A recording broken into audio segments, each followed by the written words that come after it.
Hello, and welcome to Midnight Metal. Robert Meyer, Burnett, fucking metal. Oops. That is decidedly unmetal to not have your right opening. Just allow me a minute, kids. Did I do it the last time too? God damn it. Sorry. I forgot to save the show. You know, this is the stuff that happens. I'm switching between projects, don't you know?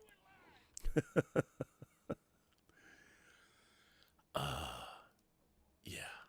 Okay. Now, let's try this again. Pretend you didn't see that.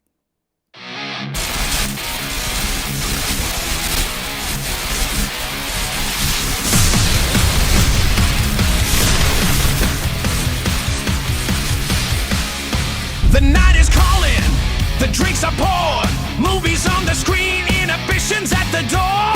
Rips and reels, the stories they unwind. Witness the madness in their twisted minds. Burnett and Parker, Burnett and Parker. Crank up the sound, it's party time. Midnight metal, midnight metal. Well, greetings, metalheads. Welcome once again to a Saturday night midnight metal where we get metal. What can I say? And I hope you're all feeling fucking metal tonight. Are you feeling fucking metal? Because that's what we do here. And we're going to talk about, first of all, I got to talk about the most metal shit I've ever seen in my life. Swear to God, it's in theaters right now. You're not going to believe it. I never thought the most metal shit I've ever seen in my life would also be combined with, wait for it, Duran Duran. Not kidding. And I'm not trying to convince you that Duran Duran is metal, even though they've done metal-esque songs, but we'll talk about that later. It wouldn't be a midnight. I can't speak. I'm so excited for the show. It wouldn't be a midnight metal without Mr. Dave Parker. Dave, yo, how are you? What's up, Rob? Things are good, dude. I mean, things are actually, it's a continuum. They're both good and bad at the same time. You just got to go right soldier through it. You are right. And I'm so metal that a cat couldn't scratch it, if you know what I mean. And if you don't, go watch Cocoon and see what Wilford Brimley said about that shit. Wow, you just brought up a movie from 1985 about old people, Dave, on this show. Hey, now we're cooking with fire. Finally, okay. Cavemen that we are. It's good to be cooking with fire. I can see the show's going to go well, everybody. Can't wait to do this show. Good. Oh, wait. Someone's not going to touch your bone temple. Really? That's what they said. I'm not touching your bone temple. I don't know. Well, I bet you would if we paid you enough. Yeah, you know what? Yes, everyone can be sold. Everyone can be bought. And in this day and age, everyone is for sale. Doesn't matter. And that's what I want to talk about. We're going to talk about what we're excited about for the year 2026. That's right. So here's, look, I'm not even in my square. So You're not even. Get the square. See, you know. Good evening, everyone. Hello. Hi. How are you? Good to see you. Rob. Cheers. Salud. Or as I like to say, l'chaim, motherfuckers. How are you? And I like to say that. Now, Dave, let's talk about something that just happened. Like, so it's so new that it happened mere moments ago. Okay. Did you see the Seahawks game? I did not. Division championship game, Dave. And it was happy. The Seahawks versus a team I love to hate, the San Francisco 49ers. Ooh, and you're happy. You're a happy camper, Dave. I gotta say, no, I felt both unbelievably satisfied and also fairly guilty. Okay. See, it's a continuum, Dave. It's a continuum because the San Francisco 49ers forgot clearly that there was a football game today. Oh, shit. They forgot. They just forgot the game. The score, Dave, was 6, San Francisco, 41 Seattle Seahawks. That is an amazing. For the Actually, division championship. Jedi actually, Knights I'm of Pacific really, I'm really Northwest bummed got out that certainly medal tonight. I'm really bummed out that I missed that. I bet that was a hell of a game to watch. It was a hell of a game. I'll have to watch the highlights because I bet because that's such a blowout that it still was a really great game to watch. And even though I don't watch football all the time and everything, Rob, you know this, and a lot of the people watching know this. One of the, besides horror movies and besides metal and stuff, one of the things that I'm a huge fan of is sports movies. I love. You know what? I'm not. I like watching sports, but I don't follow sports. But I love sports movies. Love them. I mean, I'll take everything from Moneyball to Moneyball to Hardball. Money. The Keanu Reeves Hardball. That's what I mean. I can watch Moneyball. Like, you know what one of my favorite double features is? Moneyball and The Big Short. I knew that was the one you were going to talk about. I love them, but they're amazing. You know what? The Natural. The Natural's great. Field of Dreams. I'm trying to think. I wouldn't say that's necessarily. I mean, well, it's in the sports world. Baseball is a huge part of it, so I still count it within that. Why do you think Bull Durham is an incredible movie? And actually, you know what? For me, my favorite. It doesn't have the heart of those movies and stuff, but I think probably my favorite baseball movie might be Major League. Great movie. It's so much fun. I can go back to like Pride of the Yankees if you want to go old school. I don't want to go old school. But I love the original Bad News. The Longest Yard, the original. It's great. I love the original Bad News Bears. And my favorite movie of all time is a sports movie. Rollerball. No, Rudy. Oh, well, there you go. But Rollerball is a good sports movie. Bet you guys didn't expect that. Well, cool. So that's great. The game happened. I was reading our chat just now, and I guess I heard someone saying some sad news that Mark Jones, the writer and director of Leprechaun, the original, has passed away. And he also did things like Rumpelstiltskin back in the day, 90s movie. That's sad. That is. So cheers to you, Mark Jones. Why do you think that we, as not necessarily the biggest sports fans, love sports movies? Well, I think because we're in Hollywood and we very much face challenges of fortitude and perseverance and everything else that is similar to sports. Nicely done, son. That's similar to sports. So I think we can relate to the underdog trying to achieve. We fought for every inch. I mean, my favorite quote of all time comes from Rocky Balboa. And it's that speech that he does where he goes, it ain't about how hard you hit. It's about how hard you can get hit and keep moving forward. One of my favorite movie quotes of all time is from a movie for a guy that I worked for a while. I've talked about this a lot. A movie called Pastime that Miramax, an early 90s Miramax release. And Noble William plays the coach of a minor league baseball team that William Russ is a pitcher for, and he's becoming over the hill, old. And there's a young pitcher. Glenn Plummer is this young pitcher, and the young pitcher is coming up, and Noble William, the coach, says, "Listen, it doesn't matter how good somebody else is. It doesn't make you any better or any worse." And for somebody that you can't help but compare yourself to other people. And I've always loved that quote. As a matter of fact, that quote made me want to work. The director of that movie, Robin Armstrong, was the first director of Free Willy. And I worked on Free Willy. I was the producer's assistant on Free Willy. And I met him, and he ended up quitting the film 6 weeks before production. Wow. Which should have told me something. But still a huge hit movie. When my time on the show was, Simon Windsor came on board and directed it. And when my time in that movie was over, Robin hired me, and it was the first time I had a development executive job. He hired me as his development executive, and I looked for scripts. And I've told this story before, but he was offered Cool Runnings. He was offered The Mighty Ducks. And he kept saying those scripts had problems, and I was like, dude, you've got to direct a studio picture, and all these movies are they're good movies if you would direct them. And he wanted me to find him a script, so I would organize screenings of Pastime for writers. Right. He had screenings all over town, and then I would get up and make a speech about how we're looking for amazing scripts, and I found one. I found a script. I said, this is it. This is the movie that we have to make.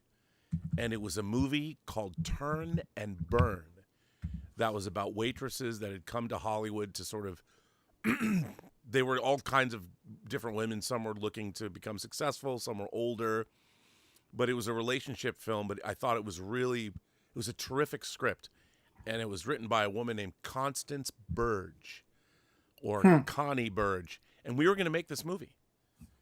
And again, I was like, I wasn't working for this guy. I'd worked for him for like a year. Dude, during the time I worked for him, I got like arrested once. It was no big deal, but it was a traffic thing, and I got arrested. I mean, I was all in on this director and making this thing happen. All in. And he ultimately just decided not to make Turn and Burn for whatever reason, and I actually quit. It was the one job I've ever just stone cold quit in my life. When on the phone one day, he called me his assistant. Oh. And I'm like, I'm the one fronting for you, dude. Right. I'm representing your company, you know, and I'm standing in front of these writers introducing you. I'm the one running these meetings introducing you. I'm finding the scripts, and you after a year, you call me your assistant.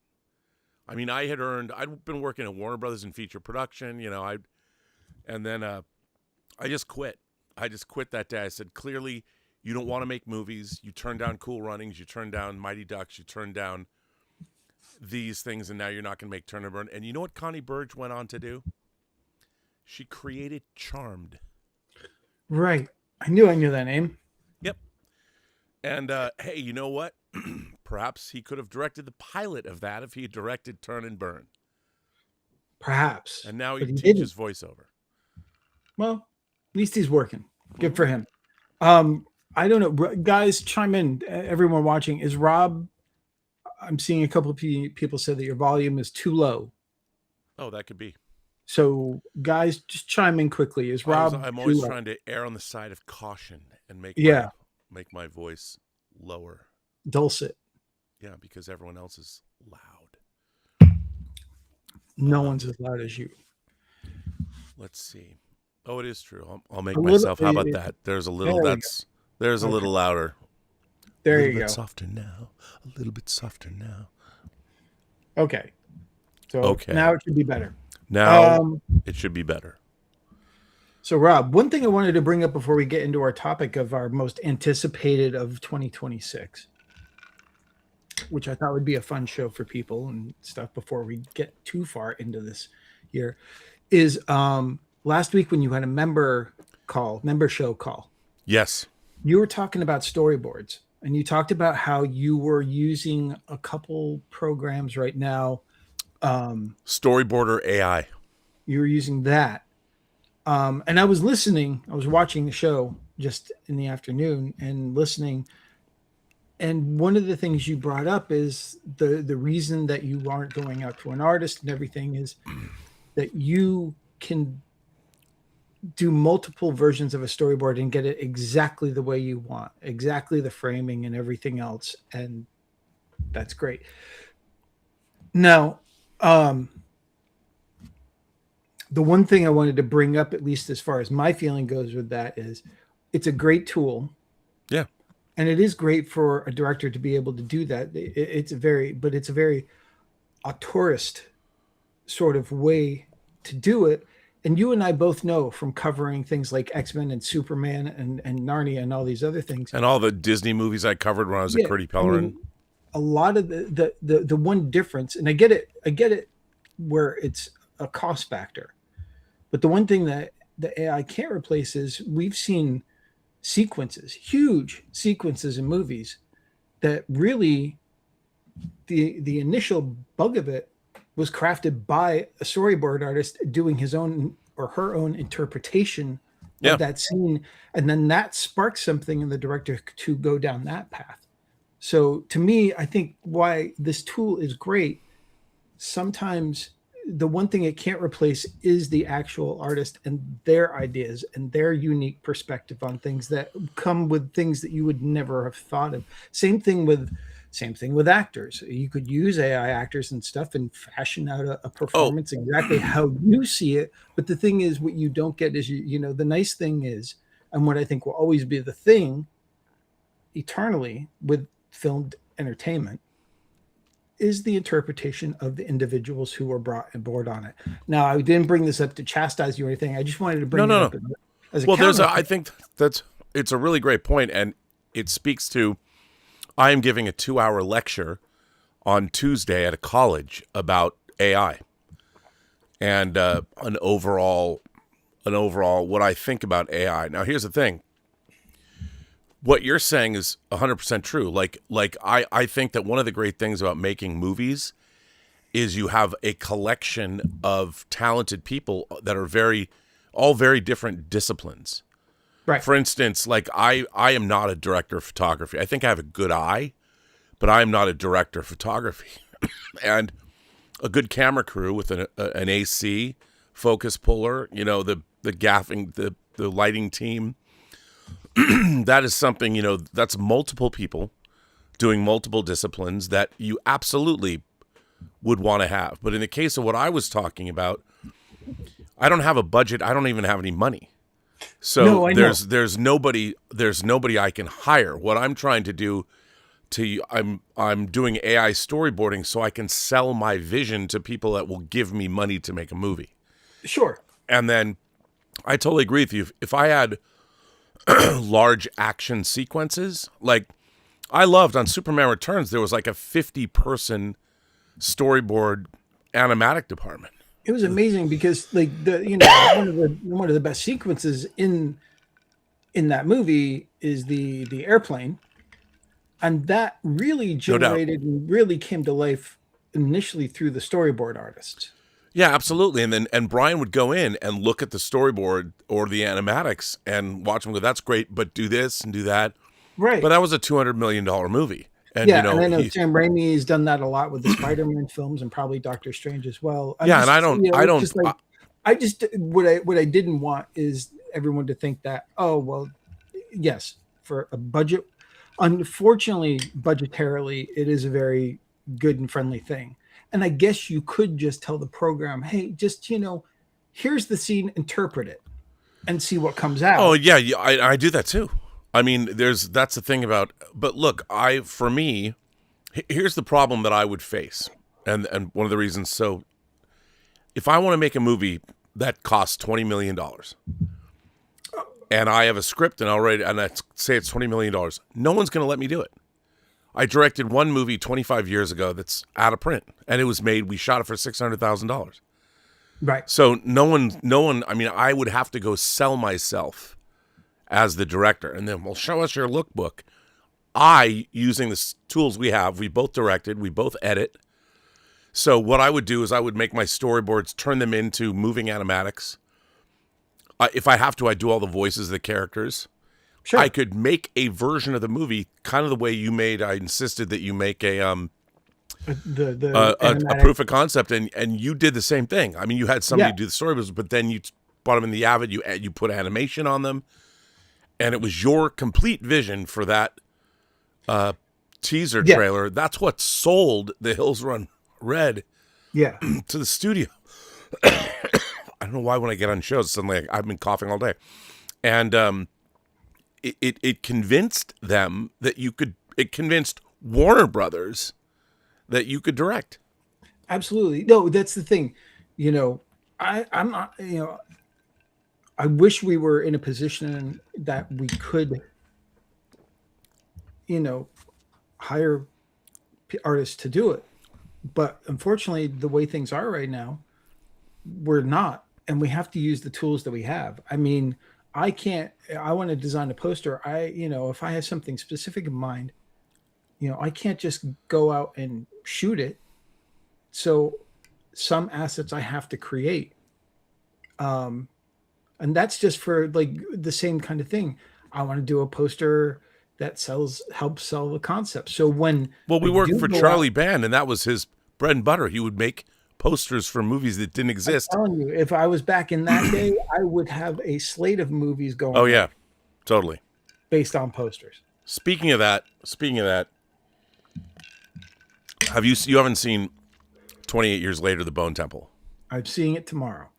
Dude, I just gotta say, there's a scene in that movie that is the single most metal thing I've ever seen in my life.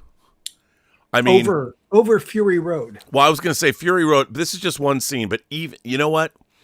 When you see it, I mean, Fury Road is the whole movie is metal, Yes. and so is Road Warrior. But I would say that Beyond Thunderdome is jazz, but it is the most fucking metal thing. I was, dude. I wish I saw it with Alvaro, and Alvaro's my favorite. I love going to movies with Alvaro. And it was so much fun. We went and saw Primate, and I got this job yesterday that I had to deal with, and then we went and saw Primate and Bone Temple last night. Right. And this double feature. Because I go at night, go see these things down in Irvine. And I got to tell you, it was, first of all, I needed it. I was not having a great week with the golf ball. And I find out my car's going to cost about $2,000 to fix. I'm like, great. Where's that coming from? But first of all, Primate is a slasher movie, and it was so much fun. And like we talked about, it knew what it was. But I liked 28 Years Later. But 28 Years Later, The Bone Temple, bro, that shit was fucking next level. And, that was Alex Garland. And what really surprised me is Nia DaCosta directed it. Now, she made the remake of Candyman, which I thought was interesting. Or it's not really a remake, though. Yeah, no, it's a continuation. And it is really interesting when it gets to where it's going. I mean, yeah, it's really interesting. It sort of shows its card. I was like, oh, that's really good. Yeah. But obviously she's talented. Clearly one of the great tragedies of life, I think, is how Marvel must have treated her on the Marvels. Right. Because watching this shit, I know she had an Alex Garland script. First of all, Nia DaCosta is I read an article, it was in the style section, the CNN style article with her. Mm-hmm. Dude, she's a total imagination connoisseur. Like she's PA'd on Martin Scorsese sets. She was like 12 years old watching foreign films and movies she wasn't supposed to see. Her next movie is going to be a body horror movie. She's the shit. And she went last night. First of all, she's also incredibly beautiful, but that's beside the point. But she is. And I mean, it's like, she goes to the top. Catherine Bigelow is my favorite female director of all time. Okay. I've loved her since I saw The Loveless, which she co-directed, and of course Near Dark. And then when she made Strange Days, that was it. But Nia DaCosta has announced herself fucking next level. Straight to the top. Number one with the bullet, Nia DaCosta. And I posted that, I think I posted it on Facebook, that CNN style article. And then I've been watching her, went down a rabbit hole of watching her talk on YouTube. Oh my God, what an impressive lady she is. Not just because she's beautiful. She is incredibly intelligent. She fucking knows. I mean, she's got it in the blood like we do. She's a real deal. And when you see that movie last night, it is unbelievable. And I know that she didn't write the film. But, that doesn't mean she can make a good movie out of Alex Garland's script. Dude, she knocked that shit Alex Garland has directed some movies that he's written that aren't that good. Yeah, but it was sitting in that theater last night. It was like watching an ace ball player walk up. Speaking of sports analogies, she stepped up to the plate. Like they say, like Burt Lancaster talks about how he winked at the pitcher, like he knows something. She just pointed and. Dude.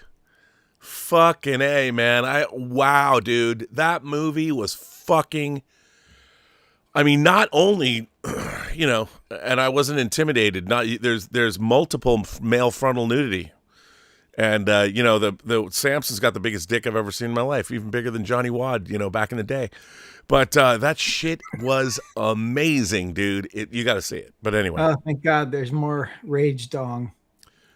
There is a lot more Rage Dong. And there's Ray good. Fiennes Dong, too. Wow. It's the gift that just keeps on giving.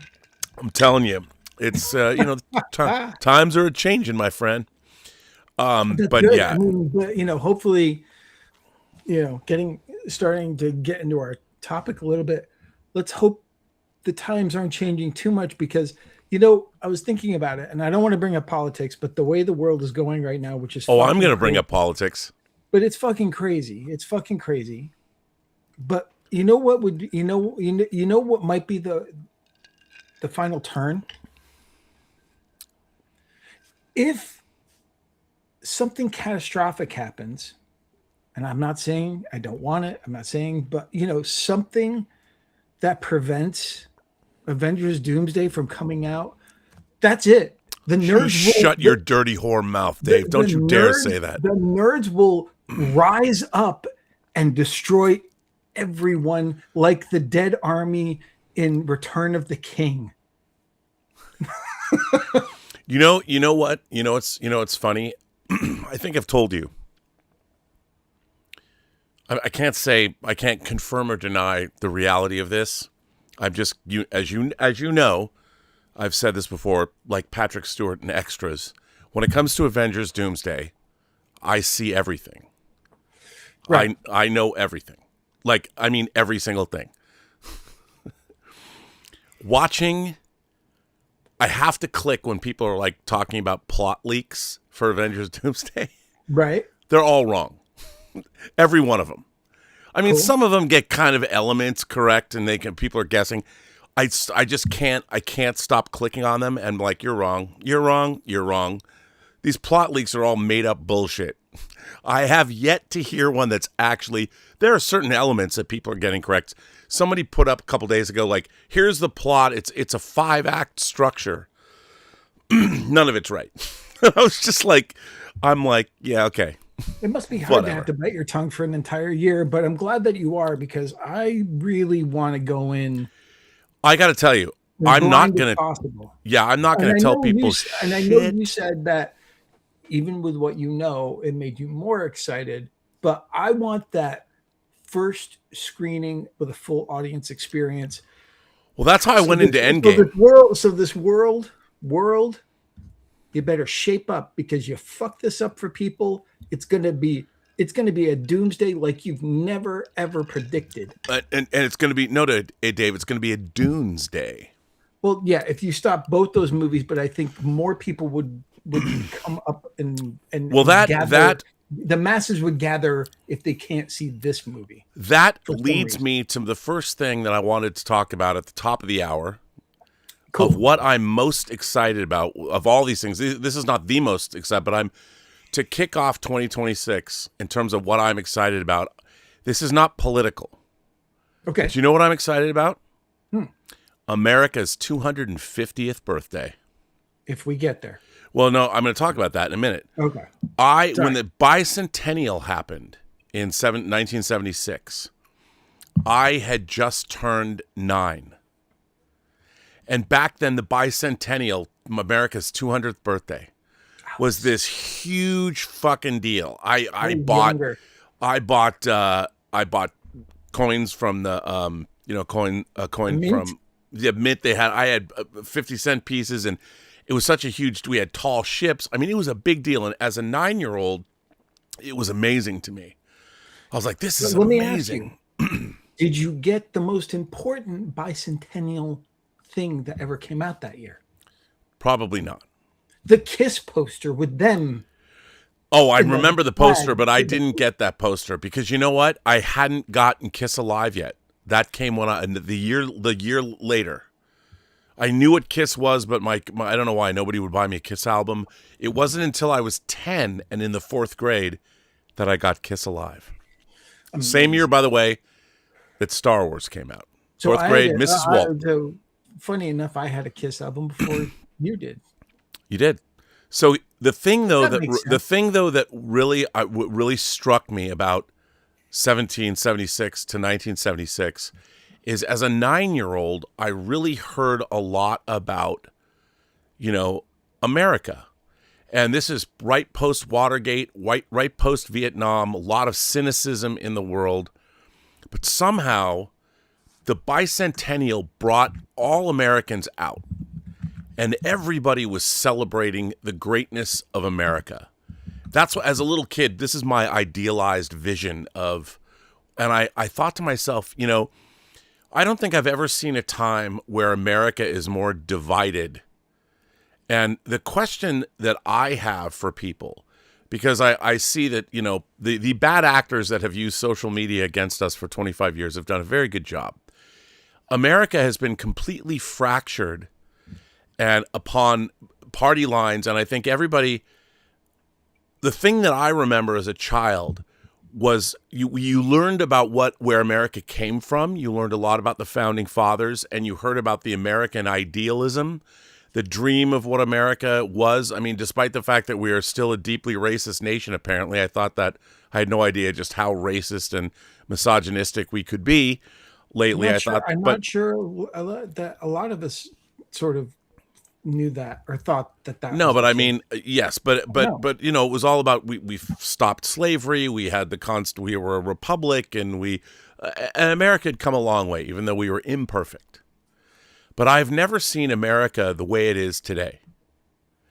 And the way it is today that I find distressing is that no one seems to believe in American idealism, because you have to believe in something that's greater than you, whether it's a greater power, whether it's a greater opportunity, whether it's a greater.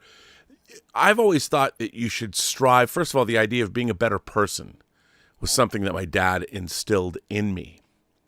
And one of the things that America has not lost yet, is the idea of the Bill of Rights and what the Bill of Rights means. And it's one of the great, we had our Constitution, but our Constitution was not our Bill of Rights. Our Bill of Rights was the first 10 amendments to our Constitution. And I am watching people who, I swear to God, in my social media feeds, especially with what's been going on in Minnesota, seem to have not brushed up on their civics. And we are seeing people that are okay with the violation of the Bill of Rights. And it leads me to believe that maybe they don't know what that is. So I thought I would kick off, Dave. I'd kick this night off. And I would say that I am very excited for America's 250th birthday. And I think it should be a time that we can all just take a brief pause and reflect as to what does it mean to be an American, and where would we like to take America, and what can we remember. John F. Kennedy asked not what you can do, what your country can do for you. Ask what you can do for your country. And there's a lot of people that would say today, well, I'm doing my part. And I'm like, you're doing your part the way the Starship Troopers troops did their part in Paul Verhoeven's movie. Well, so I just wanted to say, just to bring this up, the Bill of Rights I came with notes, refers to the first 10 amendments of the United States Constitution, and these amendments were proposed by the first Congress on September 25th, 1789, and ratified by the required 3/4 of the states on December 15th, 1791. Remember, the states had to ratify this, which means that the states' rights were quite important.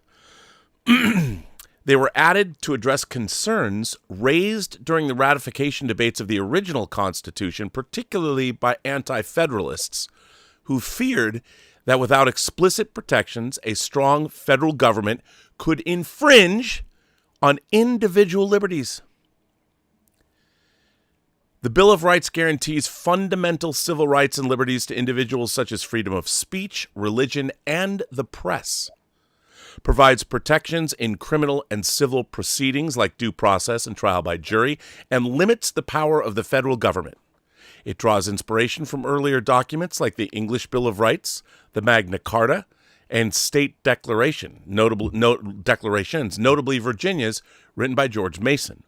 Originally, these protections applied only to the federal government, but many have been extended to state governments through the 14th Amendment via the incorporation doctrine in the 20th century. The full text of the Bill of Rights is ratified here, is the official transcription of the first 10 amendments. And these amendments are not long at all. Amendment 1, Congress shall make no law respecting an establishment of religion or prohibiting the free exercise thereof, or abridging the freedom of speech or of the press or the right of the people peaceably to assemble and to petition the government for a redress of grievances. You're going to read all 10? Yes, I'm gonna. Amendment 2, a well-regulated militia, being necessary to the security of a free state, the right of the people to keep and bear arms shall not be infringed. Amendment 3, no soldier shall in time of peace be quartered in any house without the consent of the owner, nor in time of war, but in a manner prescribed by law. Amendment 4, the right of the people to be secure in their persons, houses, papers, and effects against unreasonable searches and seizures shall not be violated, and no warrants shall issue but upon probable cause supported by oath or affirmation, and particularly describing the place to be searched and the persons or things to be seized. This in particular we have watched violated over and over and over and over and over again this week in Minneapolis. And I don't care what fucking side of the political spectrum or aisle you're on, these things are being violated.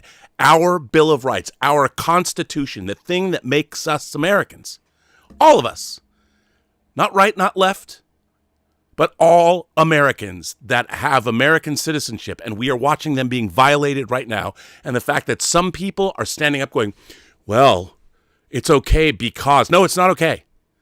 It is or it isn't. You don't get to conditionally support or work for the Constitution or not. You either do or do not. You either believe in the Constitution, the Bill of Rights, or you do not. And the thing is, we have people in this country that are overstepping, that are violating this Constitution, and our 250th birthday should be the time where everyone puts their foot down. Everybody, right and left. If we cannot agree on this document, then America perhaps is not working. But I think it is. And I think people have forgotten what it means to be an American. Now let me just go forward.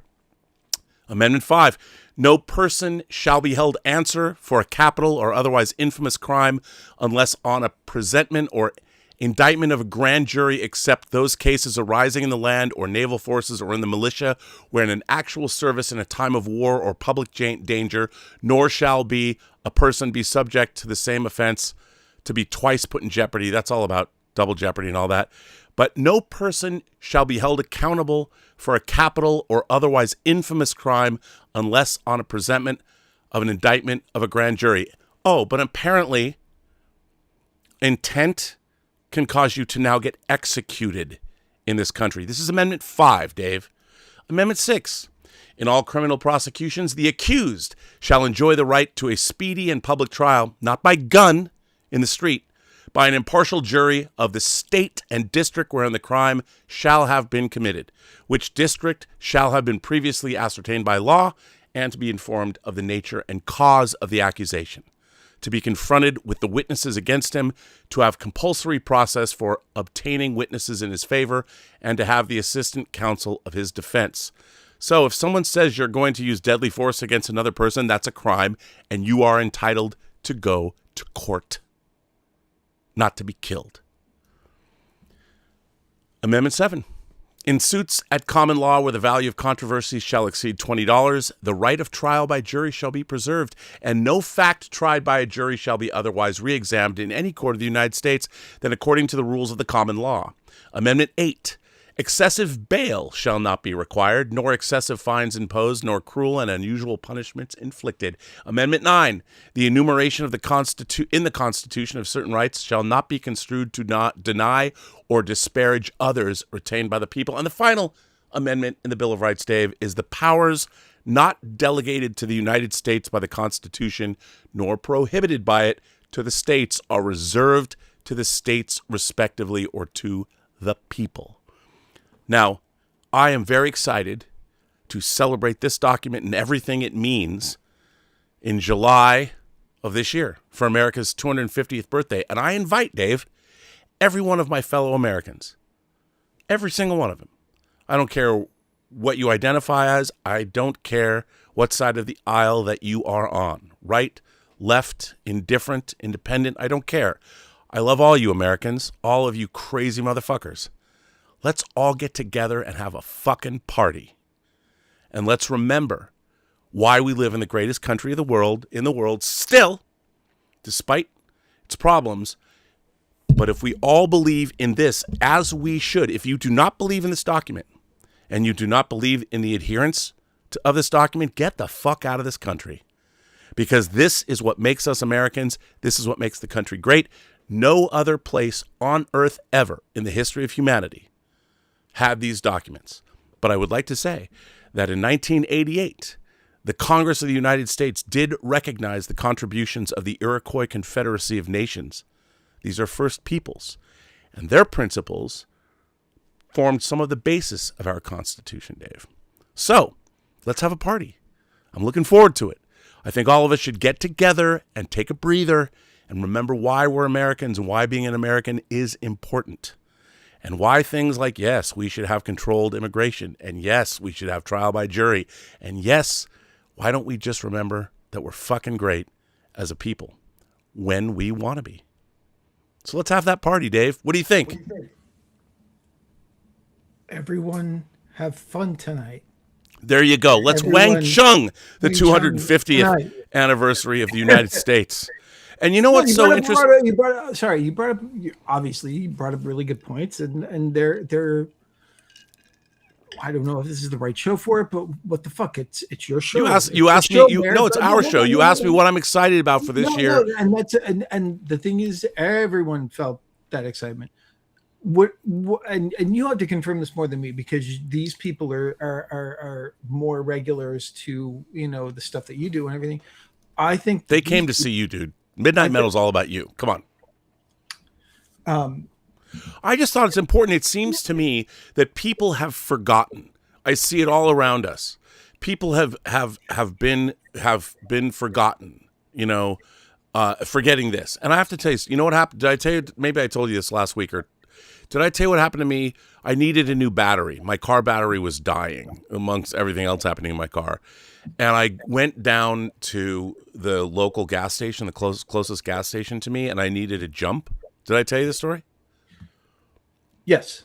Yeah, it's some guy behind me, some dude that we were very different people. He said, I'll come and jump your car for you, sir. Followed me home and jumped my car. Shook my hand, told me. Yeah. And that's the way it should be. That's the way America is. Total stranger followed me back to my house, jumped my car for me, and then gave me a card for his friend who's a mechanic. No. Okay. You gave him the BJ for jumping. Why do you have to make a great story about being a great American? Why do you have to turn it like that? Of course, if that's what your fellow American wants. That's what I do. Little, rubbing. A little glory hole. Rubbing and tugging. Little rubbing and tugging. No, but the thing is, I think the thing that we used to. It's what's distressing, and I won't belabor this. What's distressing is we used to be a nation where we could listen to people's differences and deal with them, and that just doesn't seem to be the case anymore. But I think, and you can clarify this too, look, I think the people who watch us, the people who watch this show and your shows and everything, are pretty rational, well-educated people for the most part. And I think these are the people who are that, thank God, are the ones who, there's always going to be disagreements. We're always going to disagree. I disagree with you all the fucking time. It's true. But that's because I get paid so much money to disagree with you, of course, right? But yeah, I just think we have a differences aside, we have a pretty great group of people, and I'm just sort of glad. But the thing is, you see this stuff when you're walking around. I mean, this stuff is just there, and you see that you see that you see the toll that what is happening right now is taking on Yes. the larger society. I mean, like I can physically see it when I walk around. I mean, there's a park that I walk around, and I was there yesterday, and there was no less than 15 tent encampments around that park, and it's a very small park. Yeah. Does it have a public restroom in it? No, it does. It does have That's why, you know. but it's really sad. I mean, it's like you have people who are there and they have like a big metal canister, and they shouldn't be doing this, but they have a fire so they can cook. Yeah. And you're just like, it's like, and in California, look, as strong-willed as the governor is, this is a problem that is not being addressed properly. Just one of many. One of many. I mean, people Well, go, because "Oh, it's he'd be great." He'd be look. Whoever we have, in my personal opinion, who we have in there now, almost anyone would be better in there. But that's just my personal opinion. I just don't agree with what he is doing, and I think he's doing it for. He's doing it for very selfish reasons, and not for reasons that are really to benefit the country at all. This weekend, the things he's been actually saying is shocking. Yeah, that's that's my belief. And if you believe differently, I mean, the whole Greenland thing is just a fucking insane concept. It's just like, well, especially because Dave, we already have a military base in Greenland, and if we went to Denmark and said we want to build a gigantic military base with 10,000, like I've been to Korea, and I've seen our military presence there, and it's monstrously huge.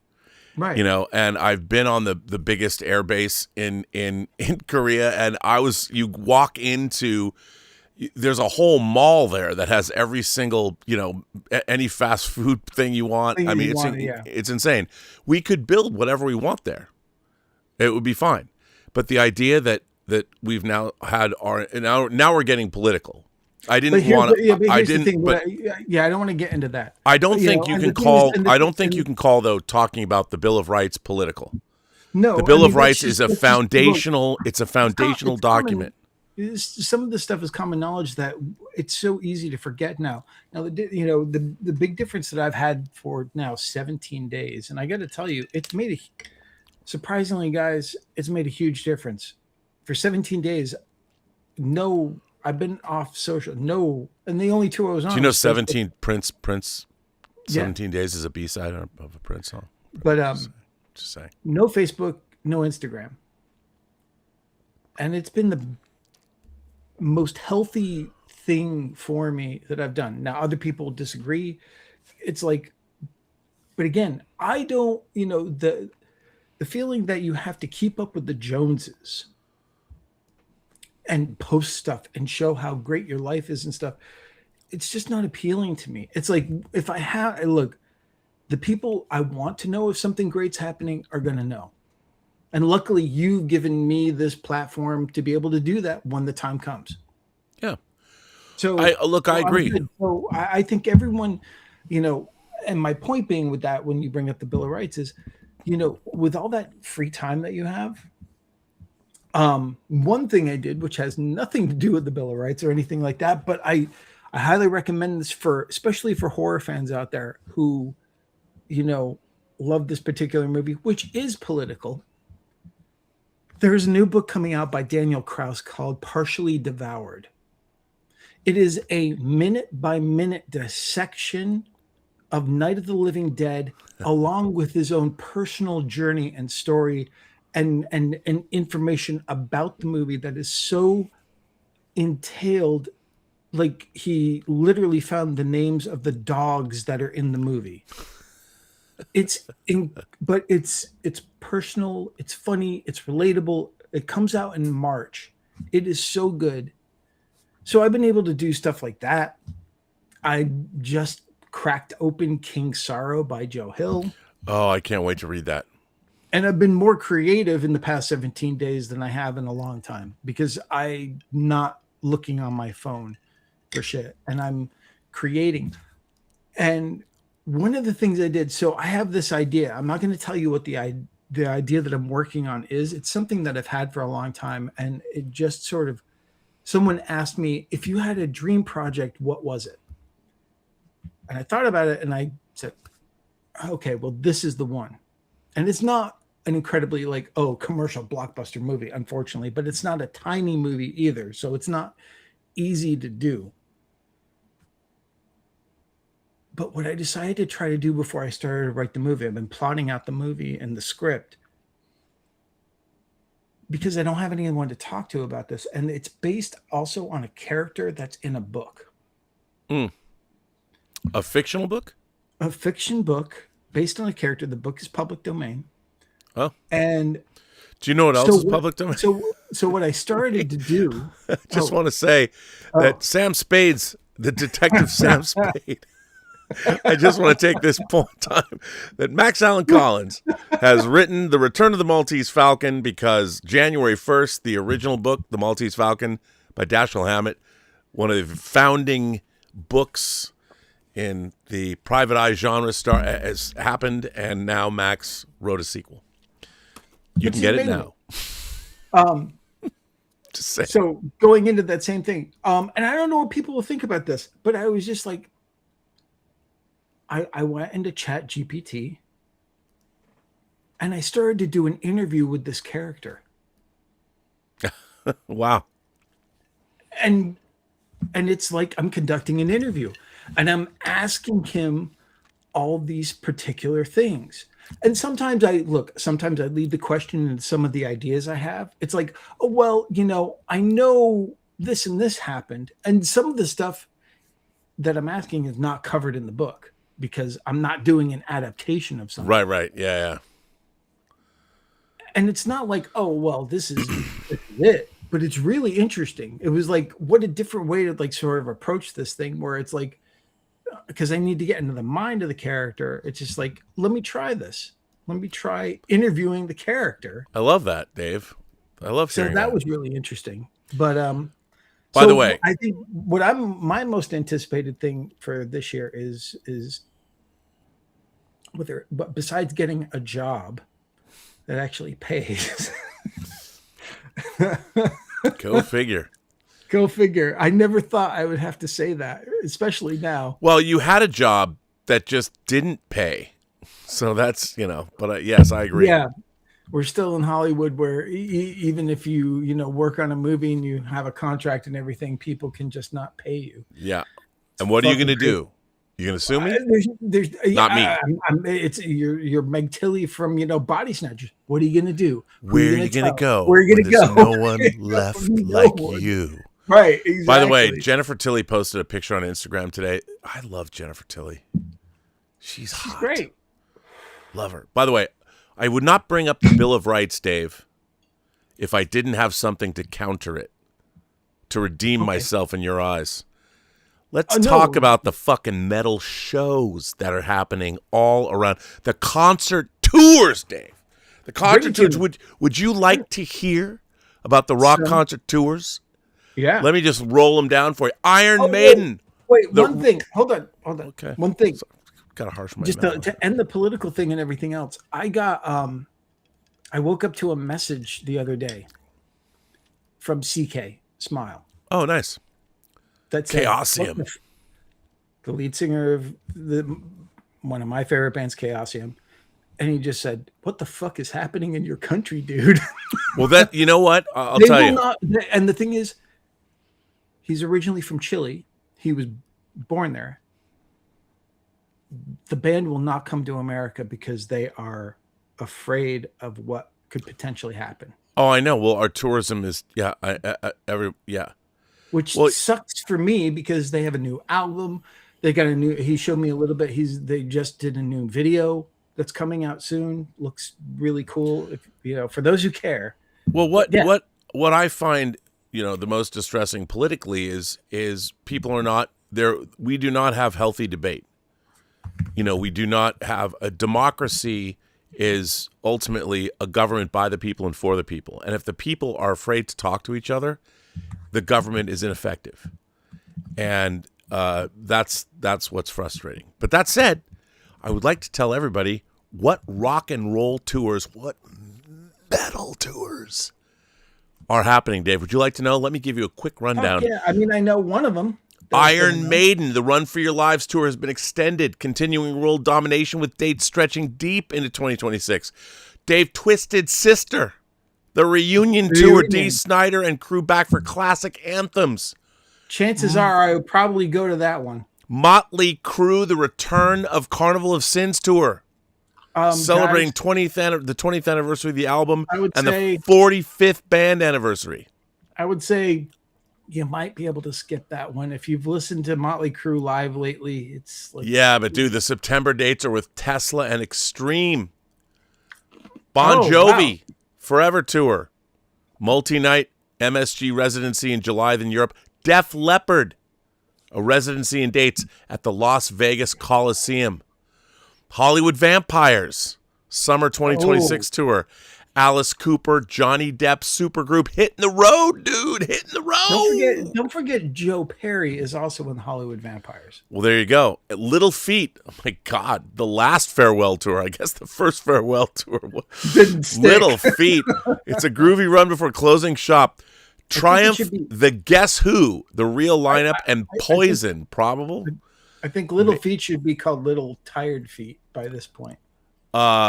My Chemical Romance, continuing the Black Parade celebrations. Journey, the new North American dates. I hope that little Asian kid comes back because his voice cracked. They got a new singer. Did he quit? He quit. He said he quit. He was done.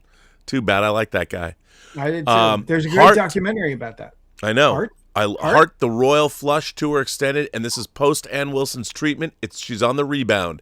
And in Las Vegas, we have residencies of Def Leppard, Styx, Chicago, Cyndi Lauper. But I got to say, dude, I saw this. I watched this YouTube show. I'm a huge Styx fan. And there's I think John Panazio is the only person of the original Styx left in the band. Probably. I mean, James Young is gone, Tommy Shaw is gone, Dennis gone, and Dennis DeYoung is gone. But anyway, I just thought that I would give you the rock and roll. This is all stuff coming out in 2026. Oh, and also in 2026, Rob Zombie and Marilyn Manson are doing Freaks on Parade again. Oh, nice. So there you go. They have gotten back to do a tour together as well. So those are things. Got a new album. Rob Zombie's got a new album coming out soon. So that's good. What else? I mean, who out of all those bands, how many of those have you seen? That's a good question. Hang on a second. Let me. I gotta go back. Scroll back up. I've got to look. So, I saw Twisted Sister. I saw Motley Crue. I've seen Bon Jovi. I've seen Def Leppard. I've seen Alice Cooper. I have not seen Iron Maiden, dude, and I love Iron Maiden. I saw Iron Maiden at the Universal Amphitheater when it was still there. Amazing show, incredible. I can't remember if it was the Scorpions in Iron Maiden or Alice Cooper in Iron Maiden, because I've seen Scorpions and Alice Cooper multiple times, so I can't remember which one was the headliner with them. Amazing. I've never seen Styx in Chicago, but there's Chicago doesn't have. It's got one member of the original band left. The funny thing is, the Chicago era for me was Peter Cetera, and then that lasted very shortly. Peter Cetera. But again, that's what in the 80s. That's when their hits were. Well, that's when their hit. Look, Chicago was Chicago when it was in the 70s, and it come on. Right, but that's not when I 25 or 6-4, bro. Come on. So I never saw them. You want to know something funny? You want to hear? Let me blow your mind. Well, it's better than the blowing you've been talking about earlier. Or not. Blow my mind, Dave. Blow my mind. I saw Styx.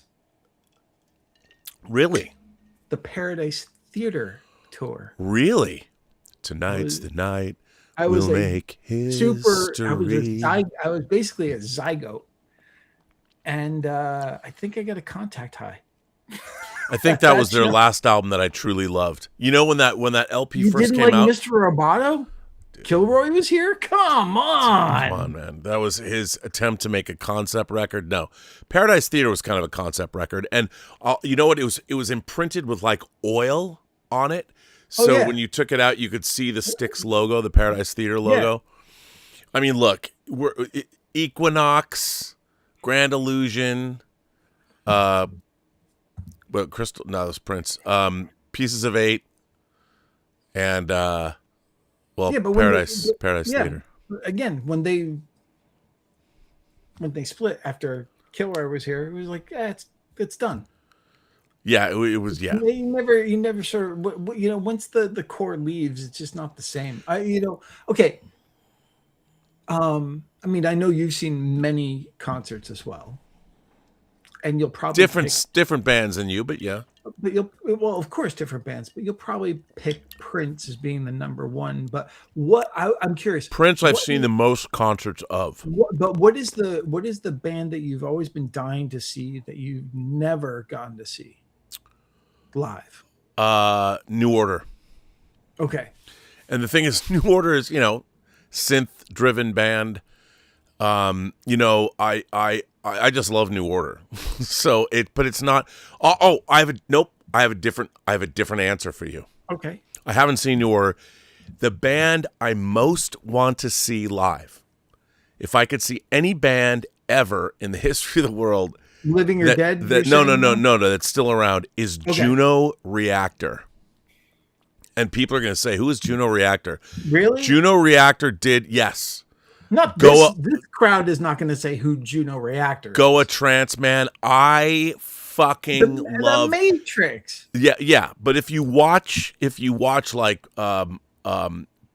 videos of Juno Reactor concerts, I wish there was a time in the early 2000s. You know when that time was, Dave. There was a time when that would have been perfect to see Juno Reactor. Yeah. And I tried. Do you know the last time I came close to seeing Juno Reactor? Do you know what it was? It was in 2008 when we were in Bulgaria because they were playing in Kyiv. Oh, wow. And I thought about flying when we were making Hills Run Red in Bulgaria. I thought about flying to Kyiv and going to see Juno Reactor. And funny enough, I didn't go. Well, when I was in Bulgaria, I did see Kiss. Yeah. But after the shoot, there was a festival that had Twisted Sister and Wasp that was by the Black Sea in Bulgaria, but I couldn't get there. Yeah, but you got to go to Italy. So I went to Italy instead. I should have gone. I was guest of honor at a convention in Minneapolis. And it was so cool because I came home. We went to Florence first.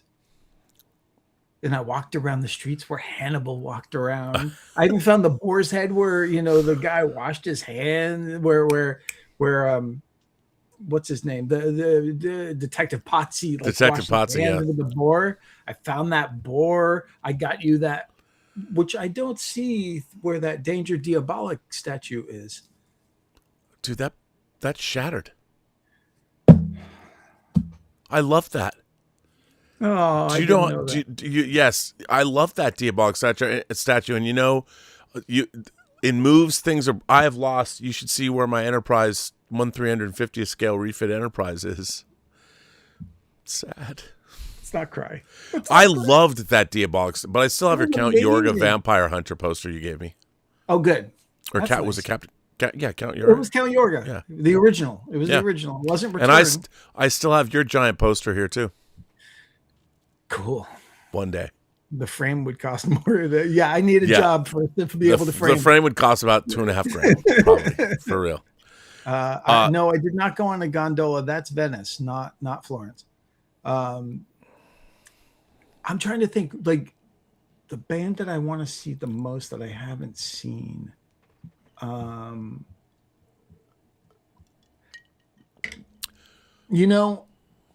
love to see Aerosmith. And I never saw Aerosmith. I'd love to see her. There you go. Dude, I saw The Who. I saw the saw The Who. Stones.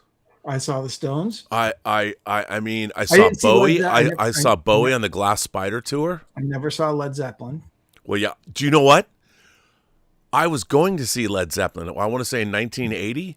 My dad insured Concerts West and Jerry Weintraub. And Jerry Weintraub, who produced the Ocean's movies. Right.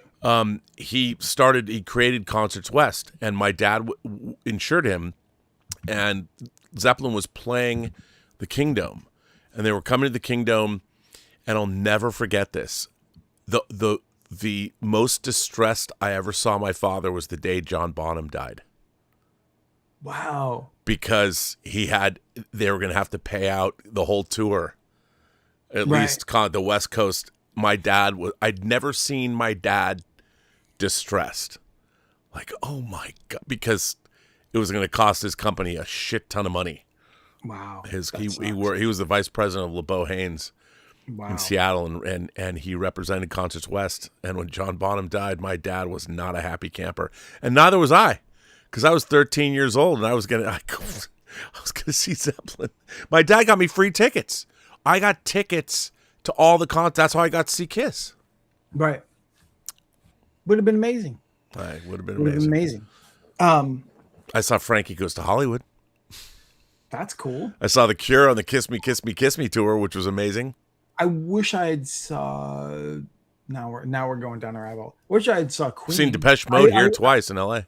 I saw Queen with Adam Lambert, which was still an amazing show, but I would have liked to have seen Queen. I saw The Doors of the 21st Century with Ian Astbury of The Cult singing Jim Morrison's parts. Did we both see The Cult at the House of Blues? No. I did. So I saw The Cult at the House of Blues. I've seen Guns N' Roses. I was actually the show that I saw Guns N' Roses at was really early on, where they opened for the Stones and Axl quit on stage. Wow. At the Coliseum. The person I've seen most in concert, of course, is Prince. I think I've seen 25 Prince shows total, something like that. I saw the Beastie Boys and Madonna, dude. That's incredible. That was a show. People are watching shit are going, who are they? Oh, you know what? You know who I'd like to see too now? I think it would be kind of it'd be more of a mellow show. Well, you know what? Here's another band that I never got to see with all the original members was Fleetwood Mac. I would have really I would love to have seen Fleetwood Mac. Would have liked to see them more in their prime, but you know who I would like to see now, which is it's not metal at all, guys. I'm sorry. Florence and the Machine. Oh yeah, I would like yeah. Yep. Dude, I saw George Michael on tour. 93. I bet you wow. Hey, everybody, take a look at me. I've got street credibility. I may not have a job, but I have a good time with the boys that I meet down on the line. So wham rap for you. Why are our viewer numbers just jumping up like so crazy? It's just like after that. I mean, we'll just wait, and it's going to be like through the stratosphere. We're going to get Campion numbers now. 3,000 people watching after you did that. That's right, dude. A little Wham rap. By the way, I mean, if I told you that I had 2 different Wham albums in Dolby Atmos, would you believe me? Because you should. One of the best concerts I ever saw was 1996, the Ramones' last show at the Palladium. Oh. You know what? Did you ever see Oingo Boingo down in Irvine? I never saw them at Irvine, but I did see them, and I was at the very last show. Yeah, I wish I could have gone to that Halloween show. I saw Oingo Boingo multiple times. And such a great band. And the last one was the last show, which was 95 at the Universal Amphitheater, because after Irvine, because Danzig took over Irvine, which I went to a lot. And then I got into Boingo, and I just went to Boingo on Halloween because they always played Halloween. So, 95, went to the last show because at the same time, Rick Elfman had been directing a full moon, and he asked me to cut a reel for him. And I said, yeah, I'll do it for free if you get me into Boingo. And he did with backstage passes. It was amazing.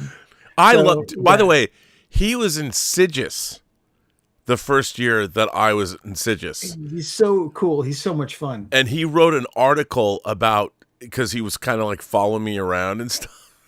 Wow. He was like, "How do you have all these girls around you?" And I'm like, "I don't know, dude." And he wrote some article somewhere. It was totally embellished. It was entitled. But he made me Pussy sound. Hound. He Robert Burnett. That's Pussy kind of what. Hound. That's kind of what it was. That's kind of what it was. It was, article? and I used to hang out with him a little bit. I loved Rick Elfman. He was great. He's great. He's still great. I mean, he is the definition of a true eccentric. Yes.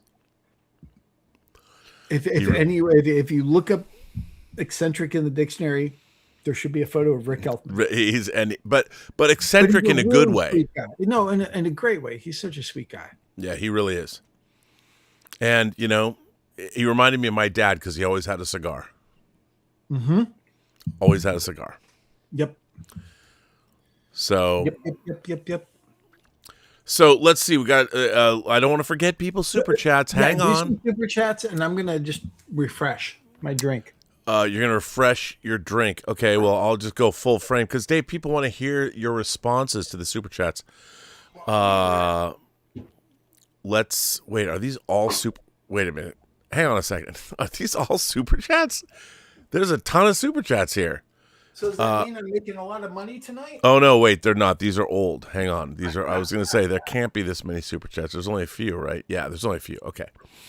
So Dave, come back for the super chats.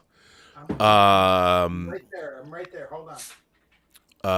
Hang on. I'm going back. So Joe Panora says, "I was Jimmy and his. I think you said you wrote I was. I think you said I wish." Jimmy and his fingers would take charity from the creators of Starfleet Academy. You said it, Joe. I don't know what that is. I don't recognize. How you'll get it. You'll get it. How? Okay, first of all, maybe the MVP of this year in terms of villains, like cinematic villains. Also in Sinners, I don't. Dave, you saw Sinners, of course, right? What? Yes.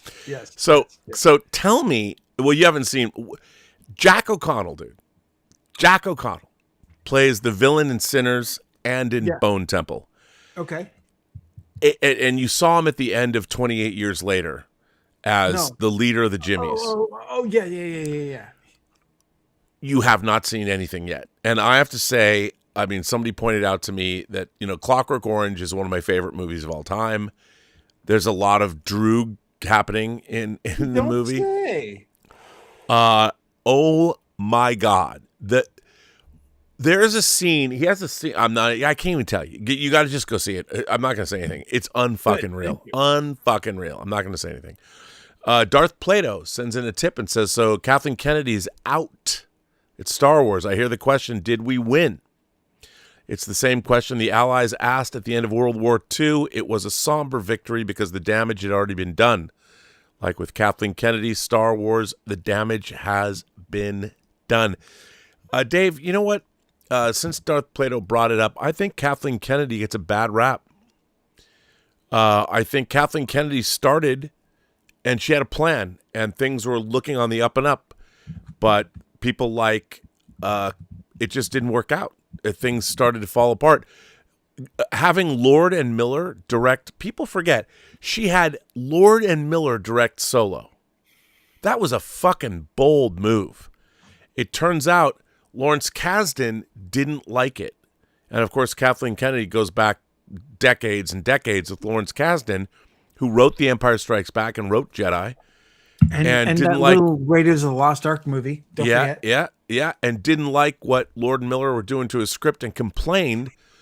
So Lord and Miller were replaced. I've always wondered, what would Lord and Miller's Solo have looked like? Now, here's the thing. See, I don't hate Solo. I don't either. I don't hate Solo either, but I think it's pretty damn fun. It is fun, and I think it's actually, you know what? The problem is it was the wrong film at the wrong time. Nobody cared. Nobody wanted to see if they had done something else. If they had made the Obi-Wan Kenobi movie or the Boba Fett movie, they were grasping at straws and stuff like that. But I agree with you. I think she gets a huge bad rap because the thing is, it's like all people seem to think about is is it how long was she at Lucasfilm? The last 10 years? Was since it 10? 2012, I think. Oh, that long. Okay. Yeah, I mean, I would say everyone seems to forget all the things she did as a producer before that. Oh, she's incredible. She's incredible. Here's the thing that people don't. Here's the thing that people. Without her, we wouldn't have Raiders the way it is. We wouldn't have Jurassic Park. We wouldn't have so many. Movies. Her first producing credits, E.T. Right. I mean, the thing about Kathleen, the way those movies are, without her, they would be different. Okay, here's the thing that I tried to explain this on the John Campea show, and it got a little testy a little bit. But the head of the studios do not weigh in on the creative of the movies that their studios are making. Not usually. And maybe that's the problem that happened when she took over Lucasfilm, that she was being forced to be more of a creative than she was used to. And no, it was not her forte. Look, here's the thing. People forget, Lucasfilm, but it was Disney. You know, the real question, here's a really interesting thing. So Disney has closed Rise of the Resistance, the big ride, the big dark ride at Disneyland, the big Star Wars ride, the big attraction at Galaxy's Edge. They've closed it, as they say, indefinitely. They're going to retool it because they realize the sequel trilogy it's not what people love. It didn't work. It wasn't Lucasfilm that wanted to make a new, it was Disney that wanted to create their Star Wars. We need our characters. We need, and Chris Gore did a video about this. We've been talking about this for years. How can you not put our classic characters together and give them a send-off? Well, you know why? It wasn't Kathleen Kennedy who said no. It was Disney. Right. Disney wanted to create their own Star Wars. And J.J. Abrams was happy to come along and say, well, I'm going to give C-3PO a red arm, and I'm going to give the Millennium Falcon a rectangular dish.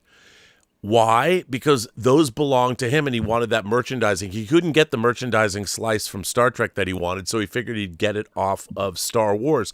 The problem was, nobody gives a fuck about new characters. Star Wars is a certain thing. And you know what? You know who could have paved the way? It's interesting. If you look at what Ryan Coogler did with Creed, and I know that the critical drinker and I differ a little bit in this, and he's got sound reasoning. I think Creed is a great entry into a venerable universe and franchise.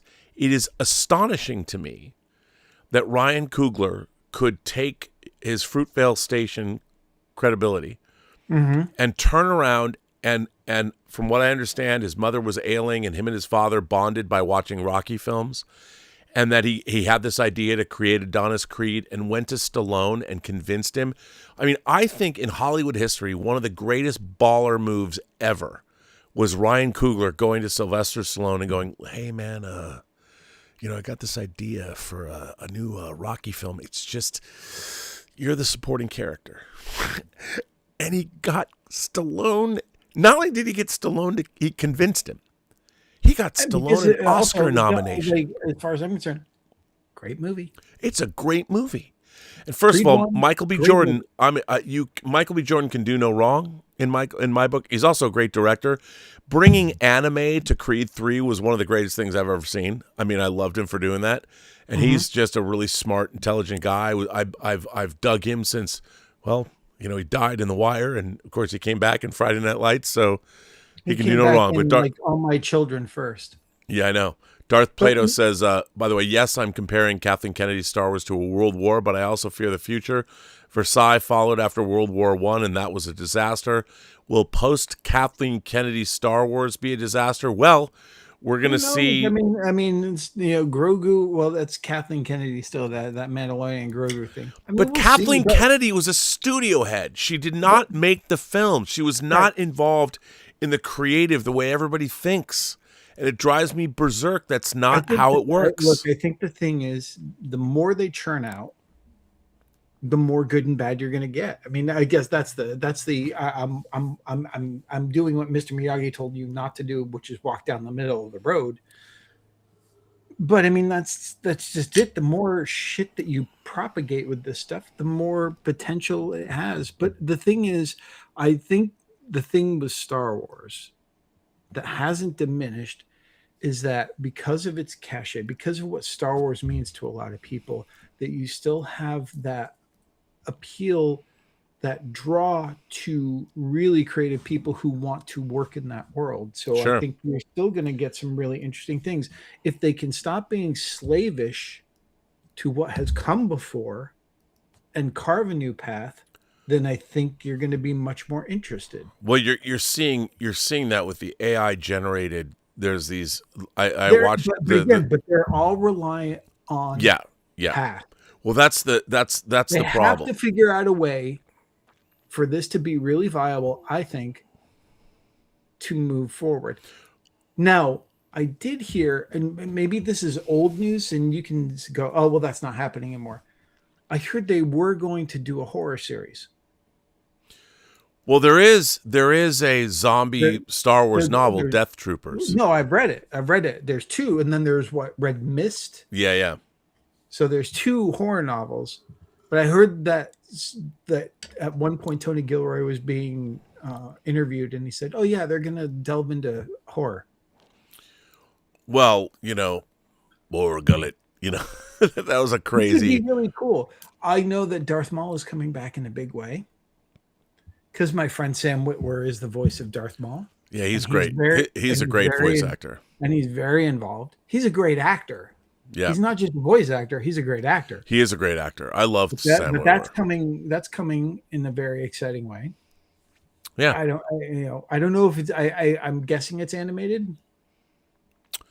yeah. I don't really know. I mean, look, here's the thing, and there are some franchises that I think they have a sell-by date, and the problem I feel with Star Wars is that it has a problem in the sense that it's a crown jewel of a studio that would never allow creators to take Star Wars where it should go. That said, I was astonished by Andor. And yet a lot of the Star Wars fan base didn't like Andor. And which I find interesting because what part of the wars, of Star Wars did you not I mean, you had all these things like a rebellion. Of the rebellion against the Empire? Well, I think I think the best thing, and don't choke on your drink. I haven't watched Andor. But so for me, the best thing that has come out of the new Star Wars over everything has been Rogue One. Yeah, well, Andor's a continuation of that. Right. So it makes But that sense. was the best thing that I think that they've By the come out. way, if you watch all of Andor, Rogue One hits a lot harder. Okay, well, I want to. I just haven't gotten to it yet. So I know I'm behind on things. Okay, so hang on. Now that you're We have here, more super chats. yeah, we So, got more super chats. So we got Darth Plato talking about comparing Kathleen Kennedy to talking about that to a world war. Darth Plato also says, "Wow, Rob shares a birthday with the United States. Hip hip." The birthday joke lasted for a year. Tom Jr. Jackson did a good job. It's kind of falling away. People used to wish me happy birthday every single day. Oh, I know. It kind of petered out, which is Pale. all right. I'm not this pale, guys. Really, I don't know what's going on. Jurassic Joey says, "Where's our Fantasia 4K and 20,000 Leagues Under the Sea?" Look, both Disney and 20th Century Fox are basically out of the physical media business. We got Tron Ares, but they're There's 1,000 things Fox should release in 4K. I can't believe we don't have the Planet of the Apes movies in 4K. That drove their physical media business. I mean, I've got my great box set, the book they put out. It's great. And Steve Asbell's amazing. But oh my God, like, where's Patton? Why isn't Patton in 4K? 20,000 Leagues Under the Sea and Mary Poppins, the two greatest live action movies made under this Walt Disney's supervision. 20,000 Leagues Under the Sea is one of my favorite fantasy films of all time, and that is such a gorgeous film. And the fact that we don't have it in I mean, it's everything Disney did best. And James Mason and Kirk Douglas and Peter Lorre. Oh my God, how do you not? I have it on Blu-ray. Yeah, I do too. And I just along with something Wicked This Way Comes. Yep. On Blu-ray. But why those movies are not out, I don't, look, Disney doesn't want to release, they never wanted to release their movies into the public eye. They have Disney Plus and those movies live there and you can see them. I watched, believe it or not, I was just clicking through Disney Plus the other night and I was watching The Black Hole and I was just like, I wonder if they kept the overture. Yep. Sure enough, they did. They did. So I watched, it was funny, I just finished. I throw The Black Hole on to go to sleep to. I know, I like the movie. Why you gotta do that? Soothing. I like the movie. It's very soothing. But it is, that score is great. But the thing is, when you get the CD of The Black Hole, you realize how repetitive John Barry was with that score. Yeah.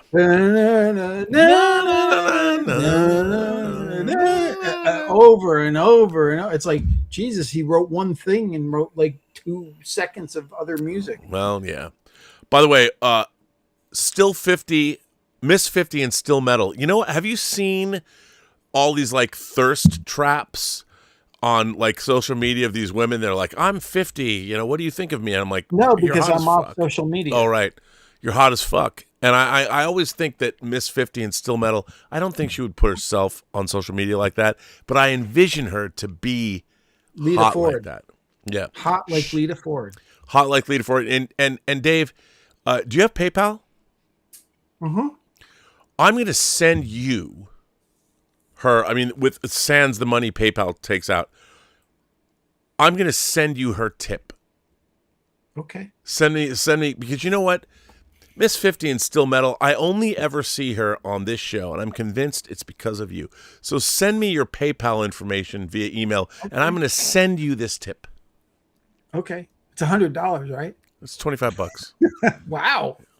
Yeah. Damn. And I'm going to send it to you.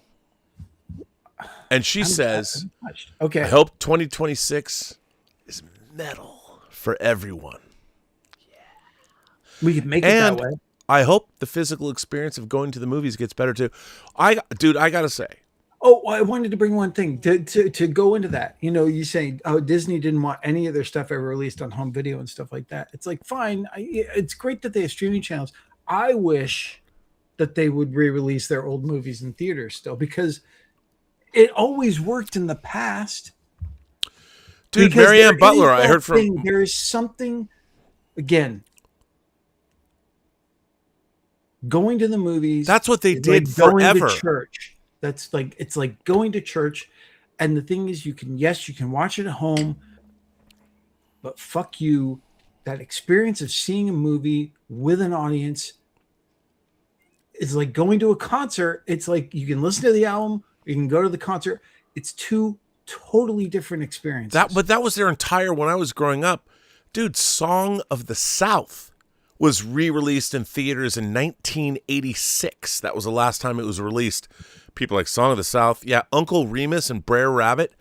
I love that movie. It won 2 Academy Awards. And now it's like, can't really. I have the movie. I do too. I have 2 copies of it. Thank you, Stinky Tuna. Thank you, right? Got them on the tuna train. What happened? Because the thing they got shut down, bro. Right. But the thing is this. I get the problematic aspect of that movie, but it is also a movie that should not be forgotten. No, because I don't think, but again, look, someone educate me. I'm a fucking white boy. What do I know? I don't know. Well, do you know who likes Song of the South the most? black audiences. But I don't think it should be erased. I think it is it's like, yes, but because the thing is, it's not like Birth of a Nation where they're doing people in blackface. No, that I can see as being problematic and people not wanting to see that. But Song of the South, I'm not. Again, it's a piece. It's like a lot of people don't know what we're talking about. And these are folk tales. They were old folk tales. But again, I don't know. Dude, it's tough. I have to tell you, when I was working at Critty Pellerin and we were doing in the early 2000s, we were doing all the Disney box sets on DVD. We had talked about Michael had talked about it and talked to us about it. There was a big effort, an effort to push to put Song of the South out. And what we wanted to do is we wanted to get black celebrities to discuss and put into context the movie. And there was discussion about that because black audiences did embrace that film, and it was theatrically released up until 86. And then it was deemed, I mean, I don't think any history should ever be off limits. I don't think. Look, I don't want to bring it back into this, but what are some people trying to do right now? Erase fucking aspects of American history that they don't like. That doesn't serve their agenda. And I'm just like, none of it should be erased because we need to learn for. Look, well, how about the fact that we've already learned from our mistakes? No, worse, we've already learned this lesson, and the fact that we have to learn it yet again over and over and over is insane. It's and look, I blame the fact that the one thing about America that I would also hope for in 2026 is that we get a hold of how our educational system has failed us for the last better part of 40 years. And I am a product. I have a really important thing to tell you, Rob. Okay, hang on. Let me go full frame, Dave. So no, you don't have to go You're full frame. You're full frame. Go ahead. Castle Grayskull is drinking water and having a throat lodge, and that's how metal she is tonight. I'm just saying, like, good, fucking go for it, girl. Do you know what we should do? We should go to like Montreal. I love Montreal. I love Montreal too. I love Montreal. I used to go there all the time because the drinking age was 18 and I lived in Vermont. Yeah, Montreal is great. We should just go there and figure out where she lives and knock on her door. As long as we film it all. Oh, we will. I'll take out my camera just like that ICE agent who executed a woman live took out his camera, which means he's not looking at the operational theater. Anybody, look, here's my advice. Let's go back to the Castle Grayskull, meeting up with her, and like we'll go. I'm just kidding, Dave. It's okay. You should always, if you're a law enforcement agent, pull out your own iPhone and start shooting, because the operational theater and your fellow officers don't matter. Just saying, whatever. It's all good. But why don't you walk in front of them behind a car? Because that's what they teach you in training. Right. Again, if they were trained, which they clearly aren't. Well, he was 10-year ICE agent, which he should know better. But again, I think that all these things should be out there. All these movies, I don't think they're like, it's just like all the books, dude. Too. It's like, I'm sorry, guys, like banning books and all this bullshit. That the fact that people can't deal with ideas is but you are a deeply immature person if you can't interact with ideas that upset you. I mean, again, look, things. Have you not looked? All of human history is a charnel house. Eddie Murphy's Raw or Delirious would be considered problematic today, dude. Very problematic. But here's the thing: but it's still Andrew Dice Clay, very problematic today. But there's still shit in there that's funny. I get it; it's problematic. But the thing is, it's also a reflection of history of time. Look, that's another thing. We have become a deeply immature people because we can't even interact with ideas that are uncomfortable to us. This is distressing. Do you know what's uncomfortable to me? Dying. But you know what? You were going to say hemorrhoids. No, I don't have those things. We're all going to die. And to know that you're going to die, we are born to die. You can't get away from it. It's not like something you can get away from. That's a bad idea. But we're all going to be. History is something that is not about right or wrong. It's about what occurred. And the idea of trying to understand history and understand how we got here is one of the noblest of pursuits. That's why Darth Plato is the official historian of this channel. You have to try and understand what happened. And the idea that people now want to not deal with reality is bizarre to me.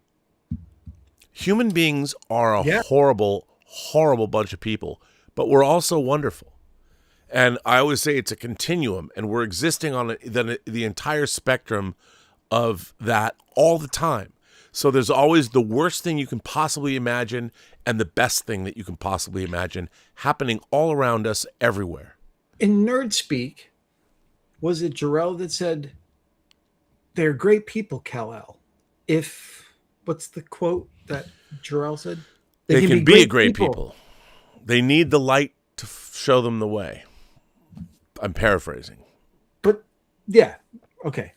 The problem is the dark side is easier, more seductive. And we have a nation of people right now. America is a nation of people that are choosing the easier and more seductive path because hatred that's been purposely fomented is something that's easy. Good. It doesn't start, but you'd think that with a nation full of Star Wars fans that bitches about Kathleen Kennedy, we would actually listen to the lessons that George Lucas imparted in Star Wars. Do not allow things, hate. But that happened a long, long time ago, so it doesn't matter. It doesn't count. No, good ideas never go out of style. No, I know. It was funny. Someone just, of course, I had to push it. Frog out of fan said, push it. "Dude, have you watched the Monster Squad lately? This kids movie, they are the F-bomb, meaning not fuck, the other F-bomb, and R a lot in that movie." So, but here's the thing. Nowadays, it seems like everyone's just looking for anything to get offended by, no matter what you do. I mean, you and I on this show, on our show, would have been canceled hundreds of times for the things that we have said. Inebriated, liquidated, stupor at times. The things that we would have been totally canceled. But Dave, we have good hearts. Is, you know what? We're explorers of the human experience. Here's what I would say. But I want to say this. Look, cancel culture.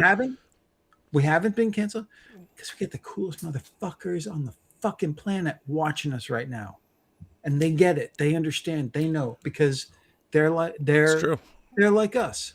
But the idea of the idea of canceling people, and that is also a deep societal immaturity that has come up. That's the whole helicopter parenting. Every kid gets a trophy. You're special. No, you know what? In the grand scheme of things, much of this is been the result of social media. I think social media has been weaponized to look. You can't destroy us militarily. The only way to do that is to shatter. And there are forces that would love to see the United States hegemony, or call it what you want, destroyed, because they don't understand it. And the real thing is, here's what I think that humanity really needs to do. Humanity needs, we have tech bros that really believe that artificial superintelligence, they are going to literally create God. And it's their obligation to do so they can interact with our digital God. I mean, we have so much crazy, weird, megalomaniacal ideas floating around in our modern age. And these are all people that live at the rarefied billionaire. I mean, what Peter Thiel's been lecturing on for the last 2 years. There's crazy shit happening. But what people forget is that our lives are finite. They're so, let's talk about, let's just say every human being has an 80-year lifespan. If you think about that, the first 20 years are a wash. You're going to school, you don't know what you don't know, trying to figure things out, and you're full of anxiety, you go to college. The next 20 years, maybe you'll find somebody you fall in love with, and hopefully you'll have a family, because we're not working at replacement levels. But anyway, that's something else to deal with. So you get to be 40, you're halfway through your life, and then maybe you're situated, so 40 to 60 puts you in the best. Hopefully you've realized your dreams and your life is terrific. And then your body starts to fail. You know, so from 60 to 80, it's a downward slope into the inevitable end of your life. Potentially. Potentially. But, I mean, but the thing is, but the thing is, like, but let me ask you this, Rob, with this scale. I'm sorry that I'm interrupting, but no, go ahead. I'm curious. How many people between that 20 and 40 area who get married and have kids and everything think that they got it figured out? Because you know what, I'm past that, and I think the majority of the people I know who have been married and divorced and had kids, and divorced and this and that and everything else, still would say they don't have it figured out. No, I don't think you ever figure it out, because there's nothing to figure out. The fact is, every time you think you've had it figured out, there's a new question that poses itself to you. And that's every section, every part of life that you reach has new. And the funny thing is every human being who's ever lived on this planet understands this. And if you think about it, our life expectancy in the last 100 years has risen by almost 30 years. Right. Because of technology and things and perhaps science and reason and that. Yeah. And I heard a very interesting, I was listening to NPR yesterday. I called my nephew, my sister's oldest son, who's 22. Go great full kid. screen. Okay. So yesterday, so my sister's son, Logan, who's a great kid, he's 22 years old. He's visited me here. He decided that he wanted to pivot and go into, he wanted to become an electrician, because he's heard that an actual skill will be highly lucrative in the future.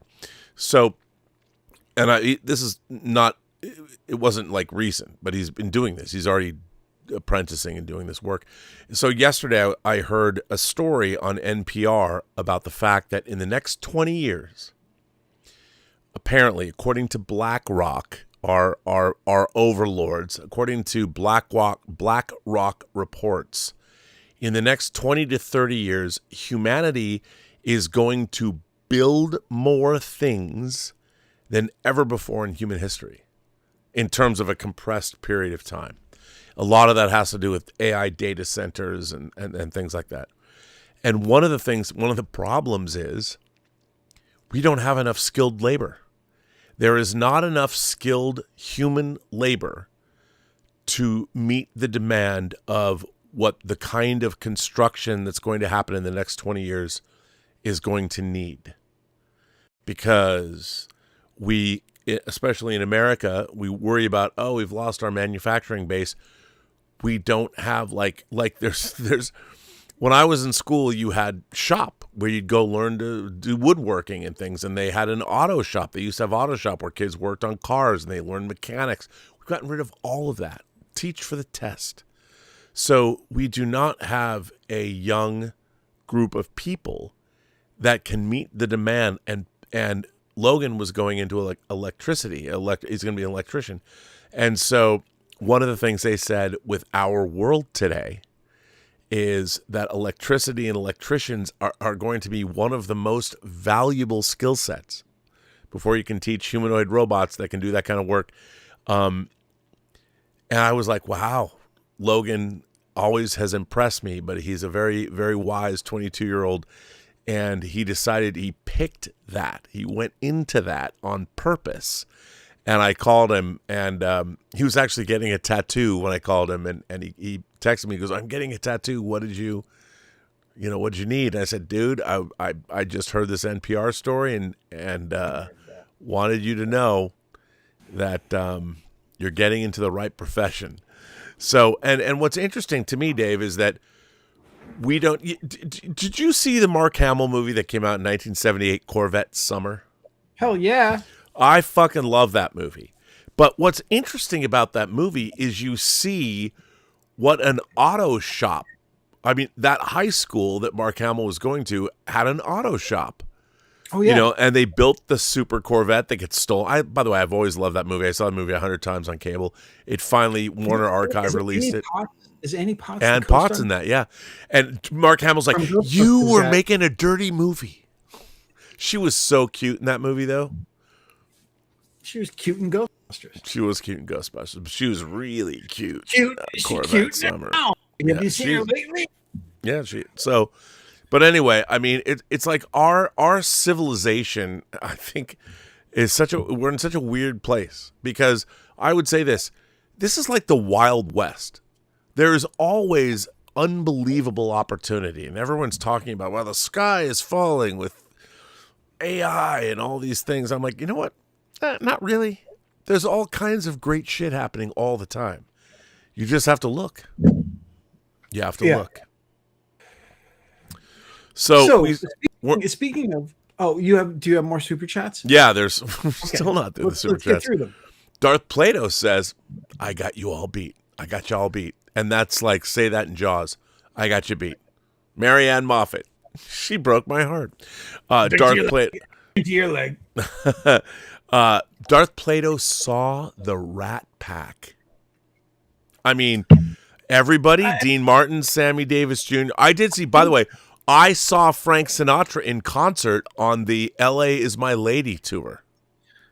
I mean, I didn't want to be rude, but how old is Darth Plato? He looks young to me. I thought he was younger than I was. But if you saw the Rat Pack. I mean, yeah. I mean, I guess the thing is, like, it wasn't possible with our time, because all those people were still alive in our time when we were not infants. So it could have been possible.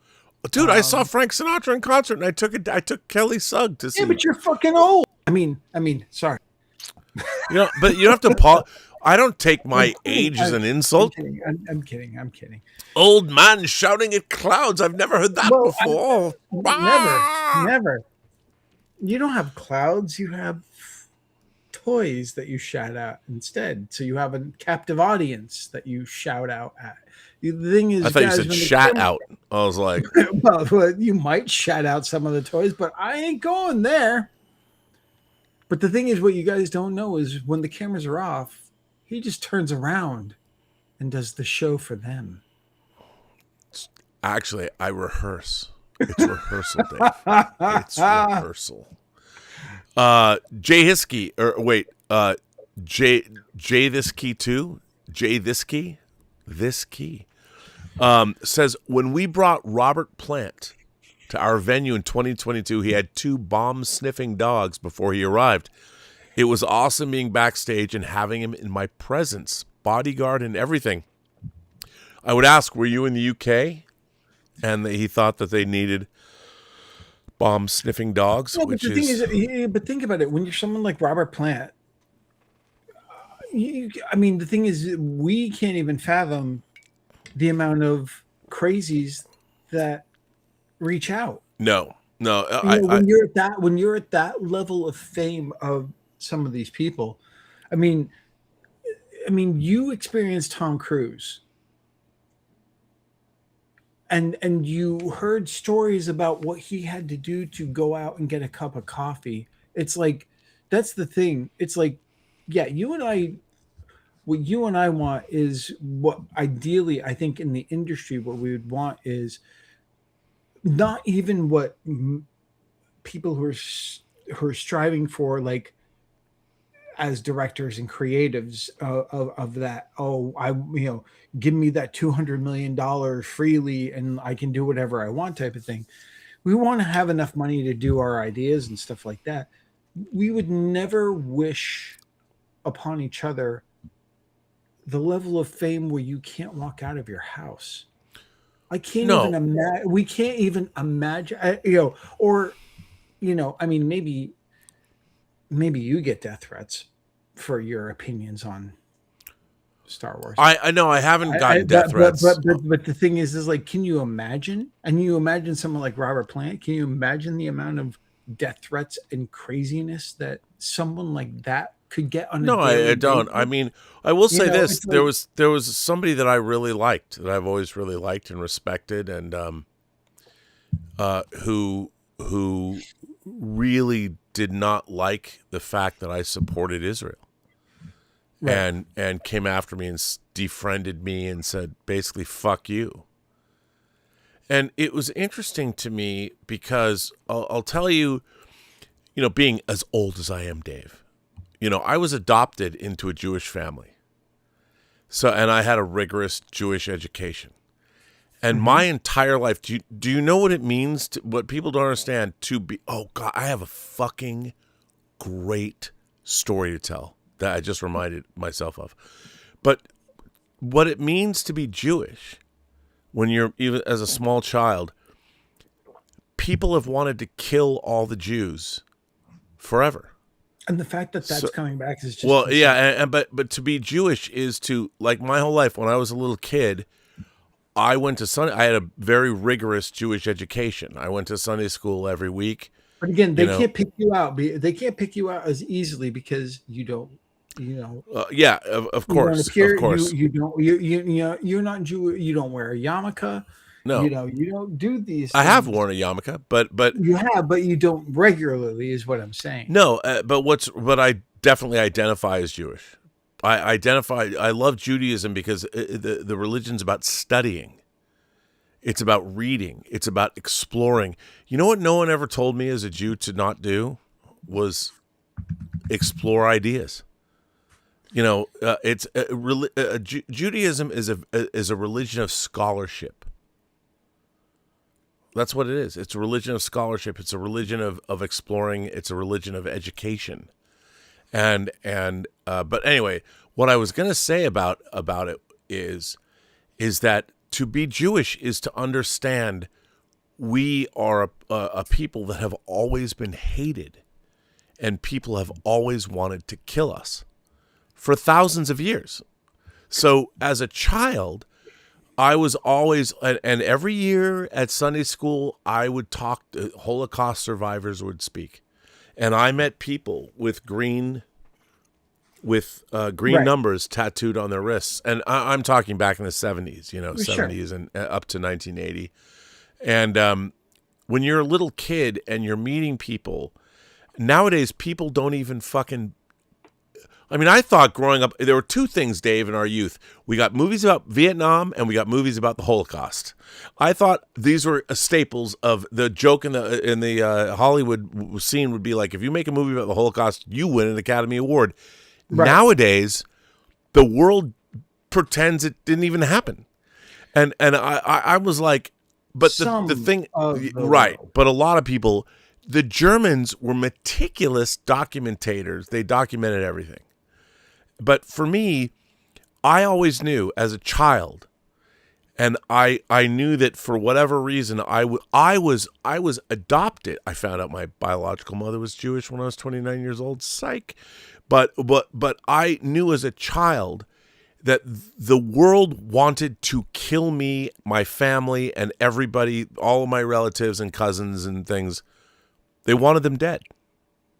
Mm-hmm. And a lot of people don't understand what that means. Like when you're a kid and you're trying to grapple. And by the way, lots of media would back this up. You know, in 1978, the Holocaust miniseries with James Woods and Meryl Streep came out. I mean, I got to see. We had a whole. There was, by the way, and there is a whole industry of Holocaust. But for me as a child, I never really understood. I'm like, gosh, I mean, all the people I know are pretty cool. and you're trying to figure out, like, you have to ask yourself, if you're Jewish as a child, you have to ask, why do people want us dead? And like, I remember hearing about the elders of the Protocols of Zion and the Zog. Zog. Do you know what the term Zog is? Like, you see in white supremacy circles, Zog, Z-O-G. I do not. It stands for Zionist Occupied Government. So since I was for 50 years, I've been hearing people, when people say, well, I hate Zionists, I don't hate Jews. I'm like, oh, no. Yeah, you do.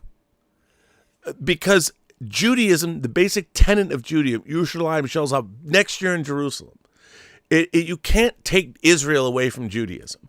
And when I was a kid, I had to hear about Zog, the Zionist occupied government, how the Jewish people controlled the shysters ran the universe. And I'm like, okay, if that's true, where's my fucking check? Where's my check, Dave? But be that as it may, what I don't understand is, well, why you got dismissed because you also. Oh, I know. You're a fan of the Ilsa movies, so. Well, no, yeah. here, but no, but here's another thing. You have to ask yourself, and in terms of scholarship, why did that happen? Like, why did the Holocaust happen? If you're Jewish, you have to ask yourself, why did. But anyway, I know we're getting off topic. But what I'm saying is now. But what I did want to say about. I had to make a little light of it with the Ilsa thing. No, but the thing is, the thing is, in terms of movies and television, it's a huge part. Look, Steven Spielberg won his first Oscar for Schindler's List. Actually, I don't think he won for directing until did he? No, win he for, did. Oh no, he did. He did, and then he Saving Private Ryan. But that was when he first. And the funny thing is, like, and look, as many of us do, I love Spielberg. I watched Schindler's List for the first time over 10 years after it came out. And I watched it once. And I don't know if I'll ever watch it again. It's an amazing movie. But it's a lot. Do you know what though? And credit to him. The power of it, credit to him. It's a lot. It's also really entertaining. But but that to me is like, you know, I'm not going to pour a bag of potato chips and throw on Martyrs for a fun afternoon. No, but the opening scene when he's in great, not the opening scene when the. No, I mean, but I don't want to get on that. Yeah, but what I find so much fun to talk about, dude. And by the way, I did all the research. We're still trying to get through. Hang on. Let's get to first of all. I want to talk about the horror movies of 2026, of which there are many. And I want to talk about it. But hang on. Let me get through super chats first. Yeah, I'm almost. Let's get through these. So, Mordrain says he's been a member, or they've been a member. She's been a member for 57 months. So, Mordrain, thank you for that. I appreciate your support. Ongoing support. DUI Champ says, "Hey, buddy, I sent you a Starfleet Academy email. I got a 12-hour work night and a snowstorm coming in. Read it and show me the fire, dude. We can't talk about Star Trek on this show. I can't do it. I can do that on. But you know what? I told DUI, because he's going through a snowstorm and he's working a 12-hour shift, that I'll let you do it if you want to do it. I'd let you do it. If you want to read it, read it. I would rather read it on Robservations, to be honest, because I'm doing a Star Trek show on Robservations. Okay, DUI, if you're cool with that, I'm just saying we tried. I'm willing for you, man. I'm willing. Okay. Yeah. Oh no. Major Chai says, Corey, Sonny, Julian, and I just finished watching Free Enterprise. Well, so you saw Dave Parker. I would ask, which version of Free Enterprise did you watch? I hope you watched the longer, the extended version. But because Rob's all about the extended. I wish. No, but I do like that version of the movie better because Rob, and that'll help you out because it has the Shatner scene in it that we should never have cut out, and it's anamorphic, and the first version isn't. And by the way, the final version will be way better. Yeah, because he maybe won't cut my line. Come on, Dave. And then I can finally get residuals. Oh, Moradrain says, Rob, Moradrain's Mario from Portugal. Hola. Mario? Oh, say hi to your, first of all, say hi to your mother for me. Mario. That reminds me, I got to tell you something that connects with Portugal. Anyway, after. I love Mario. I didn't realize that. Well, can we wait until Robservations to talk about it? Oh, and Major Chai said yes, it was the extended version. Well, good. That's good. I don't even have the extended version. I don't know if I have any more either. That's why I need to get more.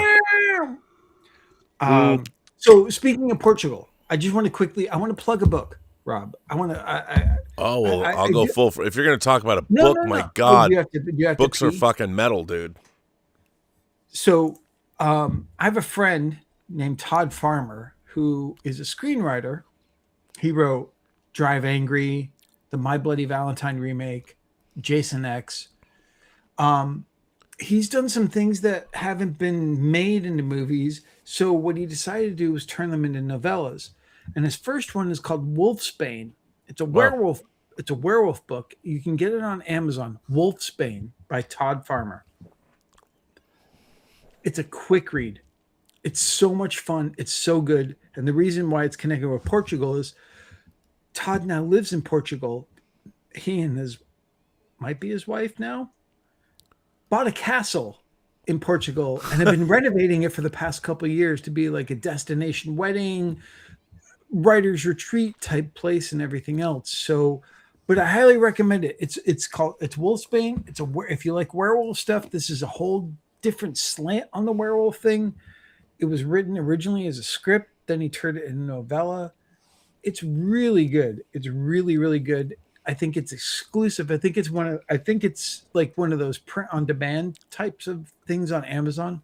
Tim Bradstreet, the famous artist, the cover. It's great. It's a really, really fun, super quick read, and you can see it as a movie. You can see it as a movie, and you go, "Damn, why wasn't this a movie?" So I've been meaning to plug that for a while now. But yeah, Wolfsbane, Todd Farmer, Portugal. There's the connection. There you go. By the way, I noticed that when Major Chai said Corey, Sonny, Julian, and I just finished watching Free Enterprise, there was no opinion there.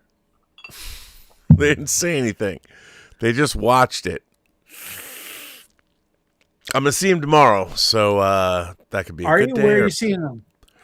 I'm coming in. I'm giving the Rob Burnett tour of the Hollywood Hills, man. Oh, damn it.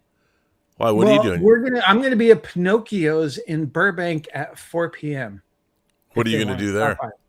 I'm meeting Mike Mendez and a couple other people, Spooky Dan, who... Oh, shit, man. We should go. Okay, Pinocchio's at 4. So we're going to Pinocchio's, the Italian restaurant on Burbank Boulevard, 4 p.m. We're going to be there. And then we're going to 28 years later.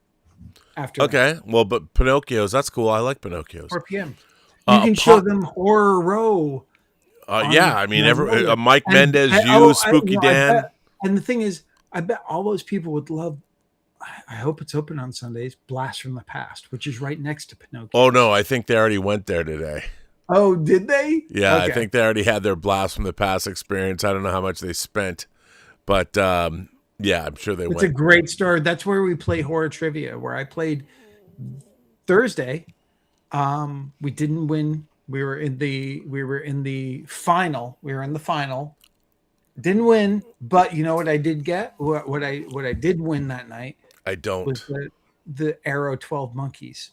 Ooh. That's a great disc. Here's one. Apocalypse Cow says to Robin Dave, what's the darkest day and the best day you've ever had on set for a movie you've directed? Go ahead, Rob. Well, since they just watched Free Enterprise, The darkest day. the darkest day, the darkest day for me was so when we had written Free Enterprise. The end of the movie takes place on the beach at Point Doom, where the end of Planet of the Apes happens. And we had our lighting fixtures that are from Space 1999's episode, The Guardian of Peary, built, and they were supposed to be buried in the sand. We were living through El Nino, and the state of California closed all the beaches because of rain. Half of Free Enterprise, I couldn't shoot the way I wanted to shoot it because of rain. So it was a Free Enterprise is a very cobbled together movie, but you roll with the punches. So everyone's like, as I always said, what are you going to do, Rob?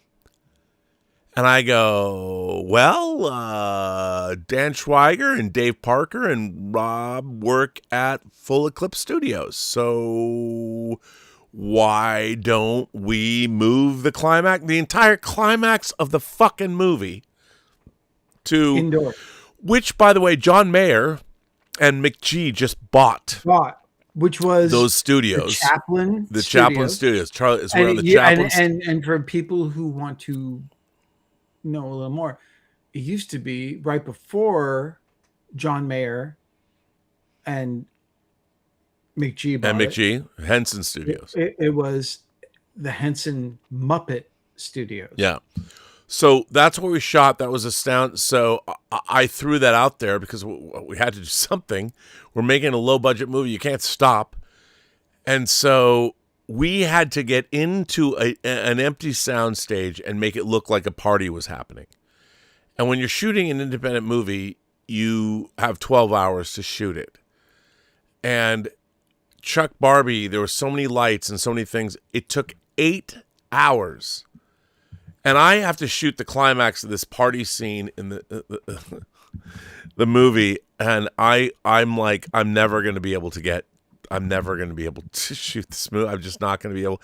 And like after 8 hours, I was shooting things. Some of them wound up in the movie, and some of them didn't. Like the Alan Spencer thing, or Darren Doctorman talking to the cocktail waitress or my line, or your line.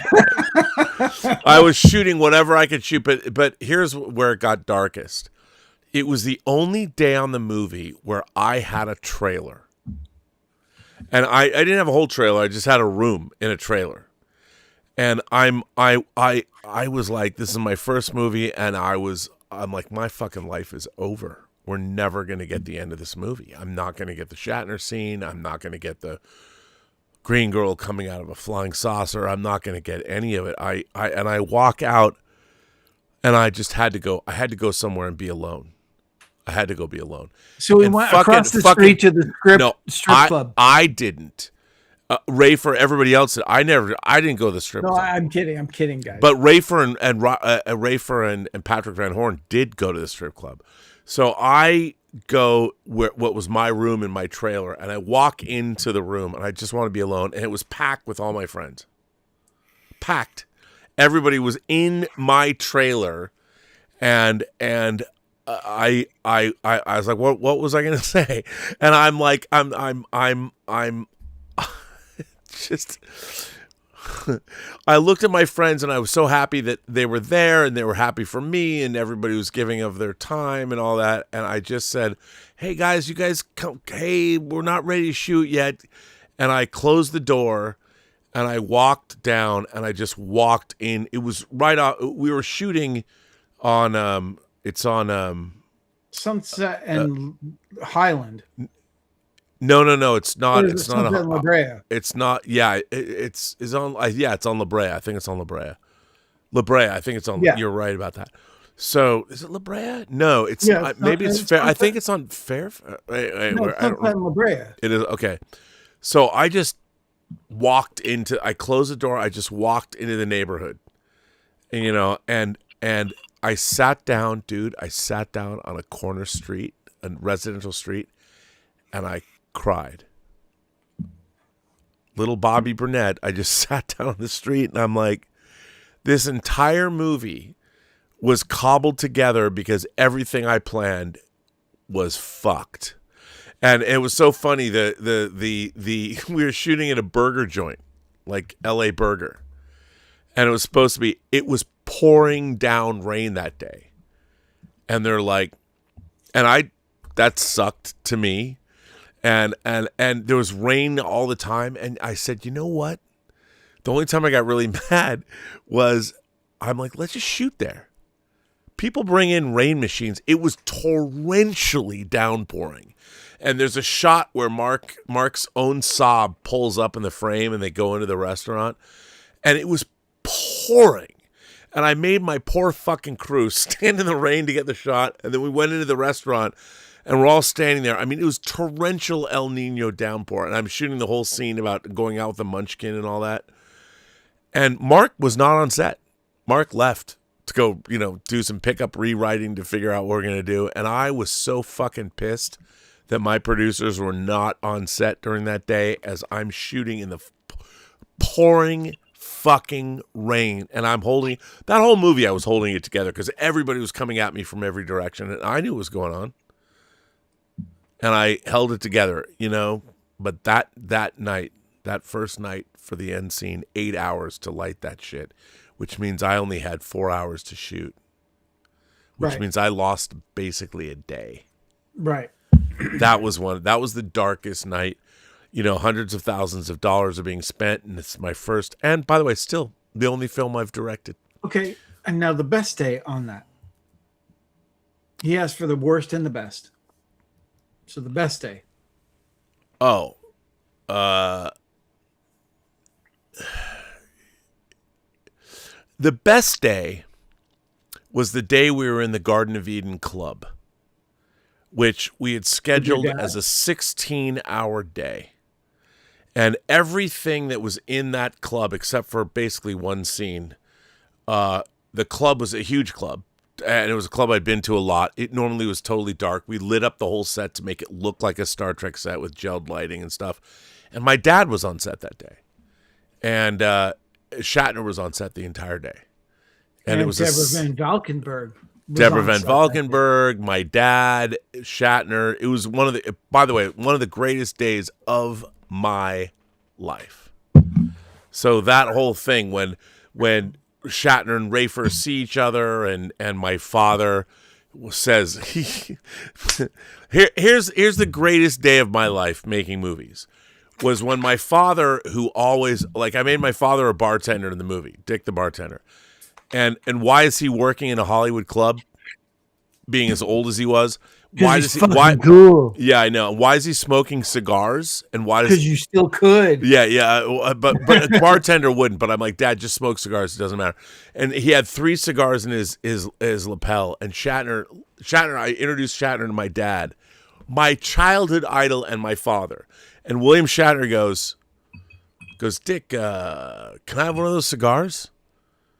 And this wasn't going to be in the movie. Right, he wasn't going to, and I'm like, oh my God. And you don't, but I have a photograph. I have a large scale negative of my father lighting William Shatner's cigar that he asked William Shatner asked my dad to give him. And Rafer, who's playing me, standing behind Shatner. And it was one of the greatest days of my life. So when you make movies, this shit happens. You have the worst day of your life and you have the best day of your life. And sometimes there might be within the same week.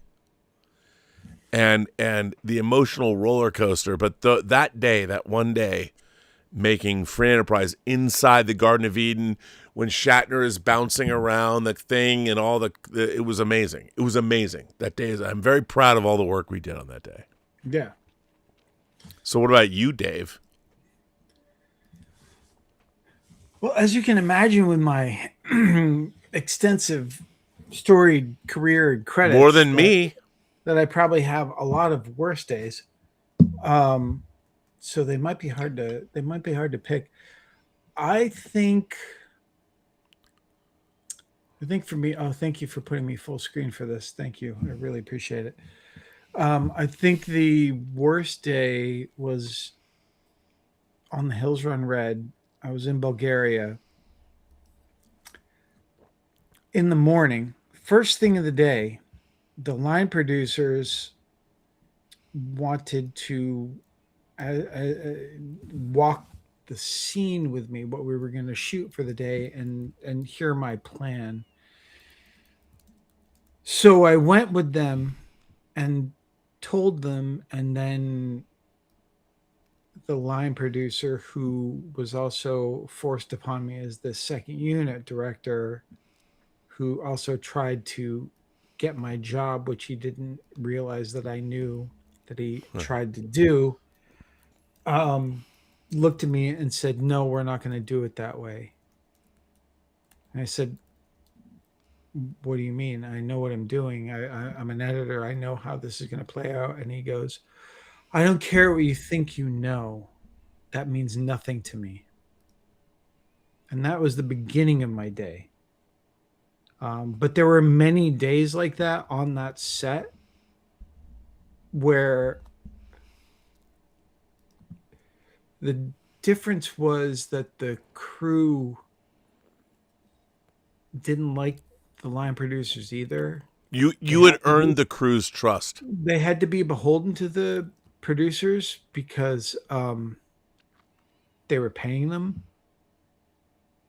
But they would come up to me and just go, "Just keep going, just get through it, just keep going." And that was that day. That was probably the worst day that I've been on a set. That really sucked. One of my best days was probably, I'm trying to think. One of the best days was I was in Sardinia directing this movie in Italy. Sardinia is an island off the coast of Italy. And we were doing a club scene, a very big club scene with a lot of people and everything. And there was this big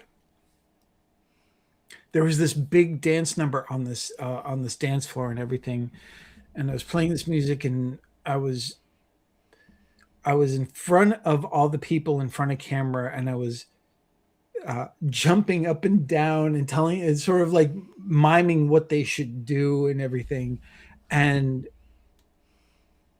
when we got done doing that, the crew had been filming me, like going crazy and jumping up and down and doing all this stuff for the crew and everything.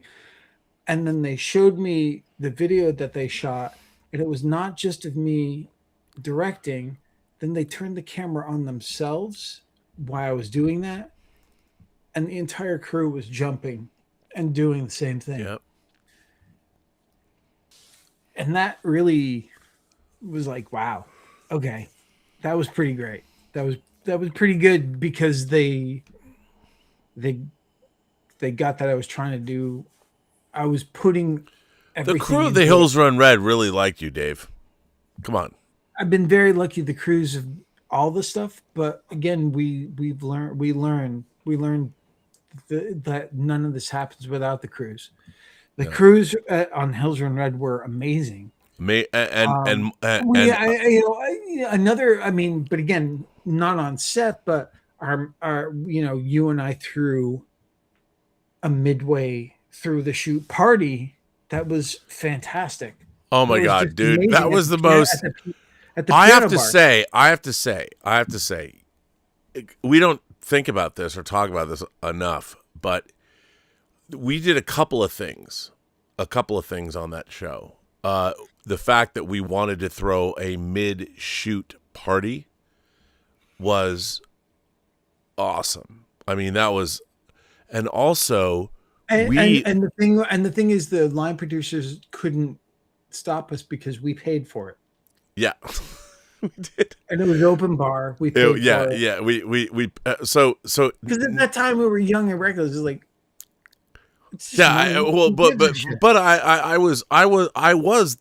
my name shows up first on the another thing that we did was I was so disgusted, frankly, that Dark Castle, Joel Silver's Dark Castle, and Warner Premiere had no interest in creating crew gifts. Like, No. I'm like, how do you not like make something for the crew? So I think you and I, we did this together. yeah. So you and I, like, I was wearing that hat today. it was your logo. Yep. So in Europe, in Bulgaria, they don't have baseball hats. No. So I wanted to get, and I didn't want to get shitty baseball hats. I wanted to get really good baseball hats. Oh, and you and I picked out the design and everything. Well, it was your design. It was the design that you had done. I mean, but the look of the cap. Oh yeah. Oh yeah. So I found a dope ass place here in LA that made baseball hats, and we had a real embroidered that logo that you'd created for that poster. So we had that logo, and then on the back, yeah, we had the stitching, and it Sofia, said Bulgaria, June or July. 2028. I mean 2028, Yeah, 2008. 20, Yeah, because we had to have, and I was really adamant about getting it stitched and embroidered. And also all different sizes. So like we had small, Well, mediums, and hang on a larger. second. No, hang on. We didn't. I fucked up, and if you remember, the girls on the crew wanted small. I didn't get small hats made. Oh, Remember that? So what I did was, I fucking called those people and spent a little extra of my own scratch, and had small hats made for because we had enough to give out to everybody, right. and the girls were all excited, and I they never thought about it, and someone came up to me and said, Rob, these are too big. these don't too big, and I was like, fuck, I never thought about that. And I called, and I don't even remember the name of the company, but I called him and I said, I need ASAP. You've got to send me small hats. And I paid extra money, and those cost us like $3,000. Yeah, because we split it, yeah. Yeah, and it was not, and that was dope, dude. It's on the dot. If you buy the Hills Run Red Blu-ray, you can see us giving them out. And it was amazing because they were shocked. And the thing, Shocked. The Were shocked. The important thing is this, and it pissed off the line producers who were there. That was the important thing. Pissed off them because it made them not look great. Because every crew member knew it was from you and me, not them. They couldn't take any credit for us appreciating the crew. No. Well, what was so strange to me, and it really taught me a lesson. I'm like, why should a production crew on a film be adversarial? It was like, and I was like, look, I'll tell you a story. Yeah, so people are asking. The second day of production, the first day of Hills Run Red, you fucking killed it, and we finished early. Remember, we were in that park, and they were doing the whole. We did the movie theater and the park. Yeah, the movie theater and the park. And the movie theaters in the morning, that was a great location. That movie theater, I couldn't believe how cool that movie theater was. It was awesome. Oh, I went to the movies there on the weekend. I saw Sex and the City. I want to say Sex and the City 2. And it was so funny. Gabriella was there, and she said to me after it was over, she's like, is this what American girls are really like? I'm like, well, I had to explain that. I'm like, okay. But that day was an amazing day. It was an amazing first day, and we finished early. You killed it, dude. You killed it. And then the next day, here's the greatest thing. Here's a lesson, kids, for you. So we had a picture car. They had found a picture car, and we're trying to shoot Bulgaria for America. Nothing in Bulgaria looks like America. Nothing. The signs they're in Cyrillic. The gas station had Cyrillic, underneath the numbers. And so the art department that is in Bulgaria that hasn't seen gas stations. But so anyway, the second day, we have a picture car. Well, what no one anticipated is in America, on the driver's side and the passenger side window, you can roll the windows all the way down. But in Europe, that's not the case. You can only roll the windows halfway down for safety. So no one thought about this. So they found the one picture car that looked like an American car. I think it was a Toyota RAV or something, Dave. Yeah, and Lubo found it. It was a friend of his. Yeah, it was a friend of his, and we're renting it from The a private. transportation captain who became a really funny. The weird things that happen on films. The transportation lead captain became one of my best friends on the movie. Hey, it was amazing. The whole cast was amazing. So here's the thing: as you're burning time. So here's the thing: 2 hours. We can't afford to break the glass and shoot, which is what an American production would do. So the only alternative was we had to take the doors apart, take the glass out, and shoot the scene, because we don't. That put us half a day behind. And this is the second day of shooting. This is not Dave Parker's fault. However, the studio doesn't know that. And now we're half a day behind. So I go into a room with our executive producers, or our line producers, or whatever, at the end of the day, and they want to fire Dave because one of them wanted to take over the production or whatever, because they've all got kickbacks happening. And directing job. Yeah, they wanted to get kickbacks. And I'm in a room arguing. I'm like, I was basically like, fuck you guys. I'm like, we can make this shit up later. It's a driving scene. It's not my fault or Dave's fault that no one anticipated this. It's driving. It's second unit, whatever. We don't need a full crew to shoot. And the second day, I'm arguing with people that I just met. Well, not just met, but basically just met. But they wanted to fire Dave. And I'm like, there's no fucking way you're going to fire our director over a problem that you should have anticipated. And that was my, in this production, this was the one time that I was never in a position to do anything effectual after that, because it was unfortunate. Well, no, but this was the kind of thing where no, because it was you were doing good. Everything was working well. But that was the one time where I just, and they knew, they're like, don't piss me off, because I'll call some fucking people you don't want me to call. Right. Because the thing about them was they were producing movies in Bulgaria. They had it all wired in. And if I made it very clear that I understood that I understand you guys have this town wired. And the way when people make movies, like when people do anything, if you have to deal with a country or something, everybody has kickbacks. Everyone's getting money. So you tell the studio something costs $1,000. It really costs $300.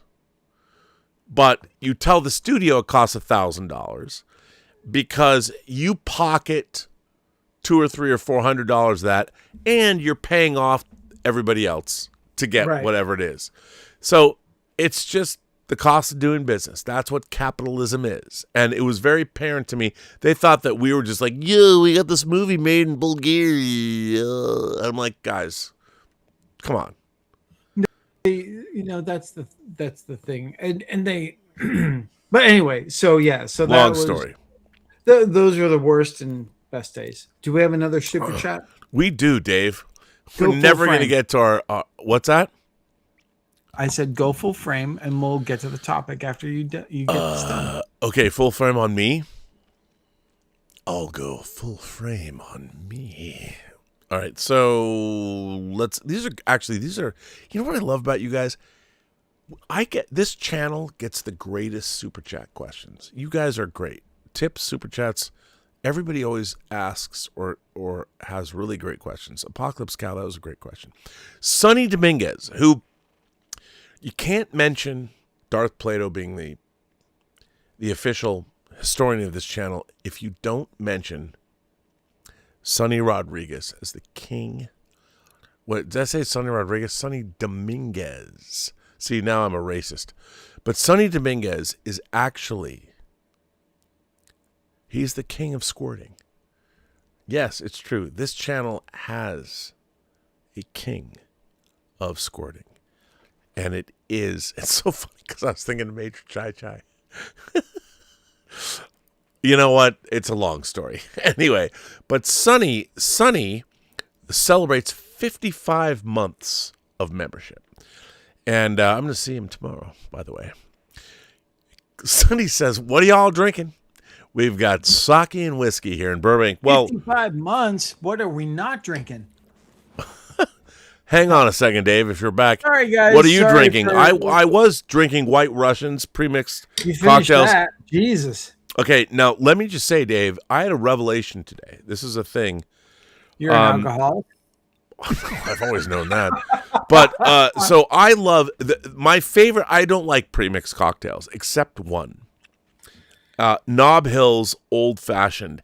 They changed the label today. Knob rocks. Only on well, they've always had, this is the same information. Oh, on the rocks. But Oh, they've not- changed it, and Centauri is on here too.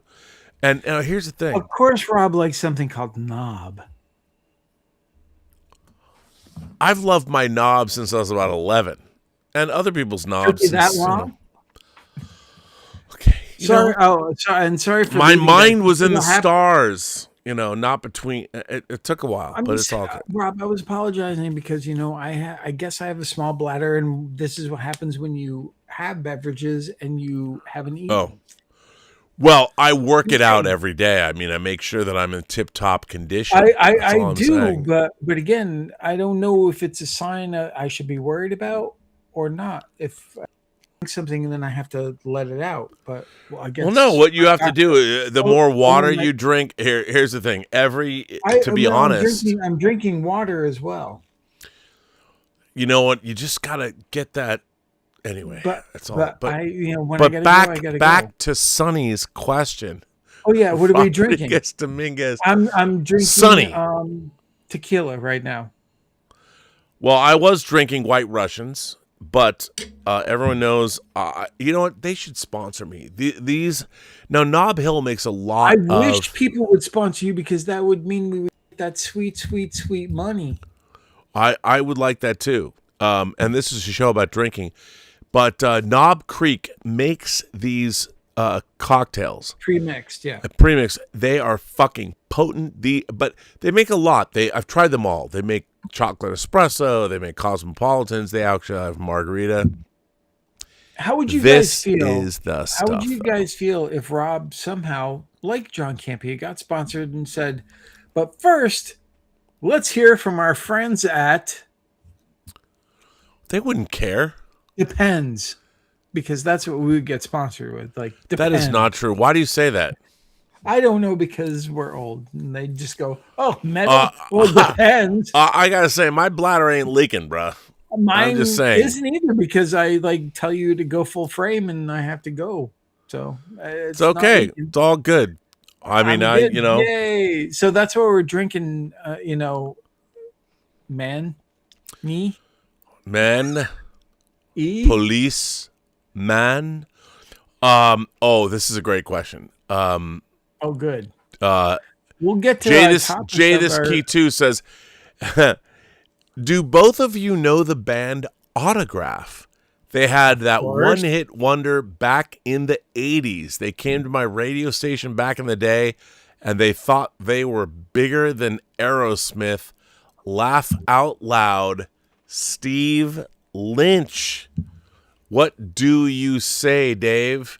Yes, Are- I know Autograph. Are you a fan of Yeah, Autograph? they were good. They were good. They were good. They were Dude. good. Don't ask me to name the song. Dude, it was turn up the radio. I know. Turn Yeah, up now the I radio. know. Now I remember. By the Now I way, remember. you know what, I guess I lied to you. I'm sorry. I there, guess I wasn't a fan, but I like that song. Here's That the song thing. was Here's the thing. amazing. That video sucked. But it was a great song. I really liked Turn Up the Radio, but I didn't know. You know, thought I turn knew- up the radio. I Is knew- I've it's like shamed when in myself it's in like front of when all in of you. Rome, The Promise. What's the next Turn up- super chat? We have to get to our actual topic. I know. We're almost there. Okay, Dave. I'm sorry. But that was a good question, though. And then he goes on to say, Jay this key two-parter. too says, to be clear about Avatar, since Jake transferred his brother's avatar for good in the first movie, doesn't that mean his kids are actually his nieces and nephews? Think about it. I don't want to. Well, Okay, The you could movie's say enough. that his There. essence was transferred. Uh, uh, Maura Drain, our friend from Portugal, Mario, asks, "Does one battle after another give the wrong message, as opposed to imposing tariffs on our NATO allies for not allowing Greenland to be sold to the United States?" Well, I don't know. I haven't watched one battle after another yet, so I can't tell you. Oh, dude, it's dope. It's dope. I Look, know, I'm sorry. you know what? Here's the thing. I'm behind. Here's what I Mario, you know I love you. But here's the thing. Why does a movie have to impart the right message? What is the right message? I was mean, gonna ask that. one of my favorite movies, is A Clockwork Orange. And it was the first time I saw it, the first time when I was Clearly the wrong message. No, it's not the wrong message, because you know what that movie. Do you know what Stanley Kubrick's whole career as a Kubrick fan? Let me tell you what Stanley Kubrick was saying. I wish I had buttons so it could like go to a educational music thing. So you Why? It's It's very easy to understand Kubrick's career. Stanley Kubrick loved the craziness of mankind. He loved people. He loved all. He was not a misanthrope the way people think. What Stanley Kubrick said, what he showed was the folly of man. And he always said, you know what? Let's not do this. We can be better. And like what I tried to do at the top of the show. Yeah. Let's go back to first principles. The United States is 250 years old this year, and I don't think I've ever lived in an America that has forgotten itself more than the time we live in right now. And all I ask, and all Stanley Kubrick asks, or Kubrick, as they said, and all that jazz, I've always said Kubrick. Stanley Kubrick loved mankind. He was a documentarian. He played chess. He was a chess prodigy as a teenager. Then he became a documentarian, a documentary photographer for Look like magazine. A fan of man? Yes, I would say I'm a fan of man. Yeah. By the way, Shout Factory, Devil's Advocate, fuck yes. But I wish. The only thing I wish with that, because I really do like that movie a lot, I wish they could do the original theatrical. Aren't they doing that? Well, no, because remember when they paid the money. They have did? they did. It is yeah. It's like the theatrical now. Okay, that's good. Yep. I didn't know that. So Dave, I'm gonna go full frame on you, because we've done the super chats. Oh wait, there's one more. And now we're getting to our most anticipated. We're getting into the topic finally. Okay, but by the way, the last super chat comes from Castle Grayskull, who says, "Sending you both hugs and kisses." Hugs and kisses. I appreciate that, but you know Castle Grayskull. I know she wants to hug and kiss me more. Yeah, she does. And I would too. She might be into a three-way. I don't know. I don't want to talk for it. I say. Look, the greatest three-way ever written was in Glamorama. Prove me wrong. Anyway, Dave, I'm going to go now. Drain the main vein. Cool. You have the con. It's a Star Trek reference. Right now. Just saying. Yeah, you're full frame, buddy. We're full frame now. Go. Oh, I'm going. Yeah, I know. All right, guys, here we go. Oh, look at that. Finally, guys, it's just you and I. We're going to watch these numbers who are watching drop like incredibly right now. What's going on, guys? So I gotta kill some time. My Rob is gone. Do you get paid to do these shows? No, Clarence, I wish I did. But I don't. I'm doing this out of the right now kindness of my good heart, and because I want to do it. look, getting paid and getting, I mean, what are we going to get paid anyway? I mean, that's the thing. We need a lot more viewers to actually make this like profitable. And so spread the word. But again, why would you? Because we're babbling so much. Um,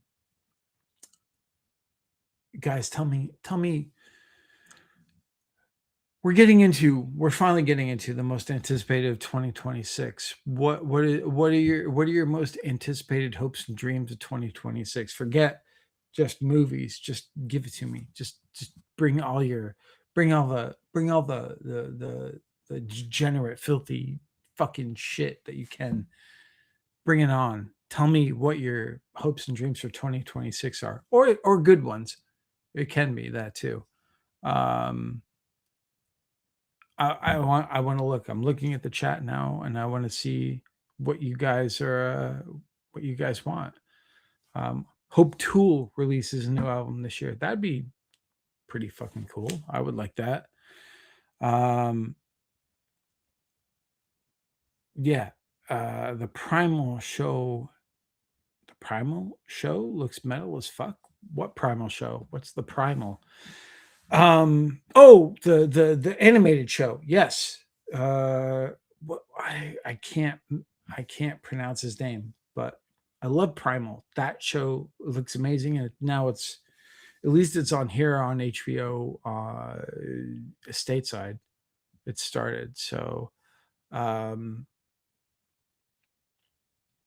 there we go. Boy, can you tell Rob is so much more comfortable being in one-on-one with you guys than I am?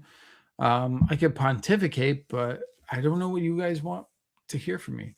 And this is why I don't have my own show. Rob will probably fall asleep on the can. We could hope, but I don't know if you guys want to be stuck with me for that long. And I would just have to turn off my camera because I don't know. I can't shut the feed off.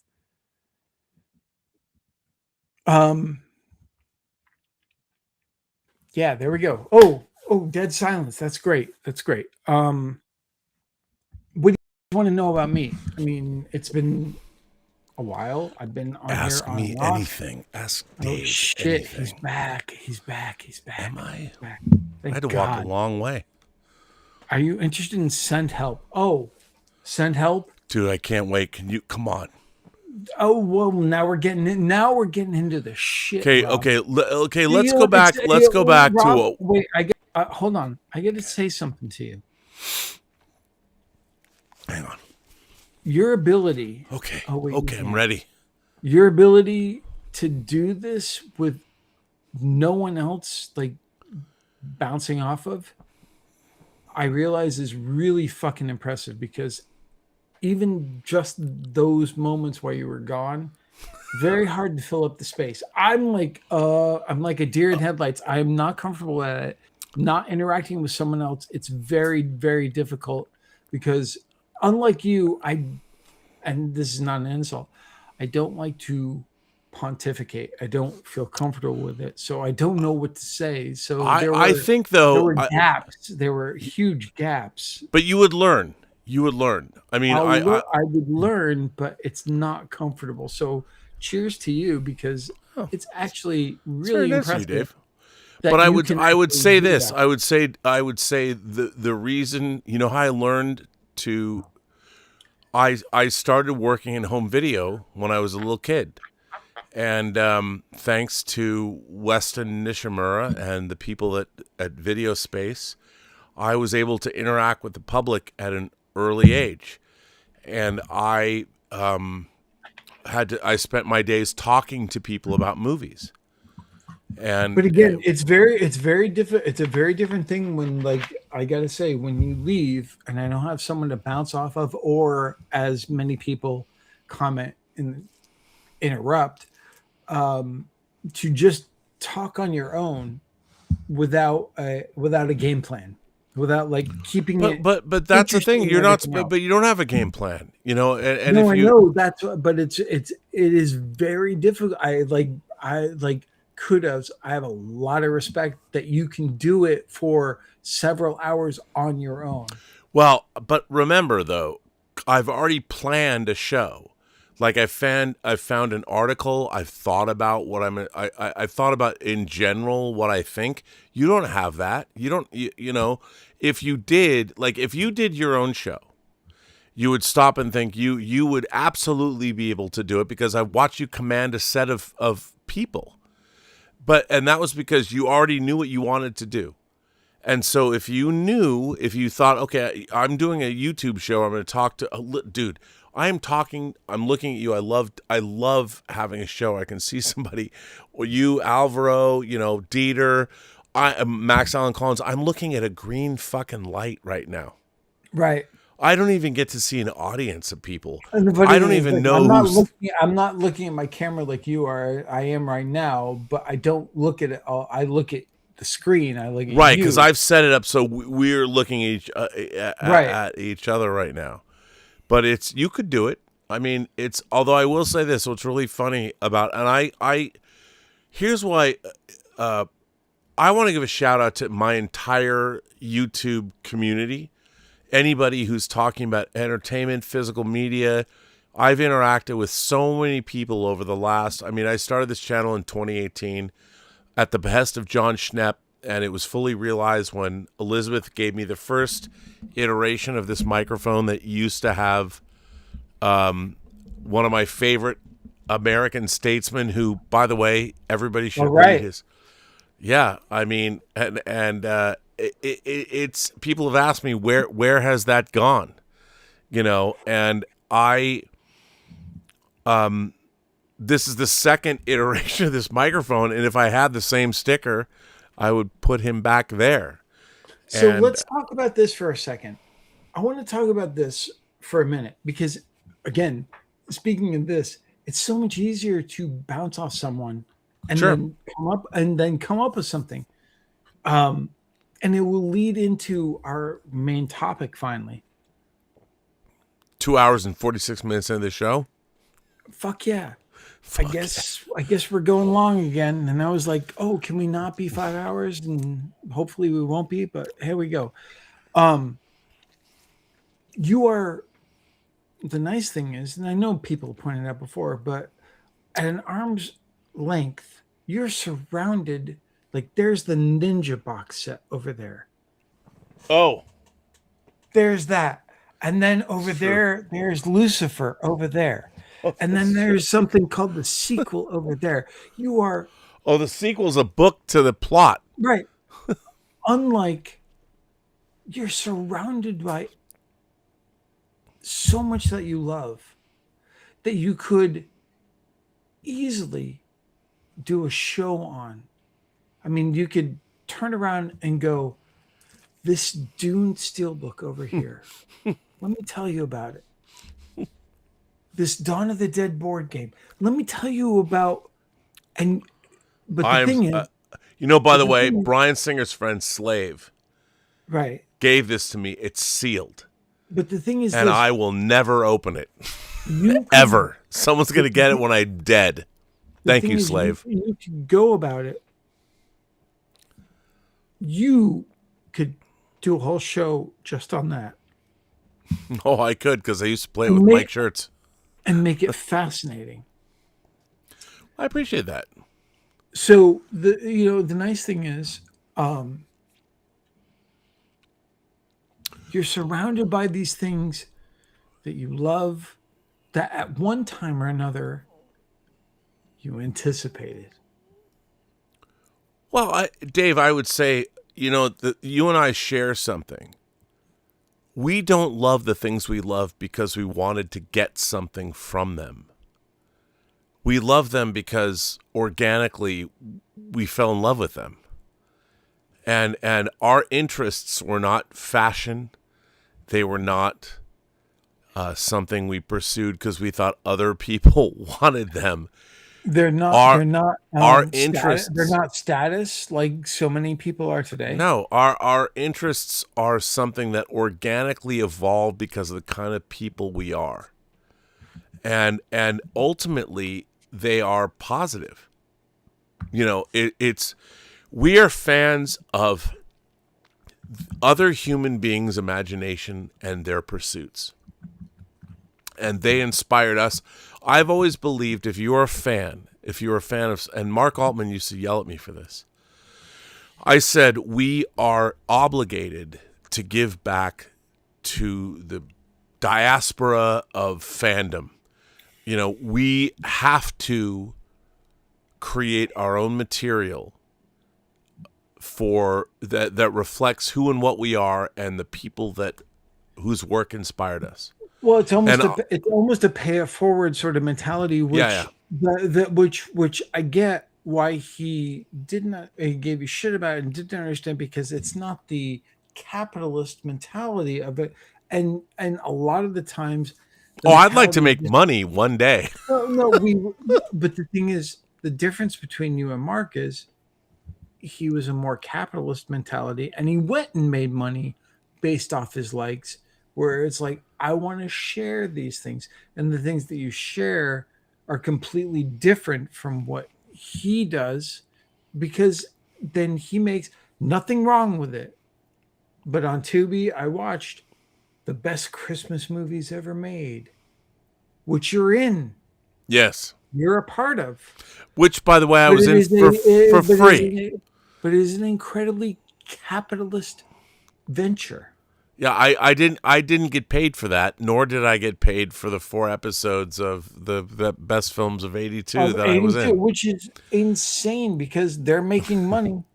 And the thing is this, but I'll tell you guys all this: the best films 1982 is a fucking amazing documentary. It really is. I'm really proud to be in it, and it's on Tubi, and I highly recommend everyone watch it. Yeah, and I have to say, look, you know, a lot of people ask, look, do I wish I would have made a lot more money in my career? Sure, but I have foregone the money that I probably should have earned to make what I've made, and I have spent the last 30 years of my life on teetering on the brink of oblivion. Like I have done everything I can to make what I can to get the things made. I certainly haven't, like, I don't, I can't pay for my shattered window. I know, from a golf ball that randomly, my random days, I'm like, gosh, the last 3 months of my life have been rough. My sister fucking died of an OD. I'm fending off a foreclosure. My car, I got rear-ended by a guy who said to me, "I'm sorry, I fell asleep." I was at a full stop right before Christmas, and I said to him, I go, you know, and I looked at him, and he'd been up all night working, and I looked at his truck, and I said, dude, you know what?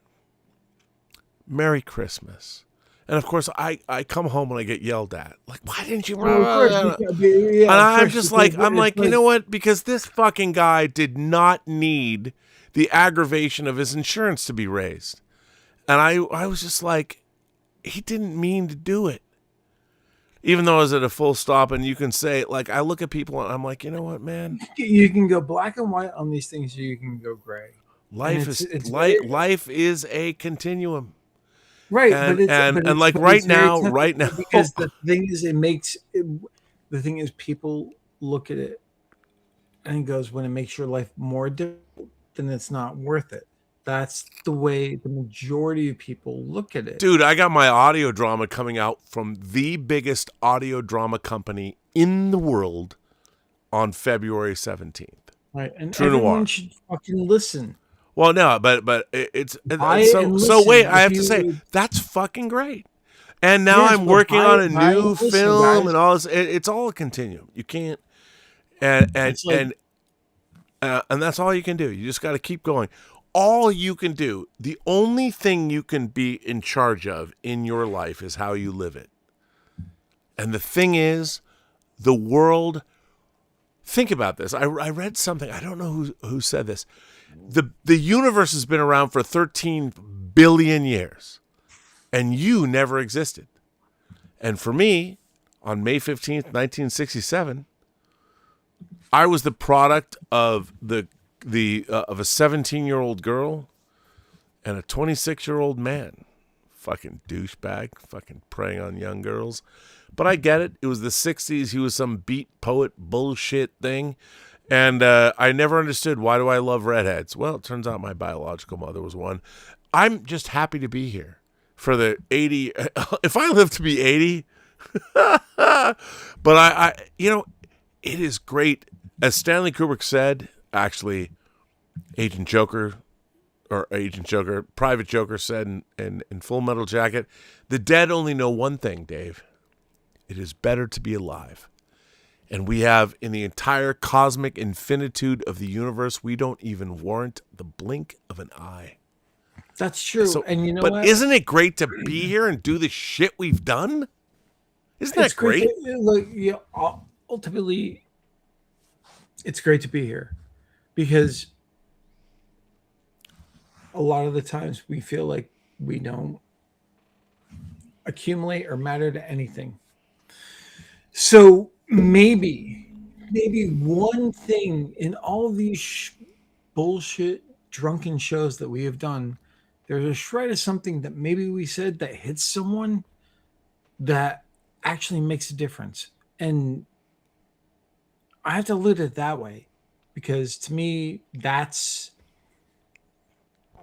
more than I could have ever hoped for, because I don't think that anything I've made, especially right or wrong, is going to make an impact or last the test of time, especially now where everything is so disposable. But you know what? But the thing is, you give me this opportunity to be here and do this, and reach out to people that I would never meet or get to talk to, and exhaust them with our blather as it's almost midnight and we still haven't gotten to the main topic yet. But Dave, I would say this: you and I have been friends, and we've been working together on and off for 33 years. Well, since 93 at Full Moon. 30. No, but we've known each other since 89. I know, but I'm just saying, but we've worked together. Since then. I mean, you know what? I learned, I will tell people, so I was cutting a trailer. I've said this for you. I was cutting a trailer for a movie called Spirit of the Night. And Dave Parker rolls in and looks at my trailer, and Dave Parker says, "You know how you can make this better?" And you showed me the pendulum of this light swinging and using it as a way to transition from shot to shot. Fucking genius. I didn't know that. I'd never cut a trailer before. Not a movie trailer. And I was trying to do it, and you come in and you looked at my trailer and you're like, "That's good, but you can make it better." I didn't sit there and go, "Fuck you, dude." You showed me something that I didn't know. And that thing that you showed me, and you actually, you might have even cut it in or whatever, 3/4 inch. No, I just showed you. I said, "No, do that, dude. Put this shot in." And dude, I have been using that technique since then for 33 fucking years. This thing that Dave Parker showed me like randomly about this this swinging light, and if you look at the trailer for Spirit of the Night, oh, it's a great. Jenna Bodner. I downloaded that trailer, and look, Spirit of the Night had a much bigger effect than most people know, because it did turn into a scene in Free Enterprise. It did. Oh, Huntress Spirit of the Night. There's a trailer. There is a trailer online. It's actually. Is it the trailer we did? Oh my God! It is. It's totally the trailer. I had no. You know what? I've up until this moment, I'm looking at it right now. That was the first trailer I ever cut, ever. And by the way, although the voiceover is not great, it was that Full Moon guy. Was it Jerry Lynn or Bob Snow? Was it Bob Snow from Nova Star or Jerry Lynn? I think it was. Wait, I'll put this in the trailer because, or I'll put this in the chat because this is hilarious. It is really. It's like, just so you know what we were working on. Yeah, so this is the first trailer I ever cut, and Dave Parker made it better.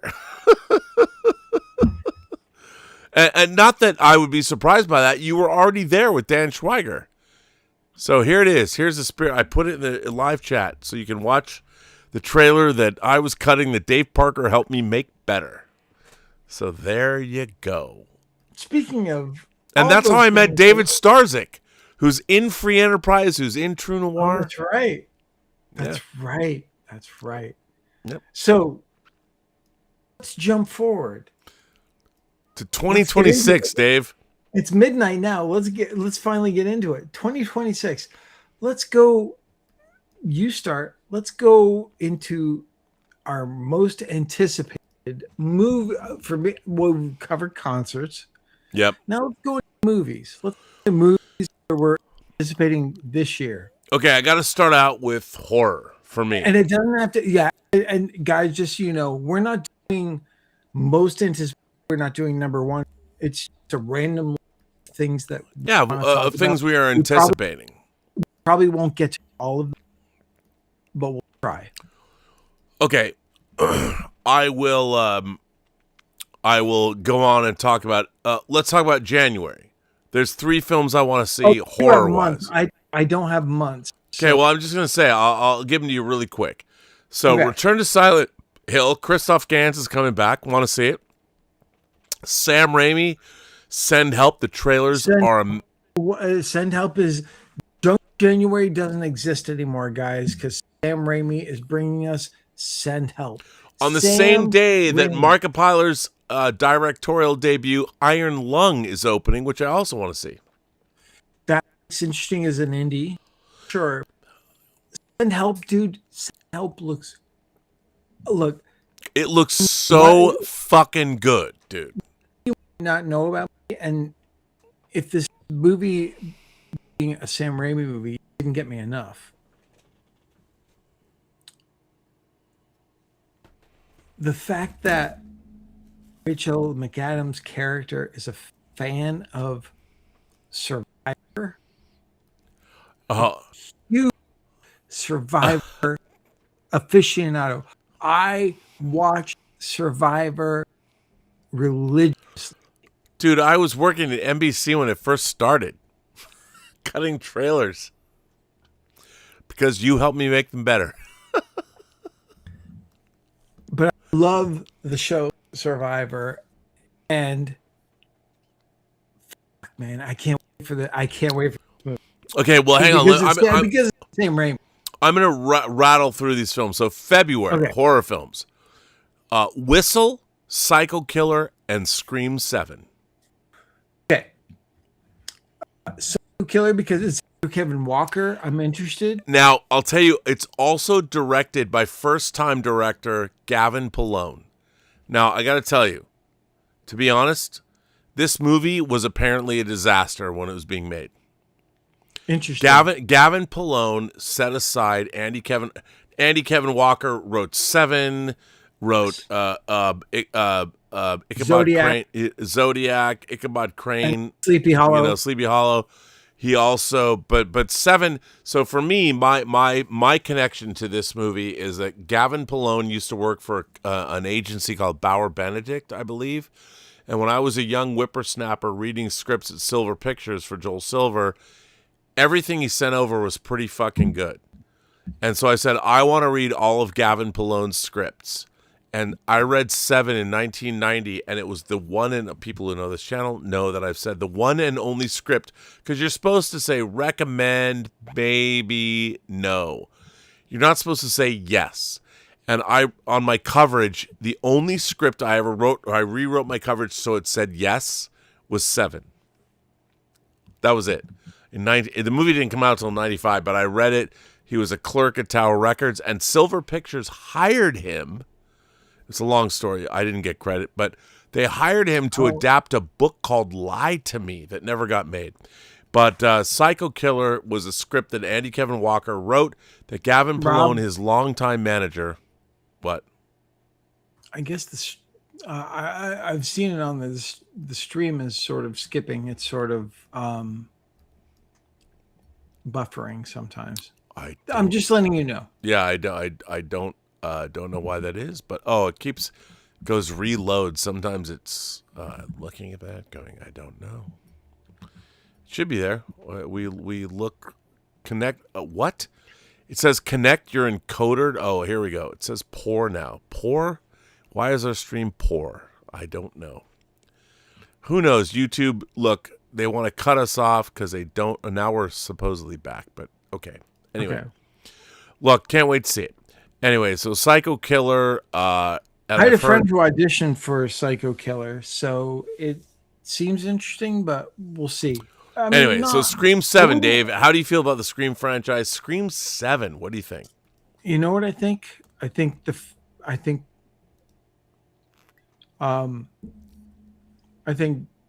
first Scream is a great movie, and I think the rest is not. I don't really care about Scream 7. Bless you. Alvaro's weeping right now, but okay. I think. But Andy Scream Kevin 1 is Kevin Williamson's coming back to direct it. and I hope it's good. But I didn't care about the last two. I just didn't. Okay. I think the first movie is brilliant. I think there are moments in the second movie that are really great, and that's it. Ultimately, I'll see Scream 7, but it's not anticipated for me. Okay. I get that it's anticipated for others. It's not for me. Then we go on to March. I think 3 bangers. Maggie Gyllenhaal's The Bride, which we saw an amazing presentation at CinemaCon. The trailers look terrific.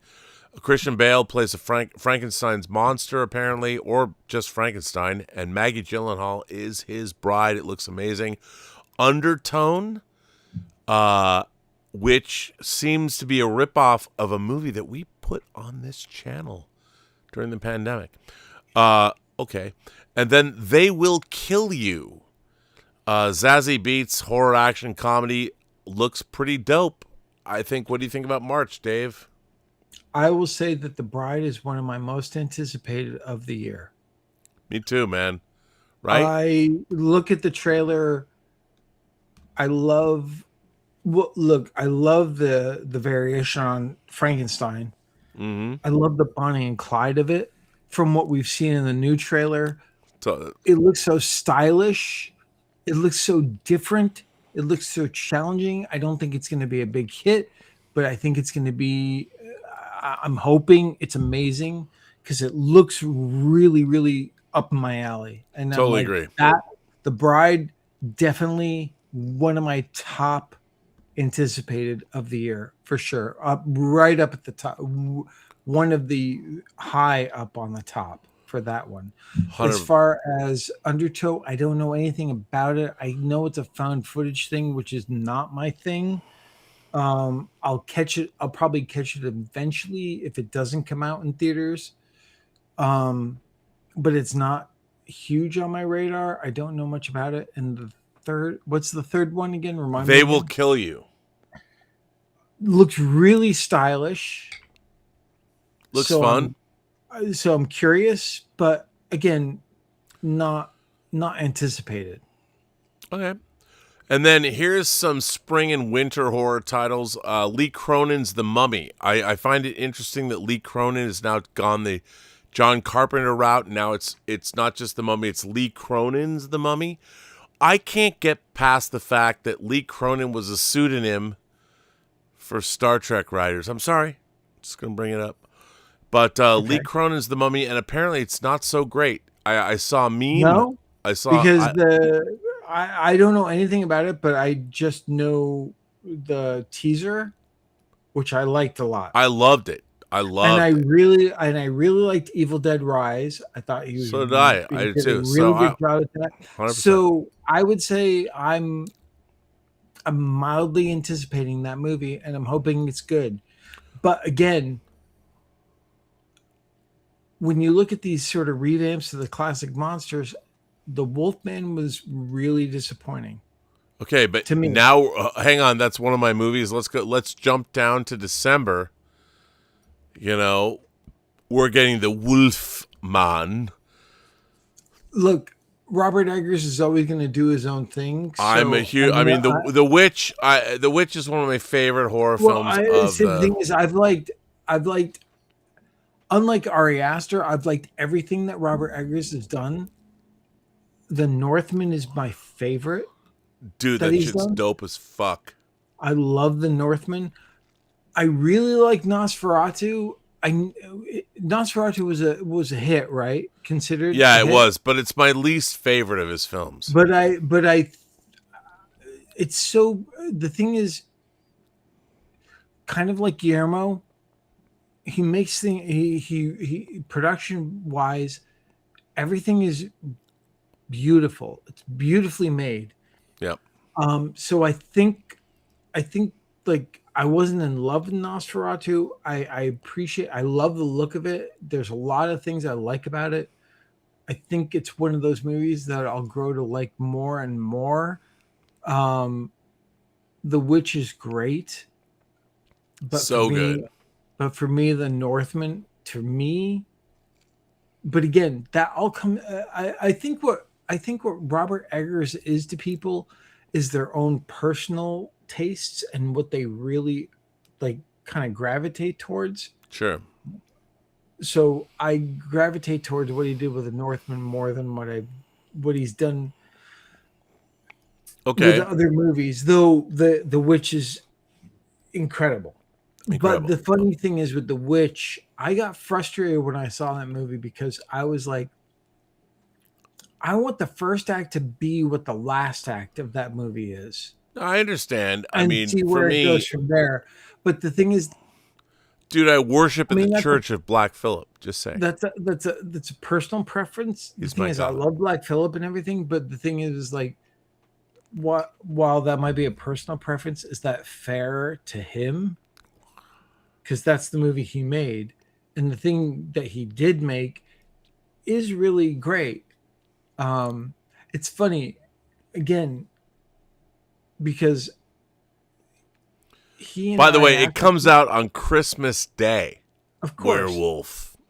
And I love that counter programming. I love having a dark Christmas movie come out at Christmas because that's what I always used to watch on Christmas Eve was a dark, fucked up movie that I would watch at home and sort of go to and fall asleep and then wake up on Christmas Day. Totally. Now, okay. Now I'm gonna roll down my most anticipated horror film. There's two. There's Obsession that burned up TIFF. That opens on my birthday, May 15th. My actual real birthday. And Obsession, for those of you who don't know, a kid finds a artifact in a store where you can make a wish, and he wishes that his childhood sweetheart or the childhood friend loves him. And monkey's paw like it goes horribly awry. And people in TIFF said it was the most amazing thing they'd ever seen, whatever. I'm in. I love the premise. I love the idea. I think it's going to be great. There's Scary Movie 6, whatever. I don't care. Evil Dead Burn. Okay. Insidious, The Bleeding World, and then Thread, An Insidious Tale. No, I think I'm rifling through the horror films of the year. I know, but we're going fast. So Evil Dead Burn, looking forward to. It's like they haven't done this wrong. To me personally, they haven't done us wrong yet with these adjunct Evil Dead movies. I agree. That are not connected. It's like, and that's where Lee Cronin. I mean, I want to give him the benefit of the doubt. Here's the thing. I don't know who did Evil Dead Burn. I forget. I don't. It's a newer guy. Yeah. Yeah. I don't like that Lee Cronin put his name above the title. Oh, I do. I respect that. I don't like it because you know what? He hasn't earned it. He made one movie. John Carpenter did it from the beginning. And I get it. And by the way, can we just talk about he didn't do it with Dark Star, so he didn't do it from the beginning. Well, yeah, but okay, yes, but that was a student film that was turned into. But he didn't do it with Elvis either. That was a TV movie, dude. I know we're splitting hairs different. now. No, we're not. And you know what? I'm just like, Lee Cronin has not earned the right. And I'll tell you. But Carpenter, but people could have argued at the time John Carpenter hadn't either. Yeah. With Assault on Precinct 13, no. He did. Yeah, I he mean, did. when you see I the want movie, Vanilla you go, Twist. oh yeah. When you see the movie, yes. But Assault on Precinct 13 fucking rules. And no one, anyway. No, so I agree we have with you. Evil Dead Burn, Insidious, The Bleeding World, and Thread, an Insidious Well, Tale. no, hold on. But no, I think there's only one. There's only one. There's either Thread and Insidious Tale, or there's The Bleeding Room. I don't know which one it is. I don't either. I know they've shot another Insidious movie. I know that for a fact. I don't know which one it's called. Okay. Whether it's called The Thread or not. I know there will be direct connections to the rest of the Insidious films because I know Lynn Shay is back. Okay, but I'm just saying, do you excited? Do you want it? Yay, nay? What? Well, the thing is, the thing is with the Insidious films, and this is a little different. I have a very personal relationship with the Insidious films because not only do I know Lynn Shay, I know Joseph Bashar, who is the composer and also is the Lipstick Demon. And on top of that, Insidious 2, the ghost is named after me. I know, and let me tell you something. I love James Wan. And when Elizabeth, but a lot of people don't know that the ghost in Insidious 2 is actually named after me. Well, I didn't know that. But I will say this, dude, that I introduced Elizabeth to James Wan, and at Charlie's house, and she said, "Let me tell you about my favorite scene in the Insidious movies. It was Insidious 2." And she tells James, I don't remember the exact scene, but I was actually proud of my Lizzie because James Wan loved hearing it. Well, because Insidious 2 is batshit crazy. It's the Back to the Future 2 of that series. Totally. And I will say this. He went out there and did something weird. James Wan's one of the nicest guys in the world, and he has the weight of the world on his shoulders. But he was nice to Elizabeth and listened to her.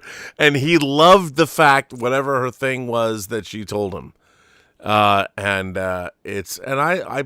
think Insidious 1 is a great revitalization of a career. Okay, so it's a great revitalization of Poltergeist. Okay. We have Werewolf. We talked about Oh, wait, here's a big one. Zach Kreger, coming off of Barbarian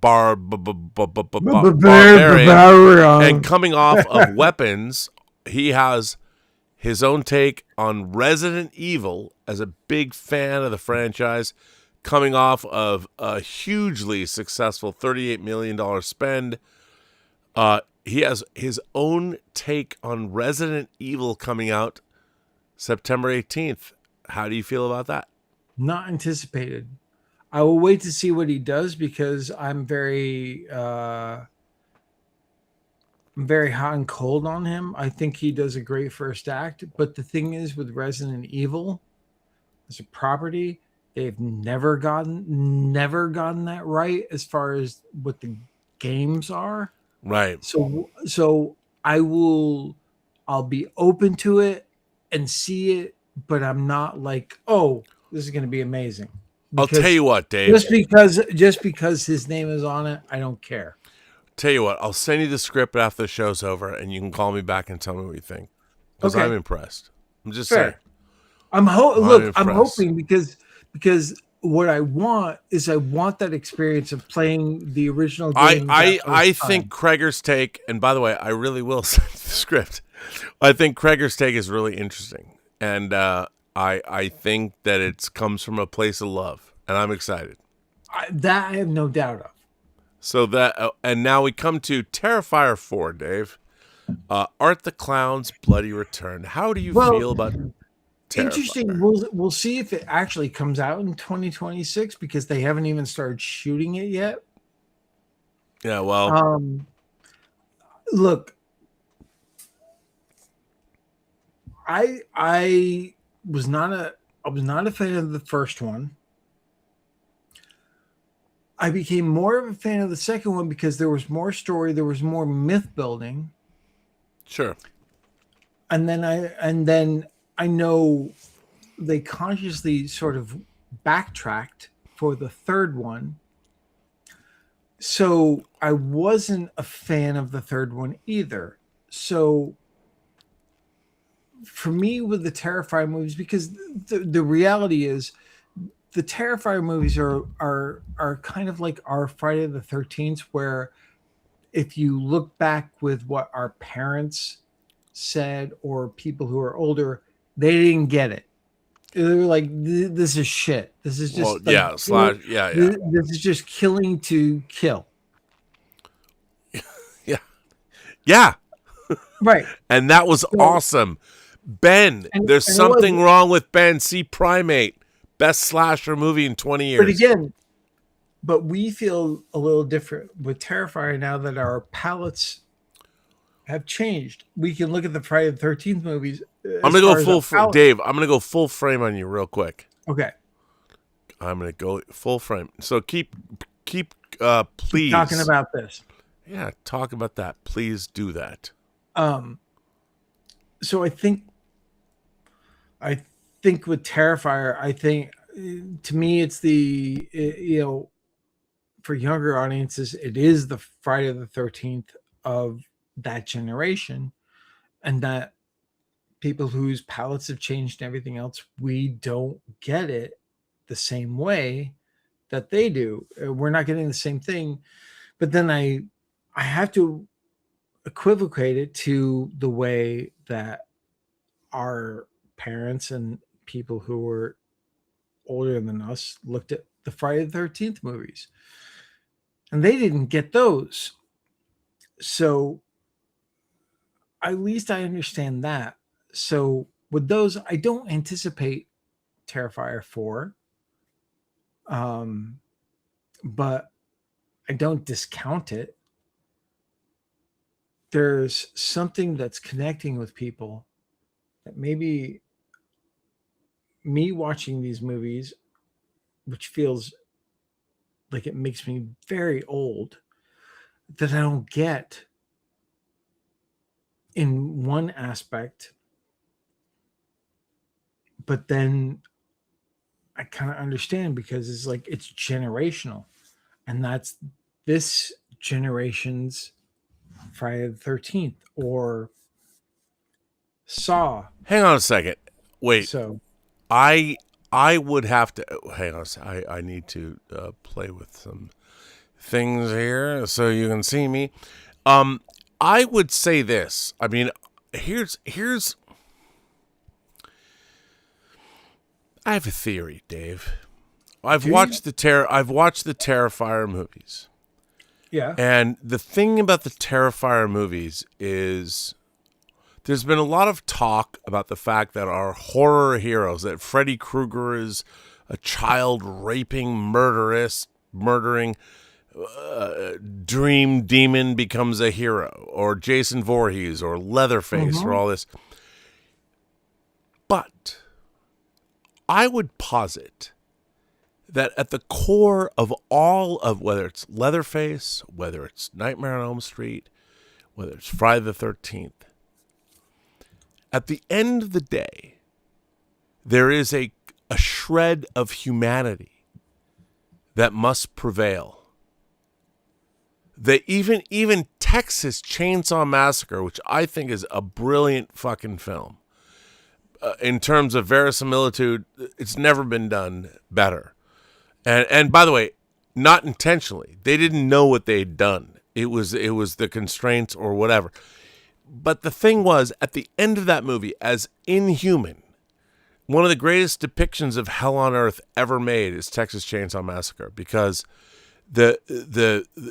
hell to me is a lack of empathy for living beings. Okay. And that, I know it's more metaphoric, but if we have a lack of empathy for other life forms, in my mind, in the cosmic infinitude of the universe, anything that lives, whether it's a microbe or a pachyderm, is amazing.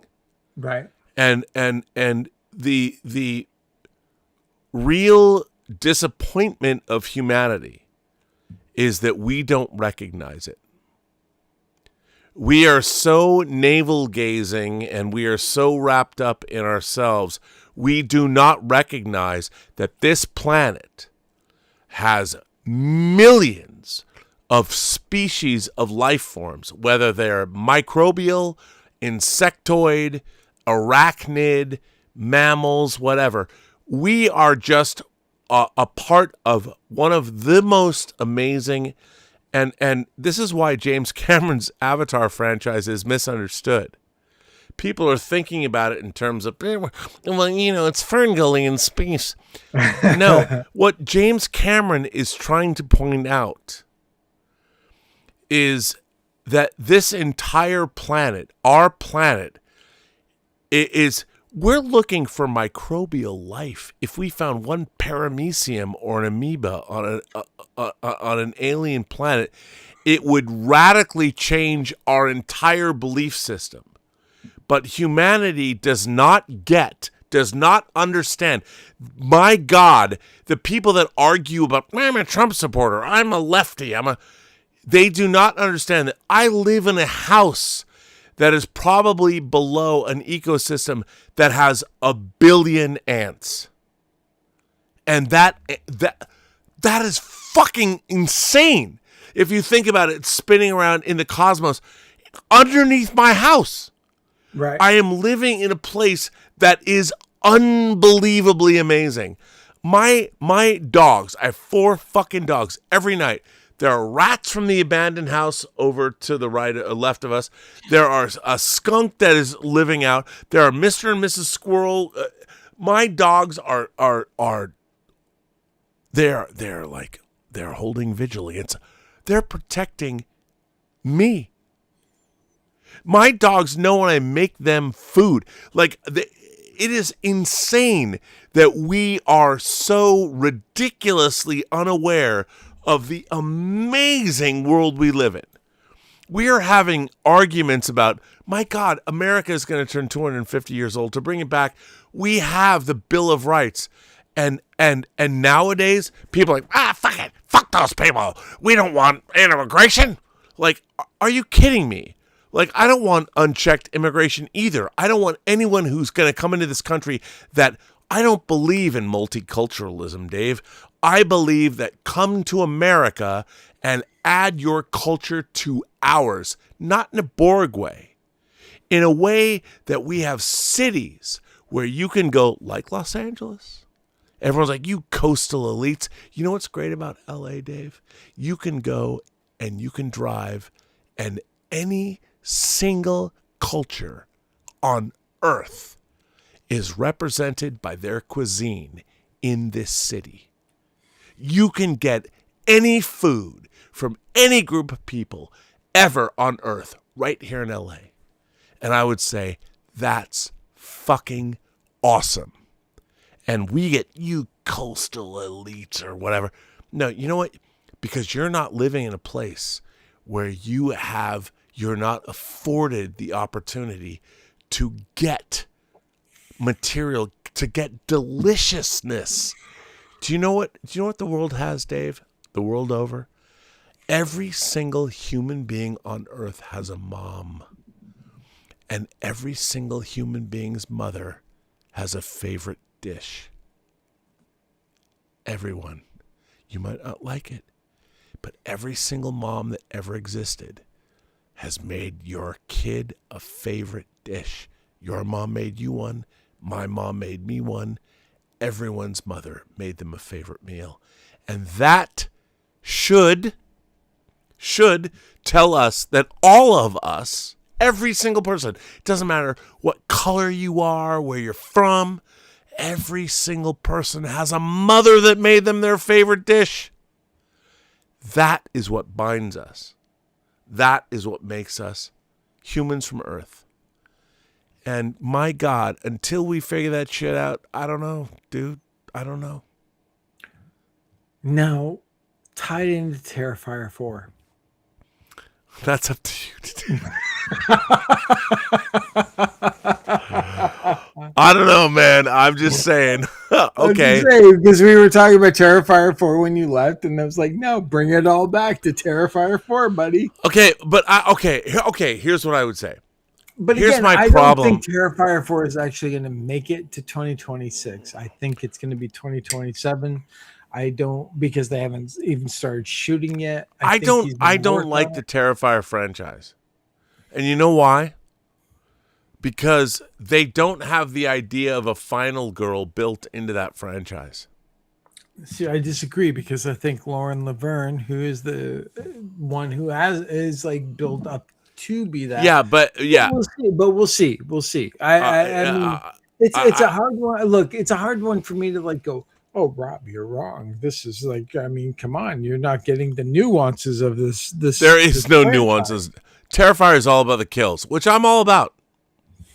But even, you know what Friday the 13th was about, really. No, I mean, no, really, when you break it down, back in the day, Friday the 13th was all about the kills.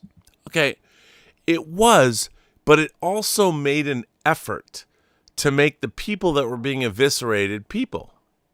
But again, and that's why it made. That's why Terrifier 2 did do that. Kind of, but you know what though? But okay, this is gonna seem weird. Made Cena a final girl. Okay, hang on a second. Absolutely. Okay, let me tell you the difference between Friday the 13th and Terrifier. This is so weird to say. The original Friday the 13th. No, Jason Voorhees. Jason Voorhees. No, hang on. But the thing is, it's not fair to count the first one. Okay, are you fucking kidding me? No, that's like you telling me, you know what, the original series is so dated. But the thing is, we're talking about Jason. Dude, no. We're talking about a franchise. I know you're not. You're going to be this, you're going to take the stance of like going the first one. Okay. The first no, one Dave, you can't sit there and go, you always have to go back to first principles. Always. But with Friday the 13th, it doesn't work, because the rest of the series, this thing that the thing that is really known for is Jason in the hockey mask. That wasn't even until Friday the 13th Part 3D. I know, but that's what I'm saying. It didn't really become what it became. Okay, Dave, that's not fair. Go full screen. Not fair. You cannot. Okay. Why am I going off? Okay. I saw Friday the 13th in 1980. It was a birthday movie of mine, May 15th. It was around that time, 1980. I don't know the exact date. That's when I saw it. It was my birthday movie. My dad took me and my friends and got me in. I turned 13. It was my bar mitzvah year. It was a great fucking month. May of 1980. You know what happened in May of 1980? I was a bar mitzvah boy, and The Empire Strikes fucking Back came out. Oh my God. My first movie with the Seattle International Film Festival, I was 12. I walked on a bus dressed as Darth fucking Vader. They would not let me see the first 12 o'clock show. They would not let me see the 3 o'clock show. They would not let me 3 a.m. 6 a.m. I had tickets to the 9 a.m. show. But me and my friends, including Jolie Von Sir, we got to get on a bus. And I went to the UA 150 Theater on the corner of 6th and Blanchard and saw The Empire Strikes Back. What does this matter? I don't know. But days before that, that was May 21st. Was it May 21st? Or May 24th. Days before that, I got to see Friday the 13th with my friends. And I was bar mitzvah boy. So I not only became a man, I saw Friday the 13th and The Empire Strikes Back. And boobs, and he became a man. I'm just saying. It was all good. But here's the thing about the Friday the 13th franchise, Dave. The first movie actually had a motivation for the killer. That wasn't wrong. And the motivation, Betsy Palmer. That was the actress. Betsy Pamela Palmer. Voorhees. Pamela Voorhees. Pamela. Oh, good old Pammy Voorhees. Pamela Voorhees, played by Betsy Palmer, because her developmentally disabled kid was not being watched by the counselors there. He drowned. They were making love while that poor boy drowned. Yeah. And by the way, can I just say, do you know what I really was looking forward to in 2026 that I'm not going to get? Oh, yeah. Brian Fuller's Crystal Lake TV series. And I'll just flat out fucking say it. I've read some scripts. And when I say that I know things, let me just say this to you, Dave. I don't mean to lord it over anybody. I don't mean to go, I know things. When I say I know things, it's only because I've read the screenplay. Whatever that may be. But those fucking Crystal Lake scripts were fucking dope as fuck. But I don't know. Hold on, but let's not count out. I mean, the new showrunner did Welcome to Derry, which a lot of people liked. Loved it. Loved it. So loved it. It might be good, but the thing is this: what I think about. I'm not saying it's not going to be good. Hold on. The Crystal Lake series is not made for us. Oh yes, it is. Well, maybe the Brian Fuller ones were. Yeah. But maybe not the new ones were made for us. Dave, when was the last Friday the 13th movie? Well, 2009. 9. Yeah. Okay. That was how long ago? That was 17 years ago. 17 years ago. So who is it being made for? I think they're trying to get new people in. Okay, what new? These kids are going to talk about, just because I'm a virgin doesn't mean I have to die, and I'm just going to go on to OnlyFans. I mean, we don't know, but here's the thing: it's not on our list. You know what is on my list, Rob? Let's talk about some stuff that's on my list. You know what's high on my list that's not high on your list? Street Fighter.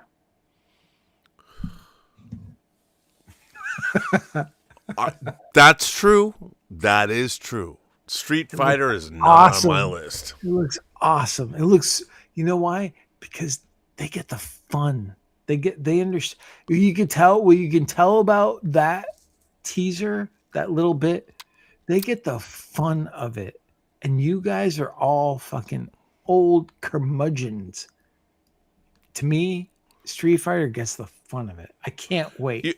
The trailer. You're talking about a trailer. It gets the fun of it. And you guys all rallied against it. And I'm like, no, this movie gets what Street Fighter is. It's going to be fun. Fun. Fuck Mortal Kombat 2. Except the fact that the only thing that Mortal Kombat 2 has going for it is Carl Urban. That's a lot, though.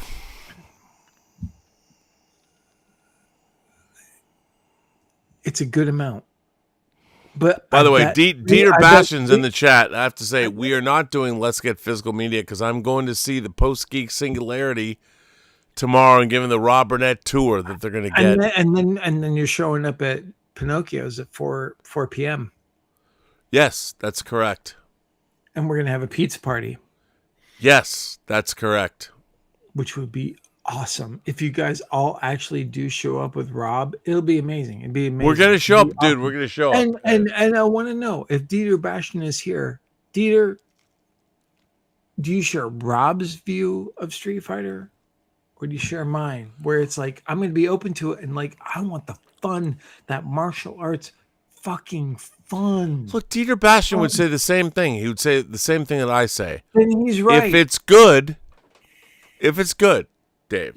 If it's good. Well, of course, if anything's good. But the thing is, you got the Ninja box set right there. Is that good?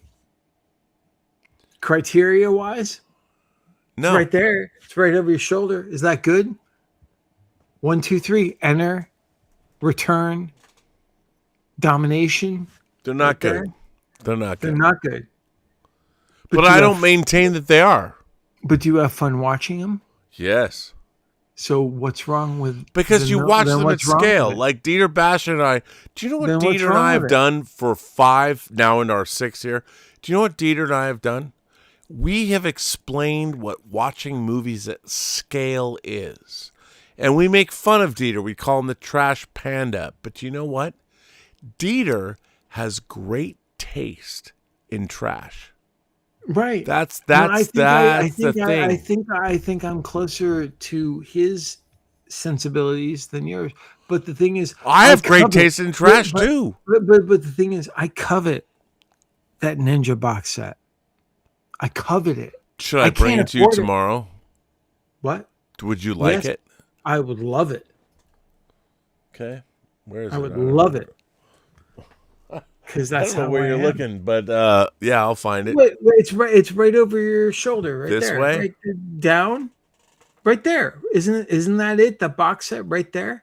No, by the it looks like a candle. By the X-Men thing, yeah, and then down.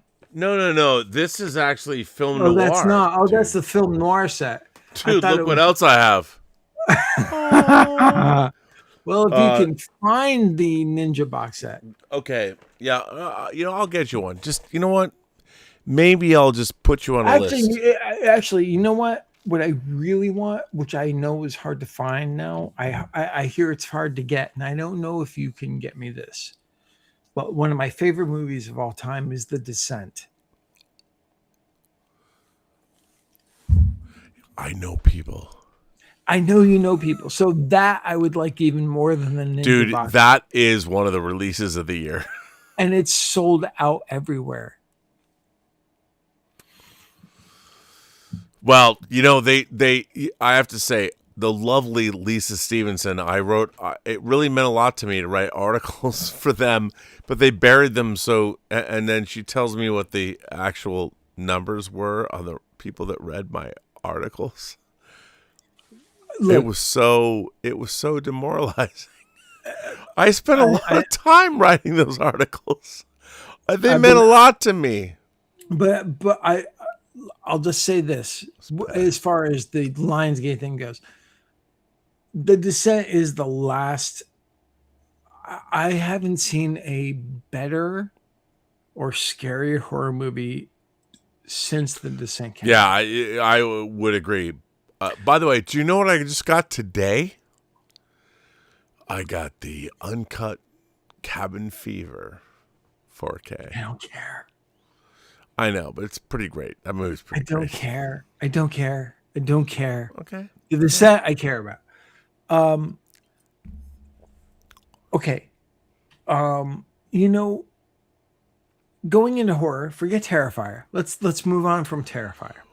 Well, I would say that was for me the last in terms of the work that I did. The work that I did. Oh no. Okay. So there's other ones, but these are not in any order. So I'll just bring up some titles. Yeah. I can bring them up in horror, or I can I'll bring up. Just rattle them off, dude. Just talk about what you want to say. You know what? One I'm anticipating a lot. Clayface. Okay, me too. I want to know what's going to be. Me too, because we don't know anything. Okay, and let me add to this. The DC universe has been James Gunn. All we've had is Creature Commandos, Clayface, and Superman. Peacemaker and Superman. We're getting Supergirl and Clayface, and look, I was not impressed with the Supergirl trailer, to be honest. I don't care about Supergirl at all. No, but I'm curious about the whole universe. And Clayface, but Clayface, the two movies they have coming out are Clayface and Supergirl, and they have lanterns, which right. So those three things, which were not directed by James Gunn, are going to set, and for me, I'm on a precipice of wondering, are these things going to be good? Because Clayface, that's a bold move to make before you've introduced Batman, but as a body horror thing or whatever. The fact that they're doing Clayface, lanterns, and Supergirl is what we're getting in 2026. if for It's no other interesting. reason, don't you want to see what they're going to be like? I do, but I look at Supergirl and Lanterns having more of an influence of James than Clayface. Maybe because that's Flanagan wrote it. But again, we've only seen the super, at least for me, I've only seen the Supergirl teaser. And to me, it looks like an extension of Guardians of the Galaxy, which fine, because the thing is this, it's like, that's not a problem because the Guardians of the Galaxy movies are really fun movies. Awesome. They're And by the way, really fun. I'll say the loud part, or the quiet part out loud. I tried to. That trailer's fucking terrible.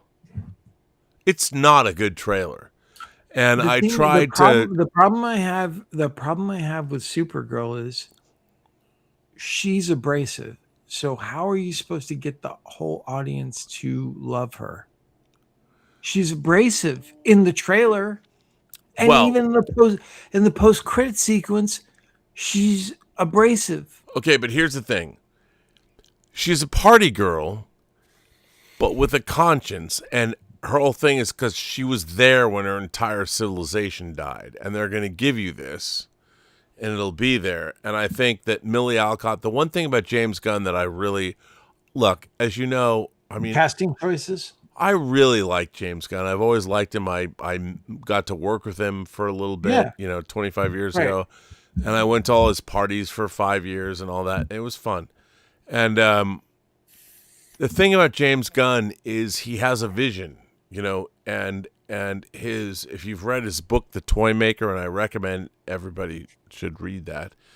And I mean, people are like, he's a novelist? Yeah. I have a first edition hardcover right back there.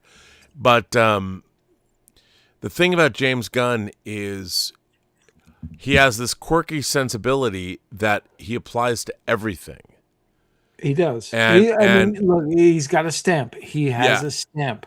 And the problem is, I don't think, and I've watched Superman probably 5 or 6 times. Jesus, it's more than me. Well, the problem with that is that Superman is not the character that James Gunn should be putting his stamp on. And I mean, I like his movie, but I don't think it entirely works because the one thing that his Superman film doesn't do is it doesn't ground Superman. And you see things like there is a lack of nobility to his Superman. Yes. I think David Cornsweet is fucking great, by the way, as Superman. That you expect from the character. Yeah. Yes. And there's so much goofiness, James Gunn goofiness going on that it's a difficult. It's funny because what people want from Superman is to tell them how to be an American. And if Superman does not lead the way, and that's what, if you look at Superman, the movie, which is still one of the greatest superhero films ever made, what that movie tells you is why being an American is a great thing. Again, because there is this nobility to the character. And the same is true, by the way, of Steve Rogers in the MCU. Yeah. And if it was the nobility part of it, it was the one thing that Bryan Singer did get right in Superman Returns. Yeah. Yep. I mean, he was slavish to the Donner movies to a fault in some ways. But he did get the nobility part of Superman right, which again, look, but the thing is this, Brandon Routh played beautifully. He did, but the thing is this, you have to look at it like look, you can't, a character like that, you just have to I think you gotta let people interpret it in their own way and just give him some rope. Let's see what he does. Based on one movie, it's not it's not fair to judge what his whole sort of vision for this thing is yet. But I would say here's the thing And, about James. and certainly not with Supergirl based on a teaser trailer. Yeah, and he didn't direct it, but whatever. I would say, look, if you know the story Woman of Tomorrow that it's based on, you know the But fact that I don't, and I shouldn't have to. yeah, no, you shouldn't have to. But just so you know, that her trauma is part of that story, and maybe we'll learn that. And the thing is, yeah, I can watch it and watch the movie and go, "This is fucking great. This is here's the problem. As we all know, all superhero films are wish fulfillment fantasies. You know, we all wish we were superheroes. And by injecting real human emotion or human foibles into superheroics, there's a big part of the audience that will automatically reject that idea or reject that premise. And I get it. And the fact that you have a Kryptonian like Supergirl who's only ever been like she's a paragon of virtue. The fact that she's a drunk party girl. And by the way, what that makes her is unattainable to the very audience that you're selling it to. Because by doing that, Supergirl is a girl that we don't understand her. Why is she a party girl? What's going on? Why is that? Well, yeah, hello, welcome to the world that you want to belong to.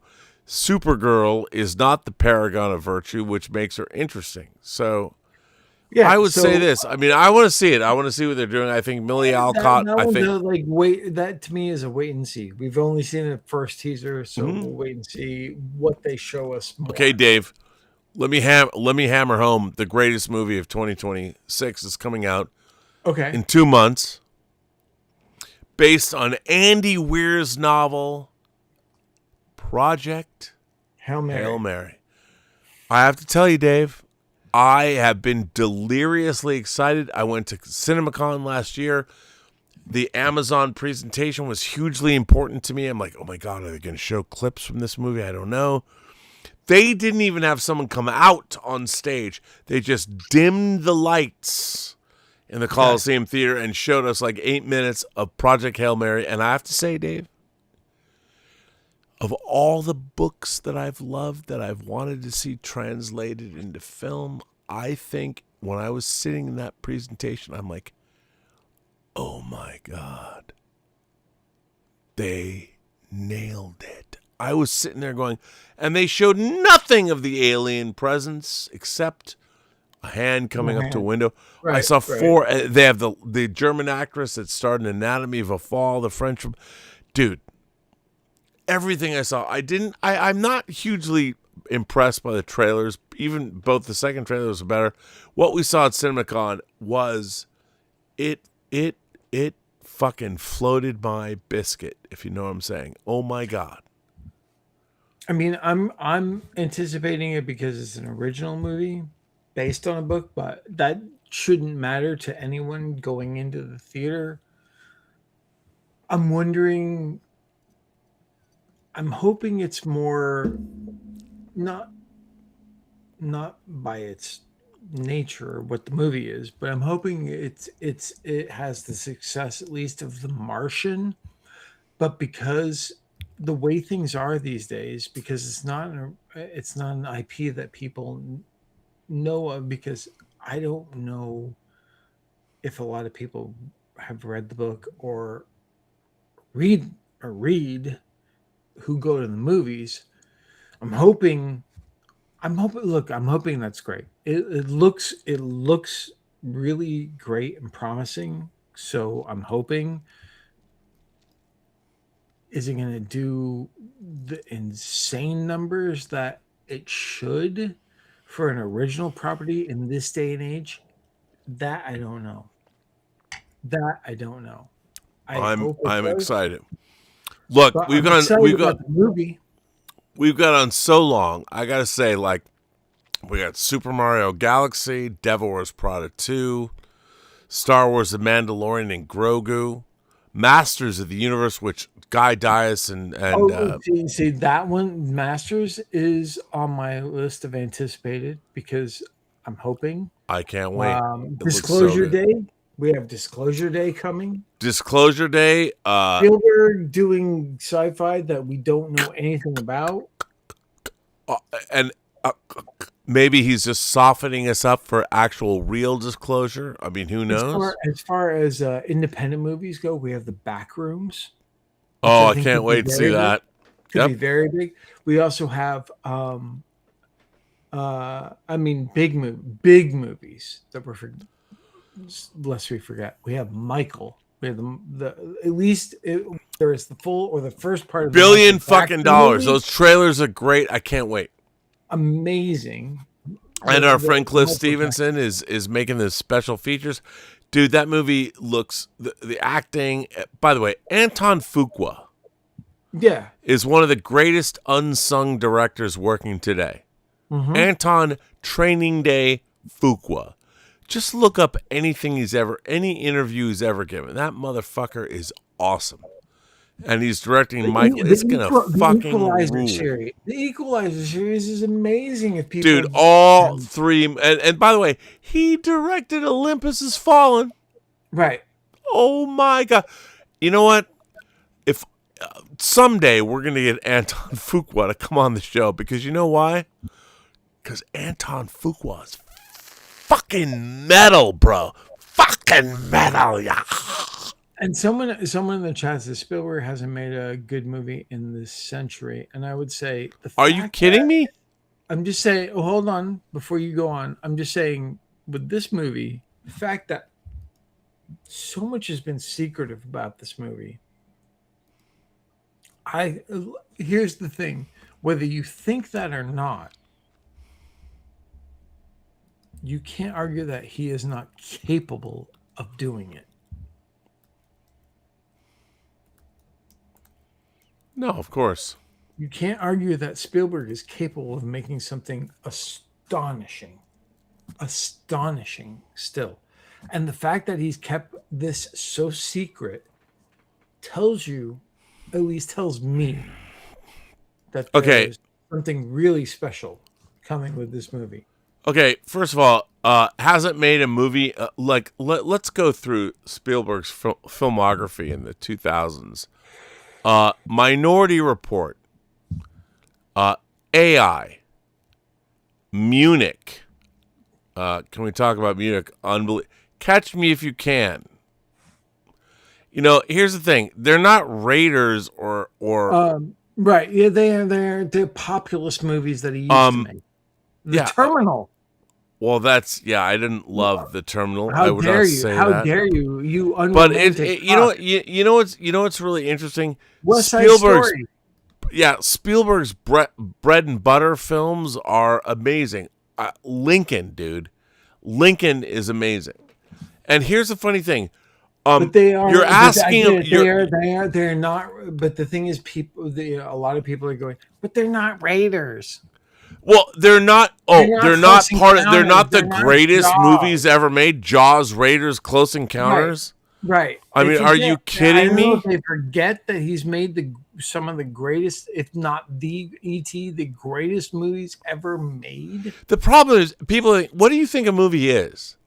Like, if you're making like Bridge of Spies, which is a great fucking movie, you're making a movie about a historical event that happened.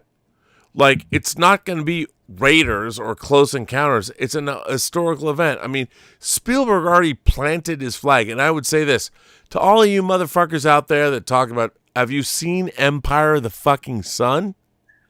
And the Probably thing is, not. He's earned the right to like do these things. Well, but what are people expecting? That every movie Steven Spielberg makes is going to give you a religious experience with Jesus fucking Christ? Yeah, I mean, really? Is that what you want? Everything is like, because when Indiana Jones opens up the Ark of the Covenant, the power of fucking God comes out and kills the Nazis. Let me tell you, sometimes he wants to remake a movie and make Always. That's what he wants to do. And it's like, such a great movie. It is a great movie. Always is a great movie. I love Always. I And the funny thing is, oh my God, so Steven Spielberg didn't make one of the greatest films of all time. Because every movie isn't the greatest God, I movie of all fucking time hate made. that attitude. Like, he hasn't made a good movie. You know what? Catch Me If You Can's a great movie. It's a great movie. Is it fucking Jaws? No. No. But it's a really great movie. But you know what? The Terminal is a great movie, Rob, and it's not Jaws. Well, No, Ray it's a great Ora movie. would tell you the same thing. Minority Report, great movie. Well, yeah, because War of the Worlds is a great movie. No, dude, I would say this. Here's the thing about War of the Worlds. The problem is that it's a world of expectation. Steven Spielberg has given us some of the very greatest movies ever made. So when he delves into a B movie like War of the Worlds, that opening sequence when the Martian war machine comes out of the ground and starts smoking people is one of the greatest sequences in any science fiction horror film ever. When people go, thum, thum, thum. It's fuking incredible. When you see the overhead thing go, that's in the trailer. The one shot, the driving, the one shotter is great. Bro. The bridge sequence is great. There's so many.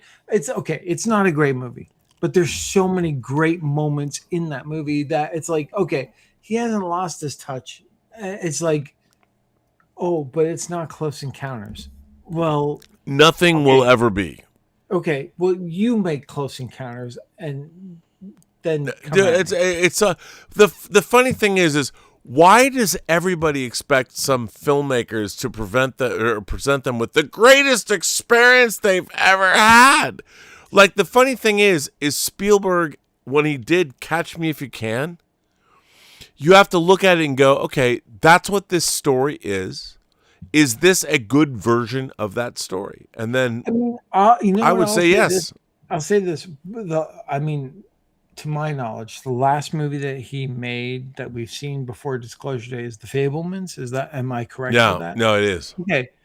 So but again, these are personal things. For me personally, the end of that movie with David Lynch is one of the greatest moments in movies. I will totally agree with you. Totally agree with you. And the fact that the very end of the movie, the scene, the horizon, the frame literally goes up. Dude, here's the thing. Not 100% all through the movie. A great movie. But it is what it is. It's a Ron Clef of his life, man. But there's those Spielberg moments in it. But you have to understand, you have to look at what it is. The funny thing is everyone expects Steven Spielberg to go make Raiders or Close Encounters or Jaws. And it's like you always have to look at every movie or E.T. You have to look at it. Most successful one. Yeah, you have to look at it unto itself. You have to look at Catch Me If You Can and go, did Steven Spielberg do with this story the most that could be done with it? And I would say yes.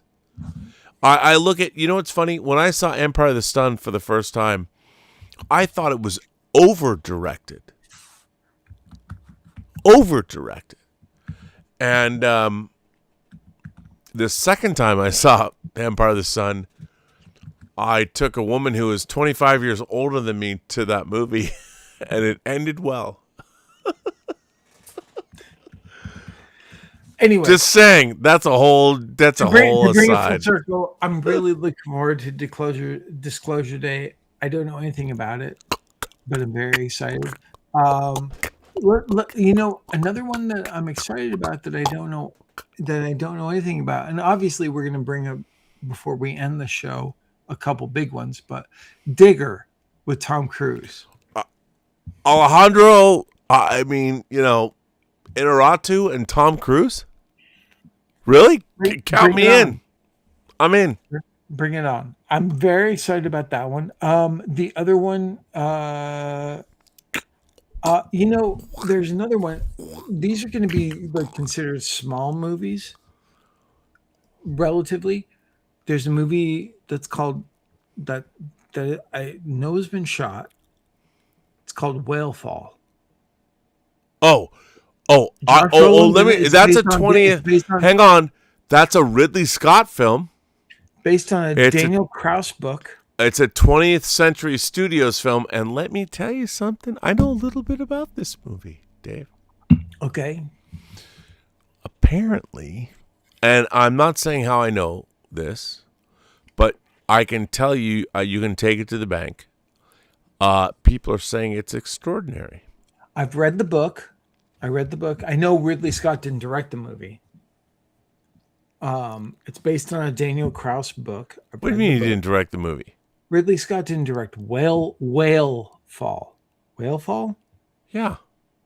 He directed Whale Fall? Didn't Are he? you sure? Are you sure? Okay. The Daniel Krauss adaptation of his Yes. book. Yes. Please, I didn't know that I don't think Ridley Scott directed it. Hang on. There's this newfangled thing. Called the internet that we can figure this out. Oh, it's Brian Duffield. Sorry. Okay. I thought it was directed by Ridley, but it's not. I did. Okay. But So anyway, that's my fault. But yes, Daniel Krauss's book, and I've heard from reliable sources it's extraordinary. It was a terrifying book to read. It's literally about a swimmer who gets swallowed by a whale and has to get out of the whale. It's very intense. I think it's going to be a small movie like Buried was, probably. Well, it is a 20th Century Studios movie. But that's anticipated for me. Another one, very small movie coming out. They just released the first trailer. It looks amazing. It actually looks really great. It's called The Mortuary Assistant. It's from the director of Slapface, which came out last year or the year before. Independent horror movie called Slapface. The Mortuary Assistant, which is based on a video game. Epic. By the way, it's Imagine Entertainment. I'm sorry. I got my wires crossed. I want to make sure. I never want to be wrong. And if I'm wrong, I have to correct it. It was Imagine Entertainment, which secured the film rights, and 20th Century Studios is handling distribution and production. Okay. So that's Whalefall. The Mortuary Assistant, which is coming to Shudder, it's through Epic Pictures and Dread Pictures. That looks really good. The trailer just came out. You guys should look on that. It's an independent movie. I don't think there's any big stars in it, but it looks really, really good. And then we're gonna move up to, I guess, the big one, the big ones. There's also another independent movie called Hokum that's coming out from the guy who directed the Oddity. Who directed Oddity? Okay, yeah. Well, and that teaser trailer is out right now, and Hokum looks really interesting. But for me, Rob, the big three. Well, hang on. Before you say them, let me. I would like to just run through a bunch of movies that are coming out. Okay. Pillion, which is a queer drama based on a novel with Alexander Skarsgård. I'm looking forward to seeing that. Undertone, which is a psychological horror film, which you already talked about. The Drama, which is Robert Pattinson and Zendaya as a couple whose wedding week unravels in unexpected ways. I'm looking forward to that. Mother Mary is David Lowery's thriller about a pop star in crisis. Okay. The Backrooms, you already brought that up. A24 movies, you talk about Hokum, which is Neon. Yeah, okay. Damon McCarthy directs Adam Scott, this haunted Irish inn horror about an ancient witch. Right. Which is pretty good. There's Mother of Flies is an Addams Family lo-fi supernatural Addams fable. Family guy. Those people are really the Addams Family. It sounds funny because you go, oh, the Addams Family is doing movies. They've been doing movies for several years now, and their names are the Addams Family. That's Yeah. how they credit themselves. It's not the Addams Family, obviously. No. They're doing really interesting genre movies that are out of the box. Yep. Alpha, which is Julia DeCurnow's new movie she directed to Tane. So, body horror, Robert Eggers' Werewolf, which we talked about. Werewolf? Now, here's a trilogy that I can't wait to see. Obsession, Passenger, and They Will Kill You. If you watch Primate, you've seen the trailer for Passenger, which is a great trailer. I don't what that means. Obsession, TIFF. It was burned up at TIFF. People loved it. About a kid who goes into a curiosity shop and buys something about wishes. That movie looks fucking great. And They Will Kill You with Sam Rockwell. Is it Zazie Beetz? That's her movie. It's Sam Rockwell. No. They were that was a different film. Oh, sorry, that's a different one. Sorry, guys. Okay, so those are things I'm looking forward to. Amazon titles, Crime 101, based on a Don Winslow book. Can't wait to see that with Chris Hemsworth.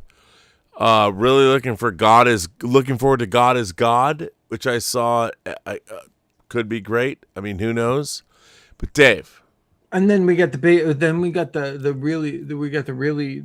kind of the four big ones.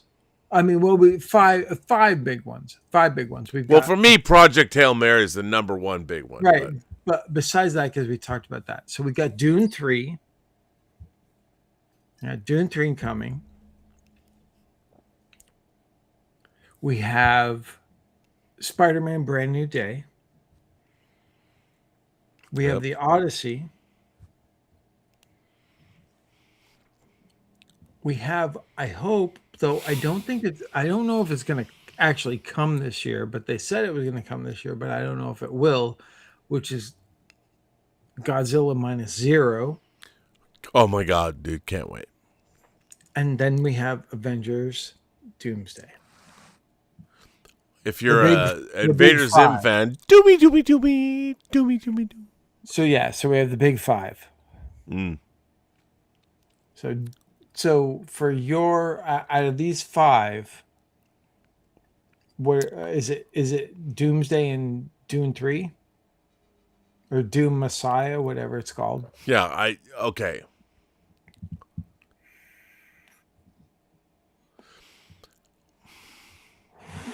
I always talk about watching movies at scale. Like, what do I expect of films? For me, in my lifetime, I never thought I would say to people in the 80s and when younger, 90s, whatever, I'm like, you could never make an Avengers movie because you'd have to how do you introduce all those characters? You'd have to have separate movies, and I never thought I'd see that. And I sat next to Derek Hughes and Nikki Griffin in the first Avengers movie. What, 2012? Was that what it was? And about 5-10 minutes in, I think I turned to Nikki. So cute she is. I turned to her and I said, I can't fucking believe I'm watching this. I couldn't believe it existed. I was so all four Avengers movies are amazing. And Infinity War and Endgame, I mean, you can never. So, for anyone who's interested, I think that Avengers Doomsday is going to be one of the most satisfying and one of the most rewarding films of the year. With a caveat, you have to be an imagination connoisseur. My mom, my 85-year-old mother, doesn't give a fuck. Mom, are you excited about Doomsday? She's like, what? Well, it's Dr. Doom. Like, what? My mom doesn't give a fuck.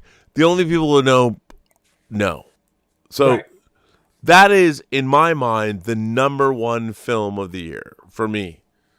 And I already know what it's out. I know what I'm getting. I know everything. To a point, you don't know because you haven't seen the final thing yet, and that could. Well, yeah, I don't know. They could change things, but I know the entire plot. You want to tell me? And by the way, everybody, just so you all know, when the Fantastic Four's fucking rocket comes to Earth, you're all fucking wrong, and I can't take it anymore. Jesus fucking Christ! And that's all he's gonna say. I'm sorry, you don't And that's know. all he's gonna say, guys. That's all he's gonna say about it. I'm just saying. That's By the all way, he's gonna you know what I will say about Avengers Doomsday? No, Dave, here's what I'm going to say. Because I'm so tired. You know what it is, Dave? All your theories are wrong. No, it's fucking great. Here's the thing about Avengers Doomsday. It's great. And you know why I can say that? Because I know everything. I know everything. Everything. And you know what's great about knowing everything? I know it's fucking great. And you know what else I know? It is fucking wildly entertaining. And I would direct everybody. And by the way, it's not only wildly entertaining, I would say it's actually brilliantly plotted. It's very surprising. And the fact that they were able to put together what they're doing in this movie is astonishing. And from my perspective, I am all in on Avengers Doomsday because they got it right. Cool. Now to Dune 3, which I know nothing about, and I can't wait. Doomsday, Dave, it's the thing. Right. I can't fucking wait to see what they're going to do. I love Dune 1 and Dune 2, I think. Talk about peak verisimilitude. Two of the greatest films ever made in terms of that. Greatest science fiction. If Dune 3 sticks the landing, and why wouldn't, it could be the greatest science fiction trilogy ever. For those who like that stuff. Well, yeah. I said science fiction trilogy. If you don't like it, I mean for those who like, all there we go. Sand is coarse and gets everywhere. It does. It's uncomfortable. I can tell you about the one time I got sand on my cheeks when I was, you know what? It's a Zuma Beach thing. Never mind. There we go. Save that for. I did write about it in Free Enterprise. There is a scene recreating. Oh, well, never mind. A film. Goodness. So what about Spider-Man? The Aftermath did. What about Spider-Man Brand New Day?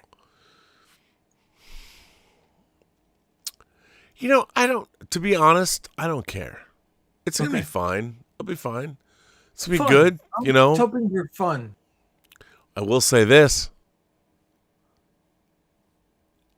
No one in Spider-Man Brand New Day is in Avengers Doomsday. Watch this. The entire internet's going, Rob Burnett said. Well, if you think about it, this is not a revelation. If you really think about it, I am not revealing anything that isn't already apparent. Because remember, kids, that Avengers Doomsday was supposed to come out before Spider-Man Brand New Day. But now it's not. Now it's not. Spider-Man Brand New Day is coming out first. So, the idea that Spider-Man Brand New Day has anything to do with Doomsday, I'm not saying it has nothing to do with Doomsday. I am saying that from what I understand about Avengers Doomsday, that Spider-Man Brand New Day has other places to play into the MCU. So what do you think about... What does that mean? I'll leave that up to you to decide. And by the way, if you people quote me on the internet and go, Rob Burnett said this, I didn't say shit. All I pointed out was that Spider-Man Brand New Day is coming out before Avengers Doomsday. And I would say that no one in Avengers Doomsday or Spider-Man Brand New Day has anything to do with each other. And if you think they do, you're not paying attention. So if you quote me on it and you say that, but somebody will, I am not saying that Spider-Man Brand New Day has nothing to do with Avengers Doomsday, and I'm not saying that the people from Spider-Man Brand New Day are not in Avengers Doomsday. What I'm saying is that everything that happens in Avengers Doomsday has nothing to do with what happens in Spider-Man Brand New Day, because Spider-Man Brand New Day happens first. Wink, wink, nudge, nudge. Leave that as you want. I've said nothing. And by the way, to be honest, I don't really know, because they could have changed it and done it differently. I don't know.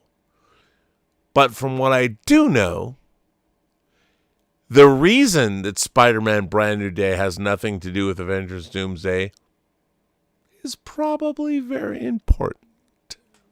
But that's all I'm going to say. And by the way, don't report that Rob Burnett said this, because I don't know. I don't know, motherfuckers. I don't know. I will say this. I don't know. So go ahead, Dave. I'm sorry. And you know how you can trust that, guys? How he doesn't know? Because Rob Burnett has an Audie Murphy collection on his desk. Okay. Come on, dude. And the thing is, you know what? You guys tell me. Have you ever heard of Audie Murphy before in your life? No. No, they haven't. They haven't. And by the way, you know what I would suggest everyone do? Read Marvel's, read Jonathan Hickman's Secret Wars from the 2015s. Don't read the Secret Wars from the 80s with the Beyonder and all that. Good one, no. The Secret Wars from the 80s is the good one. That's the good one. No, it's really not. No, it's the good one, guys. Just read the Secret Wars from the 80s and you'll be good. You'll be fine. I feel like spilling a secret. I do feel like spilling a spoiler. No, don't spill nothing. Don't spill a drink. Don't spill a secret. Don't spill nothing. I think I should, Dave. An actual real spoiler that everybody can say that Rob Burnett said. No, Rob, because I don't want to know. So respect me and don't do it. And don't do it. Because you know what? We've talked about all our anticipated stuff. And well, you haven't. No, I brought up all the movies that I've had. I told you that Street Fighter is my most anticipated movie of the year. Oh my God! Because you know what, I'm doing a show with you. I have good taste. I have good taste, and you know what the best movie of last year was the remake of Deathstalker. But you didn't see it, so you can't say. Well, I can't. Yeah, you're right. I can't comment on it. I can't. No. Guys, Deathstalker, just jump in on it. Just go full in. Let's make these little movies the big movies. Where would we be without Beastmaster and Deathstalker? By the way, Dieter Bastian Dietz is here. He says They Will Kill You is from the director who made Why Don't You Just Die? No Looking Back. I love that movie. They're following a trend. Why don't you just die? They will kill you. Dieter got me that. I've never heard of it. I never heard of either one. Did you know that there's a Japanese movie of the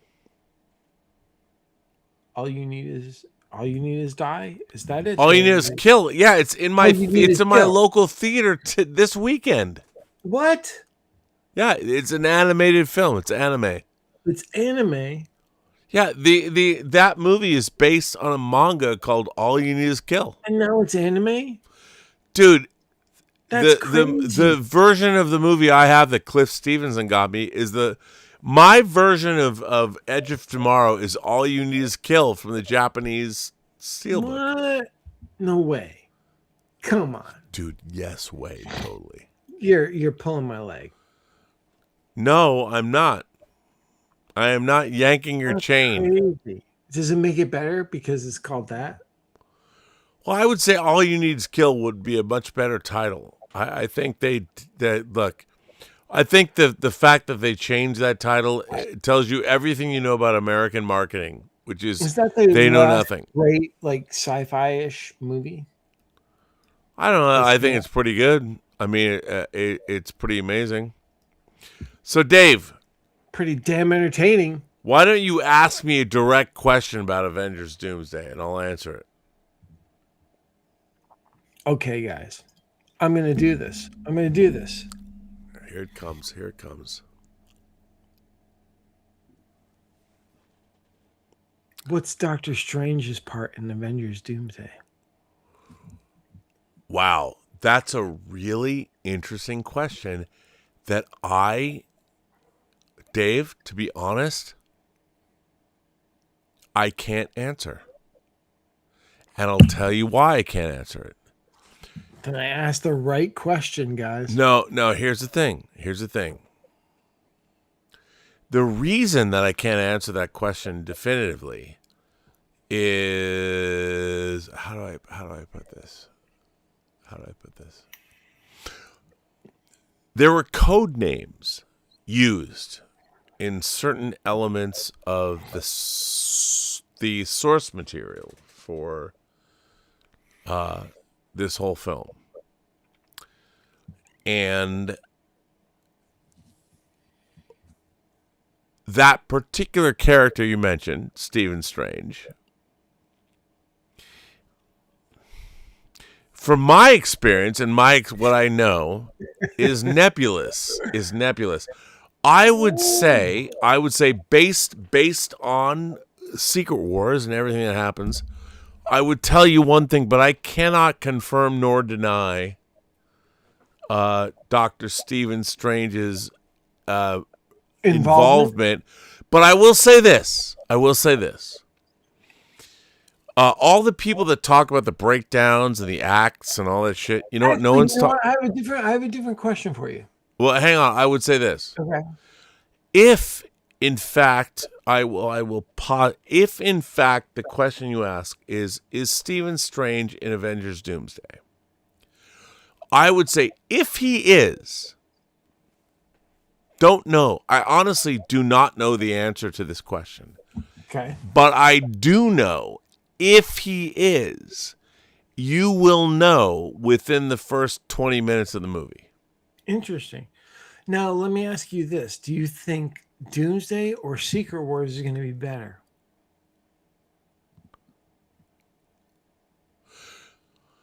Well, to be honest, I know nothing about Secret Wars. Nothing. Zero. I know nothing at all. Nothing at all. That can't be answered. But all I know is I've read, I reread the comic series, and I will tell you this. How influential is John Carpenter to Doomsday? I will say this. I think that if anyone is really interested in what's going to happen in Avengers Doomsday and Secret Wars 1 or 2, if there is such a thing, don't know. By the way, don't report that shit as fact. Burnett, I do not know if there's going to be. I've been positing that Doomsday would be 2 movies, so don't listen to me when I say Secret Wars might be 2 movies. I don't know. Or maybe you mean Doomsday might be 2 movies. Yeah, it's not. It could be, but I don't think it is going to be. But question. Yeah. Separate, totally divergent from all this. A divergent timeline or a divergent universe? As I think we should wrap it up. Though I love the fact that our 173 people are actually watching us right now, and thank you all for coming in from other parts of the world. It's amazing. But maybe this is a little more of maybe you covered this, or maybe it's a little teaser for tomorrow's show. Physical media release. There's no physical media show tomorrow. Okay, so what do you have a most anticipated physical media release for 2026? Well, here's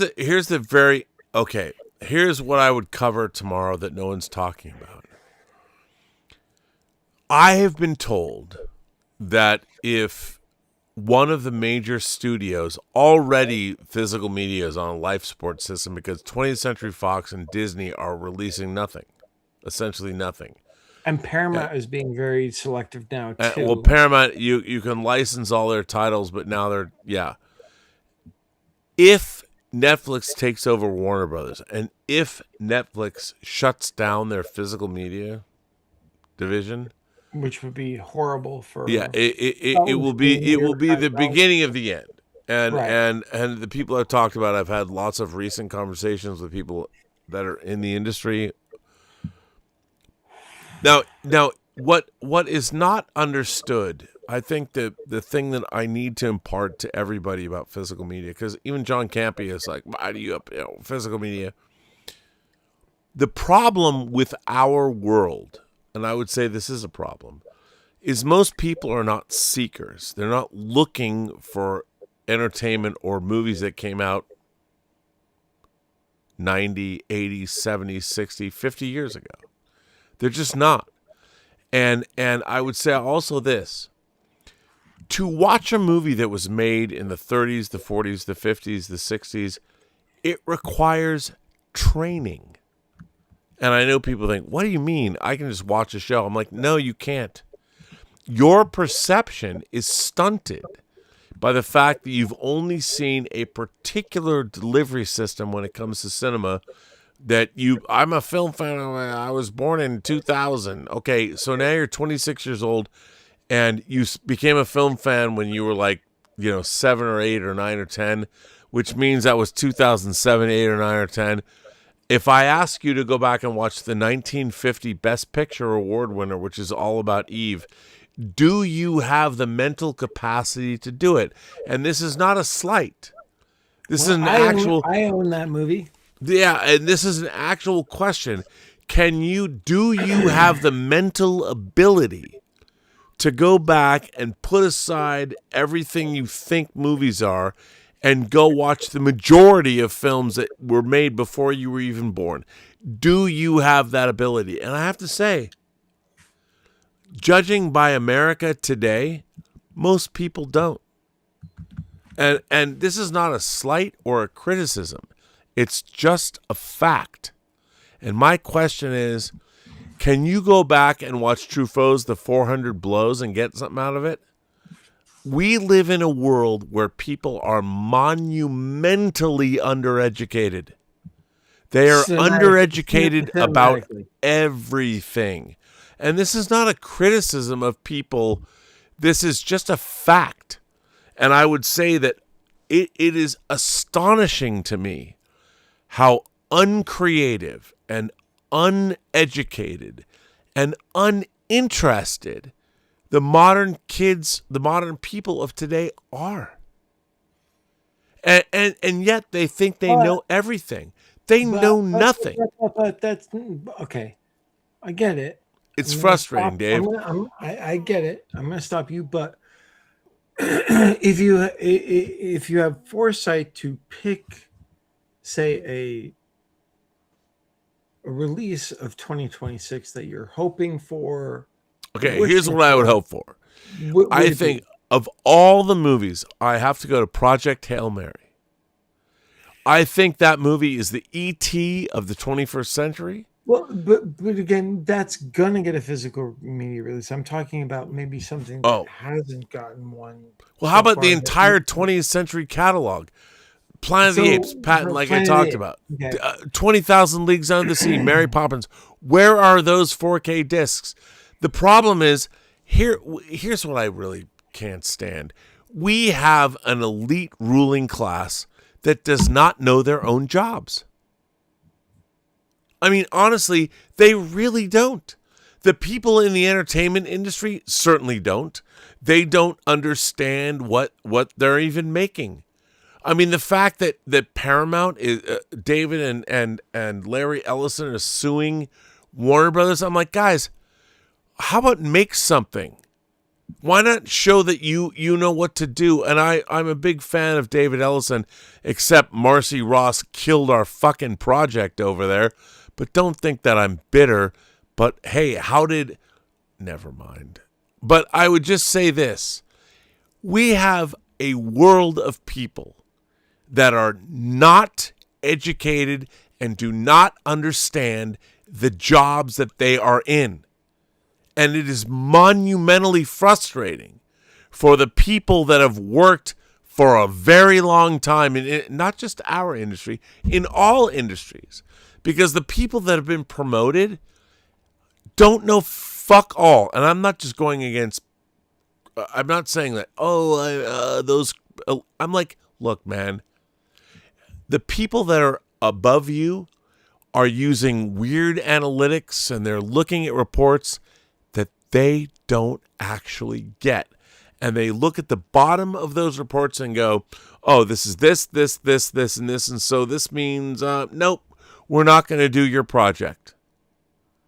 Well, let me tell you, that's not the way to be a maverick, because every single successful project in Hollywood, no one saw it coming. And Yeah, but AI and all this stuff is the median. It's the median, Dave. And and you and I both know we work in a world where the people that we're supposed to get credibility from, they don't know fuck all. As you know it and I know it. Sure. How many people that you've ever met with went to a foreign country like Bulgaria and made a film, directed a movie, paid for by a major studio, and it went to film festivals? I mean, the fact is, if you were to tell people that, I directed a Warner Brothers film that became a thing that you and I made of this really ridiculous little low budget nothing of a movie, and you went to a foreign, you know what? Most of the people that direct movies and TV have never been to a foreign country. You directed a film on a set where there were 5 different languages spoken. And I would say you and I, between what we've done, we know more about feature filmmaking than most of the executives in Hollywood today. But we didn't come from that arena, because the people that make the decisions are an entirely different realm. But what we did, we actually made a movie in a foreign country. We could tell you a million things that you, who have never been on set in a foreign country ever, do not know. But we will never get the jobs because, we're not cool, dude. We're not successful. We're not amazing. That, we're not cool. We're not successful, and we know too much. Well, I wouldn't say that we know too much. I would say we know enough that disturbs them. Most of the people that direct for A24, they've never been to a foreign country either. Right. And I'm not hanging that on as something that, you guys that's not the prerequisite. It's like, you've directed in a foreign country. Well, but I would say that for us, fucking amazing. I went and shot a documentary in Korea on a military base. We've been in New Zealand. You were on set for a $280 million movie shooting behind the scenes for a long time. And it's like, and by the way, you and I continue to make stuff. Well, we try. We certainly try. So I would say, if I was like gunning for like, I really want a physical media release of this, like something that needs to be rediscovered. You're singing my song. It's a movie that hasn't gotten, the last release of it was an Anchor Bay DVD. I'm right there with you. It's a film called Anguish, starring Michael Lerner and Zelda Rubinstein. Spanish film. Anguish has come out from other labels. I think Arrow did it. No. Not that Anguish. Not with Zelda, not the one with Michael Lerner and Zelda Rubinstein. It's never been released on any other label that I've seen, and it's really good.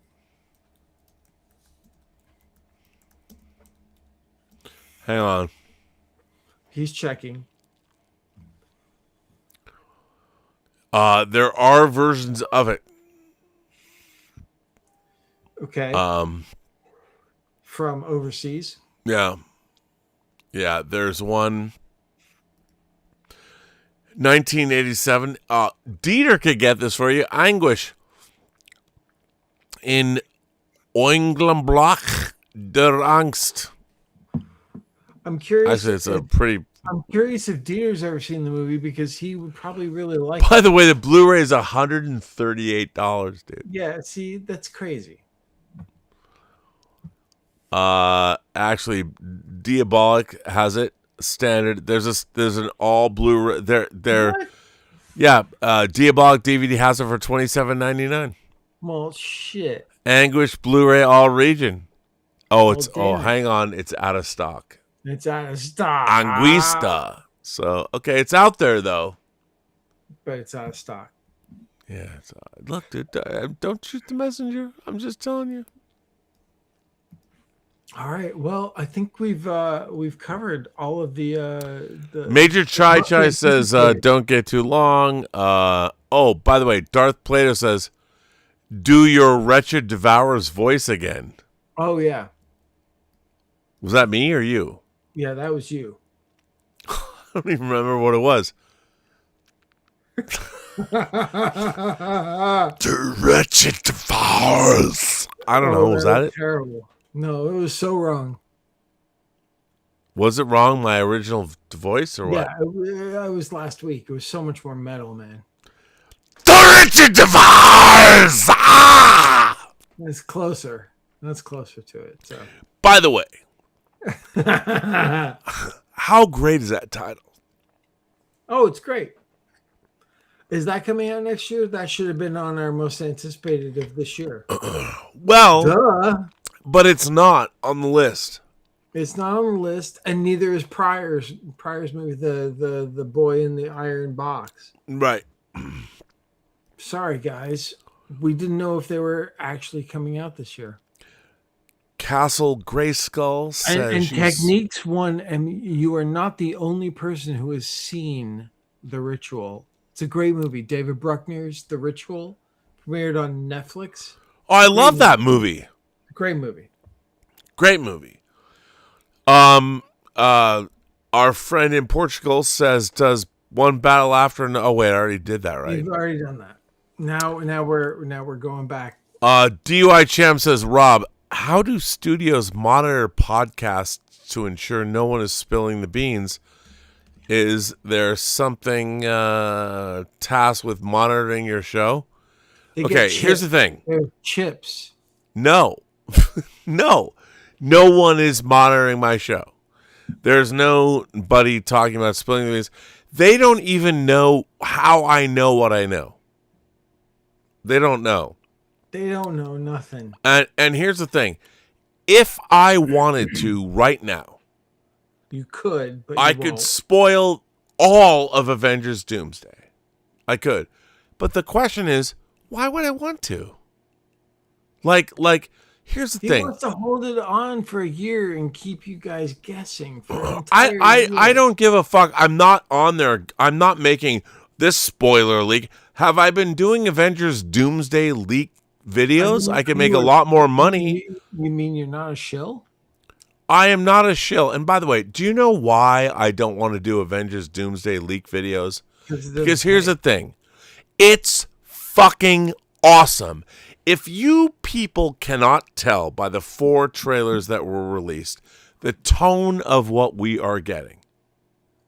If you can't look at those films, here's what Marvel did. They're like, okay, guys, we understand a lot of things. It's not even like we fucked up. We tried. We tried under the constraints. Avengers Doomsday is a unique thing. It is where everybody understood that we fucked this up. We are going to tell you guys, we're going to make an Avengers movie because there's been 4 Avengers movies that made.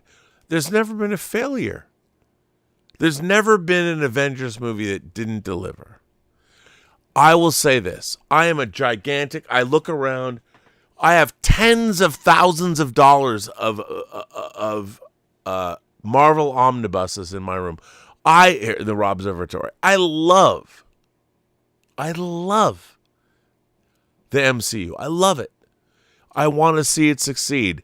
And I can tell you, I could sit here right now and tell you the entire plot of Avengers Doomsday. Not spoiler leaks. I can tell you exactly what happens. Do you know why I'm not going to do that? Because it's awesome. Because it's fun. Because you'll love it. And if you go sit in that theater, I want to be in that theater. I wish John Schnepp were still alive.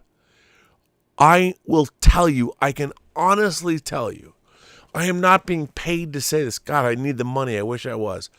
Avengers Doomsday is fucking awesome. It is awesome. It's so much fun. And let me tell you this. I will say this. The opening scene is not that fucking rocket landing in fucking wherever they are in the desert sequence. That is not the opening scene of the movie. Trust me on this.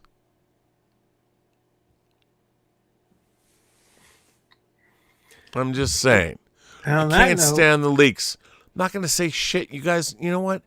I can say this. Avengers Doomsday is amazing. And I actually told somebody. I think I told it on John Campy's show.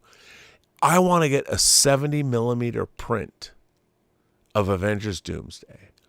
I want to chop it up. And I want to snort it like Tony Montana cocaine because it's that good. And you know what? Just wait. Why do you want to know what happens? Sit down and let it wash over you. Because you know why? Because it's fucking great. I'll tell you this. If you don't think Avengers Doomsday is great, I will. And by the way, I understand if I say. He'll eat a shoe on camera. What do you want me to say?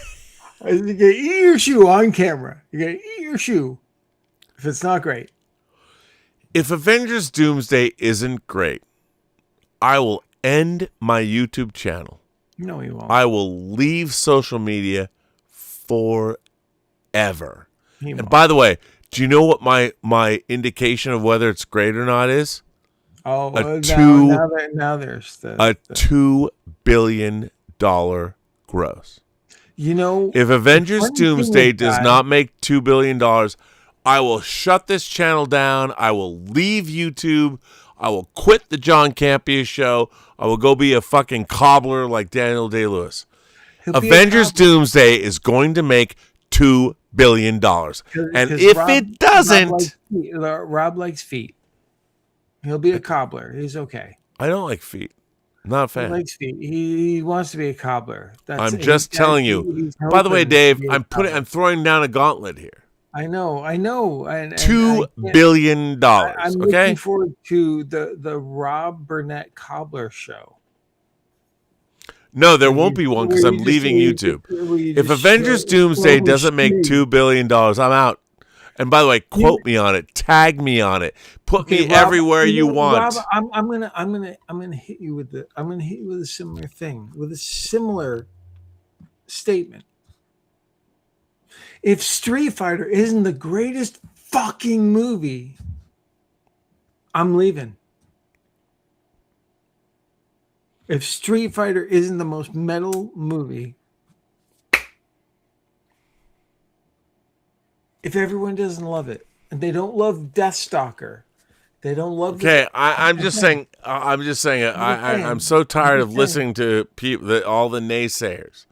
I'm like, there have been 4 Avengers movies that have all been wildly successful. Why would you think a 5th Avengers movie wouldn't be successful? Why? Like, where's your logic? Like, you can say the phases 4, 5, and 6. I don't give a fuck.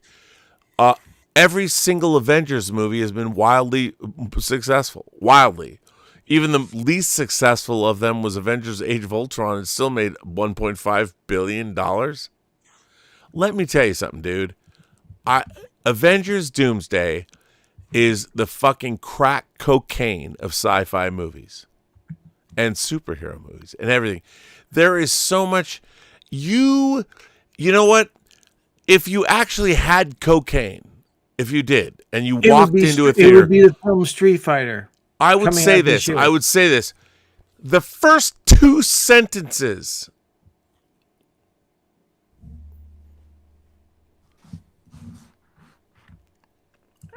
Street Fighter. Cocaine. Let me just say that if you were let's extrapolate.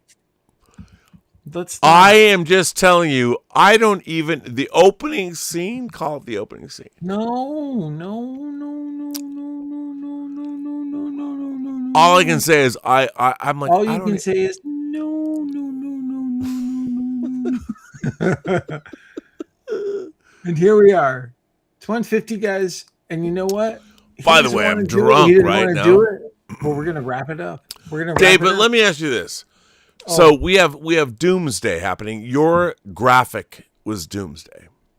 Yes, we are getting Paul Atreides killing billions of people. I showed it. And I would say that, like, even though the entire internet already knew Doomsday was a thing, when Robert Downey Jr. last couple days ago, yes, yeah, and he said, "We calling this Doomsday," and I'm like, "Bro, read the room." But okay, I love him. You know, I love Robert Downey Jr. because in 1985 he starred with James Spader in Tough Turf. My God. And in 1987, Less Than Zero with Robert Downey Jr. and James Spader. And Jamie Gertz, right? And Jamie Gertz. And don't forget the billionaire Jamie Gertz. Is she a billionaire? Oh, she married a billionaire. Oh, well. That's why you don't see her anymore. Well, of course, I get it, but it's fine. But I would say, like, what's better, Doomsday or Rob's Day? There's no Rob's Day, but the real question is, Dave, we're getting 2 amazing movies on the same day. Are we sure? Well, they might change it, but I think Robert Downey Are we Jr. sure we're getting 2 amazing movies? Because, you know, I think Dune is a particular taste. Wait, really? Maybe. Well, so you're not a Dune fan? They're fine. They're fine, but I don't really care. All right. I'm much more excited about Street Fighter than Dune 3. It's fair. What about Doomsday? Oh, I'm excited for Doomsday. Because Doctor Strange isn't in it. I'm excited. I'm excited about all the things that I don't know. I'm excited that I have a little less than a year to wait to hopefully know if the world does go to shit. Well, that's a problem. I mean, if the Insurrection Act is is the world invoked, goes to shit and there's no Doomsday or Doomsday, then the geeks are going to revolt and show the fucking world who's really in charge, which is the geeks, which is us. Yeah, I mean, I we'll I didn't have on my bingo card. We will grab our hot toys and our models, and we will charge the front, and we will lay waste to the non-believers. That's what I think. Well, maybe. Which hot toy will you bring out with you at the charge? It will be the Prince one.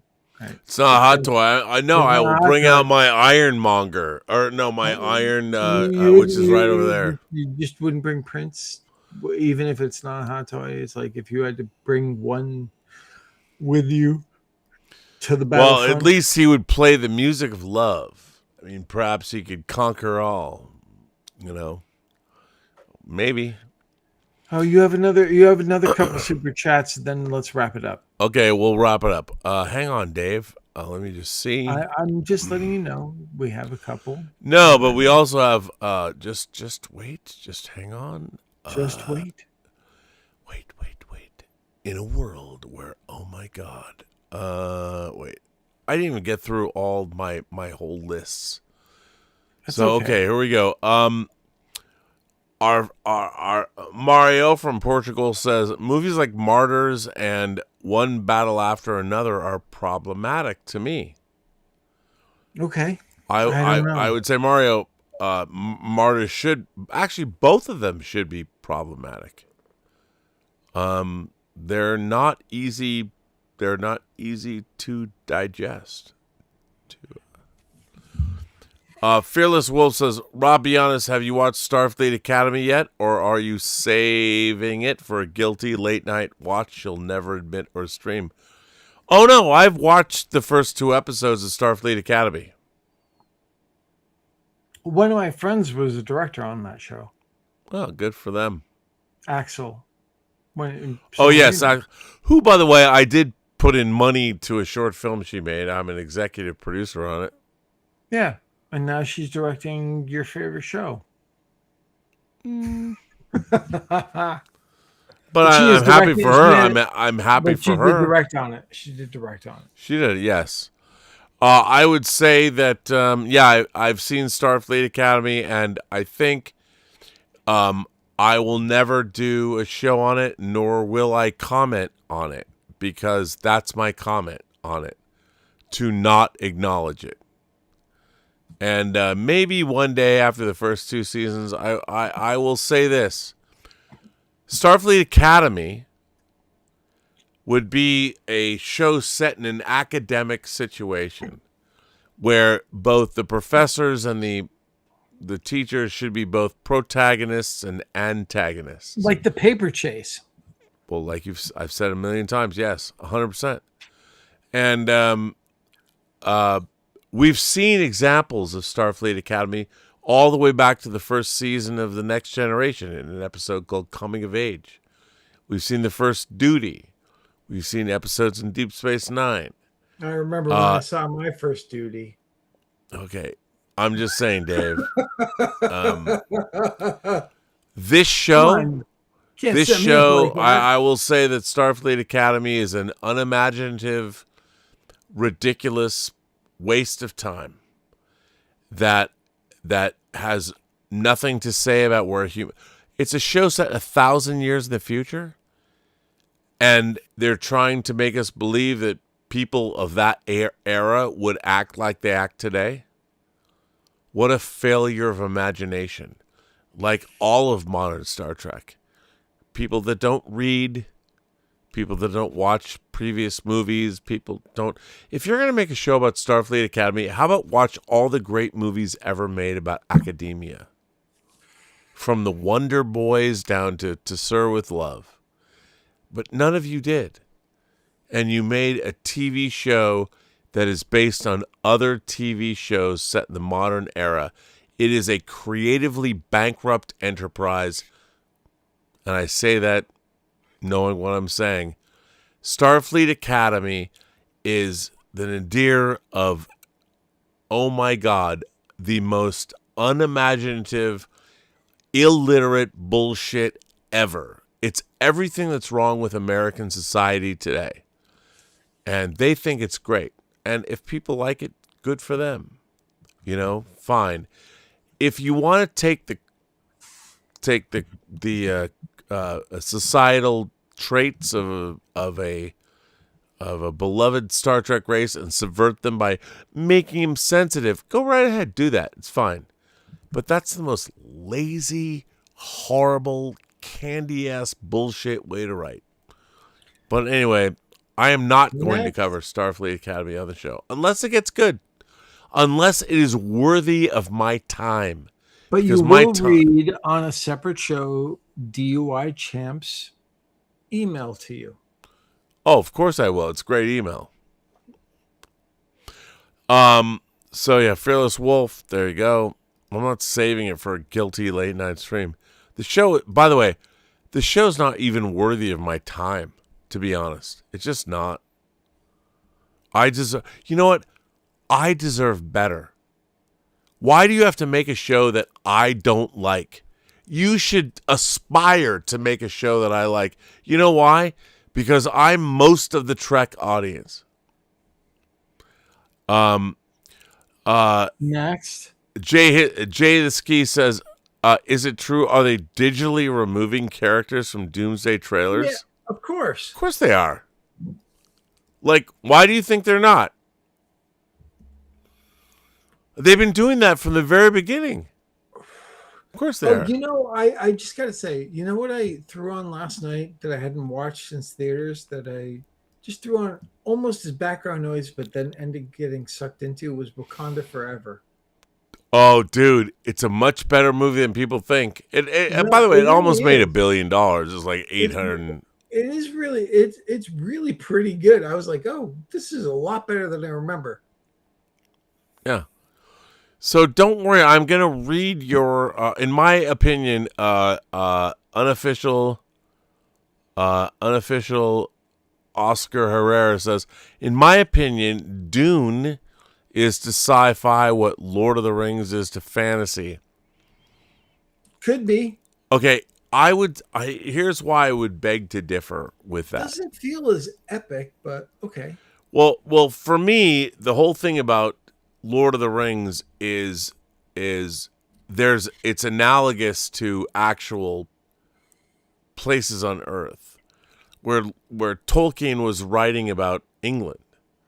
It was a mythology he wrote about England, and he saw the mechanization and the modernization of England, especially after World War II, was something that, really bothered him.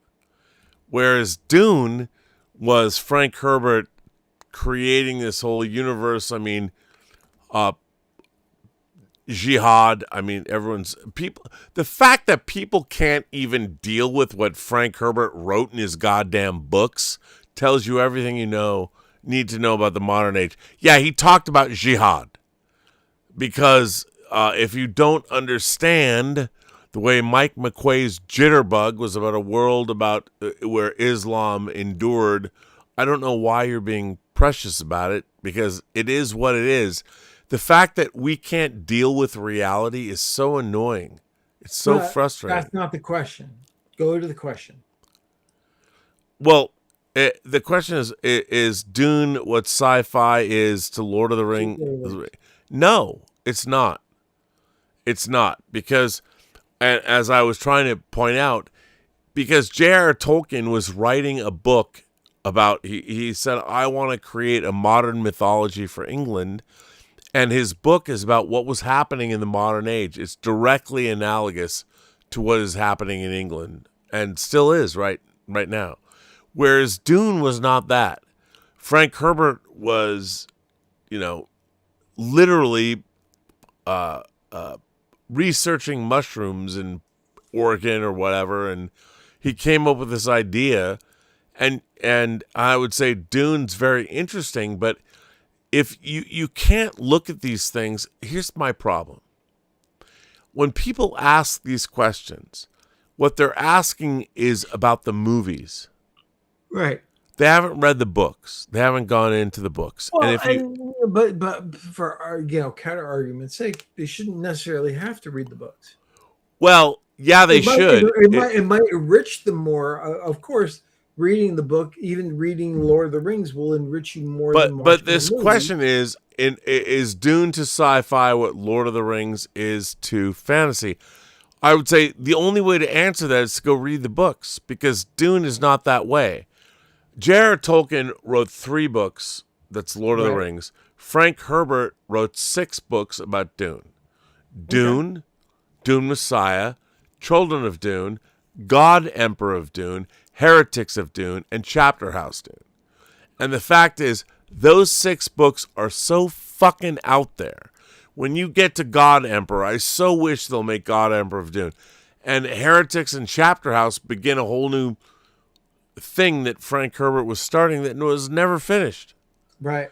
And so if you look at those books, he was making that shit up as he went along. Lord of the Rings is a story that has a beginning, a middle, and end. It's very satisfying. It's very different than Dune. I would say that, like, there are 100 sci-fi series, book series, that are more akin to Lord of the Rings than Dune is to Lord of the Rings. The only thing is, we've got film versions of Lord of the Rings and Dune. Right. And we're gonna have 3 of them. And I would say that Lord of the Rings will always, no matter how great Dune 3 is gonna be, the Lord of the Rings movies will always have much more emotional resonance than Dune, because so much of Dune is like a tone poem. Whereas Lord of the Rings is about people, even though they're hobbits and elves and man. Everybody recognizes themselves in Lord of the Rings. Dune's very distancing. That's fair. That's fair. And by the way, I love them both. I can't wait. I think the Dune movies are amazing. I also think, by the way, for the record, I think Avengers Doomsday is going to be amazing too. Wait, you what? What? Are you saying this for the first time now? What? Dude, I'm just saying. You know That's what? crazy. Scoop, guys. Rob Burnett thinks Doomsday is going to be amazing. Oh my God, Burnett said it's going to be. By the way, Oh my God, Dave, the you know what? Doesn't have to. I don't have to say it. Don't quote me. Wait and see the film, and then come back and go, okay, you were right. That's right. I'm just saying, don't even believe me. By the way, I had somebody actually say on my... Wait, I have a question for you that's totally different. There we go. What film series do you think got shortchanged that never got to, like, fulfill its promise? Star Wars. No, I mean, okay. That's it, man. That's it? That's the only one? Yeah, Star Wars has 2 great movies. Okay, but okay. If you can't pick Star Wars, okay, try another one. I think Godfather 3, as much as I love it, was deeply compromised. Winona Ryder was tired and left. And I think it's not just Sofia Coppola. I think the fact that Godfather 3 is kind of underwritten. And I would love to, and by the way, I love Godfather 3, but it's deeply compromised. Yes. Okay. And so the last thing, you're asking me, the last thing I would say, that's it. I'll leave it there. Those are the 2 things. Okay, Star Wars and Godfather. Godfather. Okay, that's fair. I was just curious if there was like... What about you? What do you think? Oh, I ask the questions. I don't always have an answer. But you must, though. Like, okay, what is your favorite horror franchise?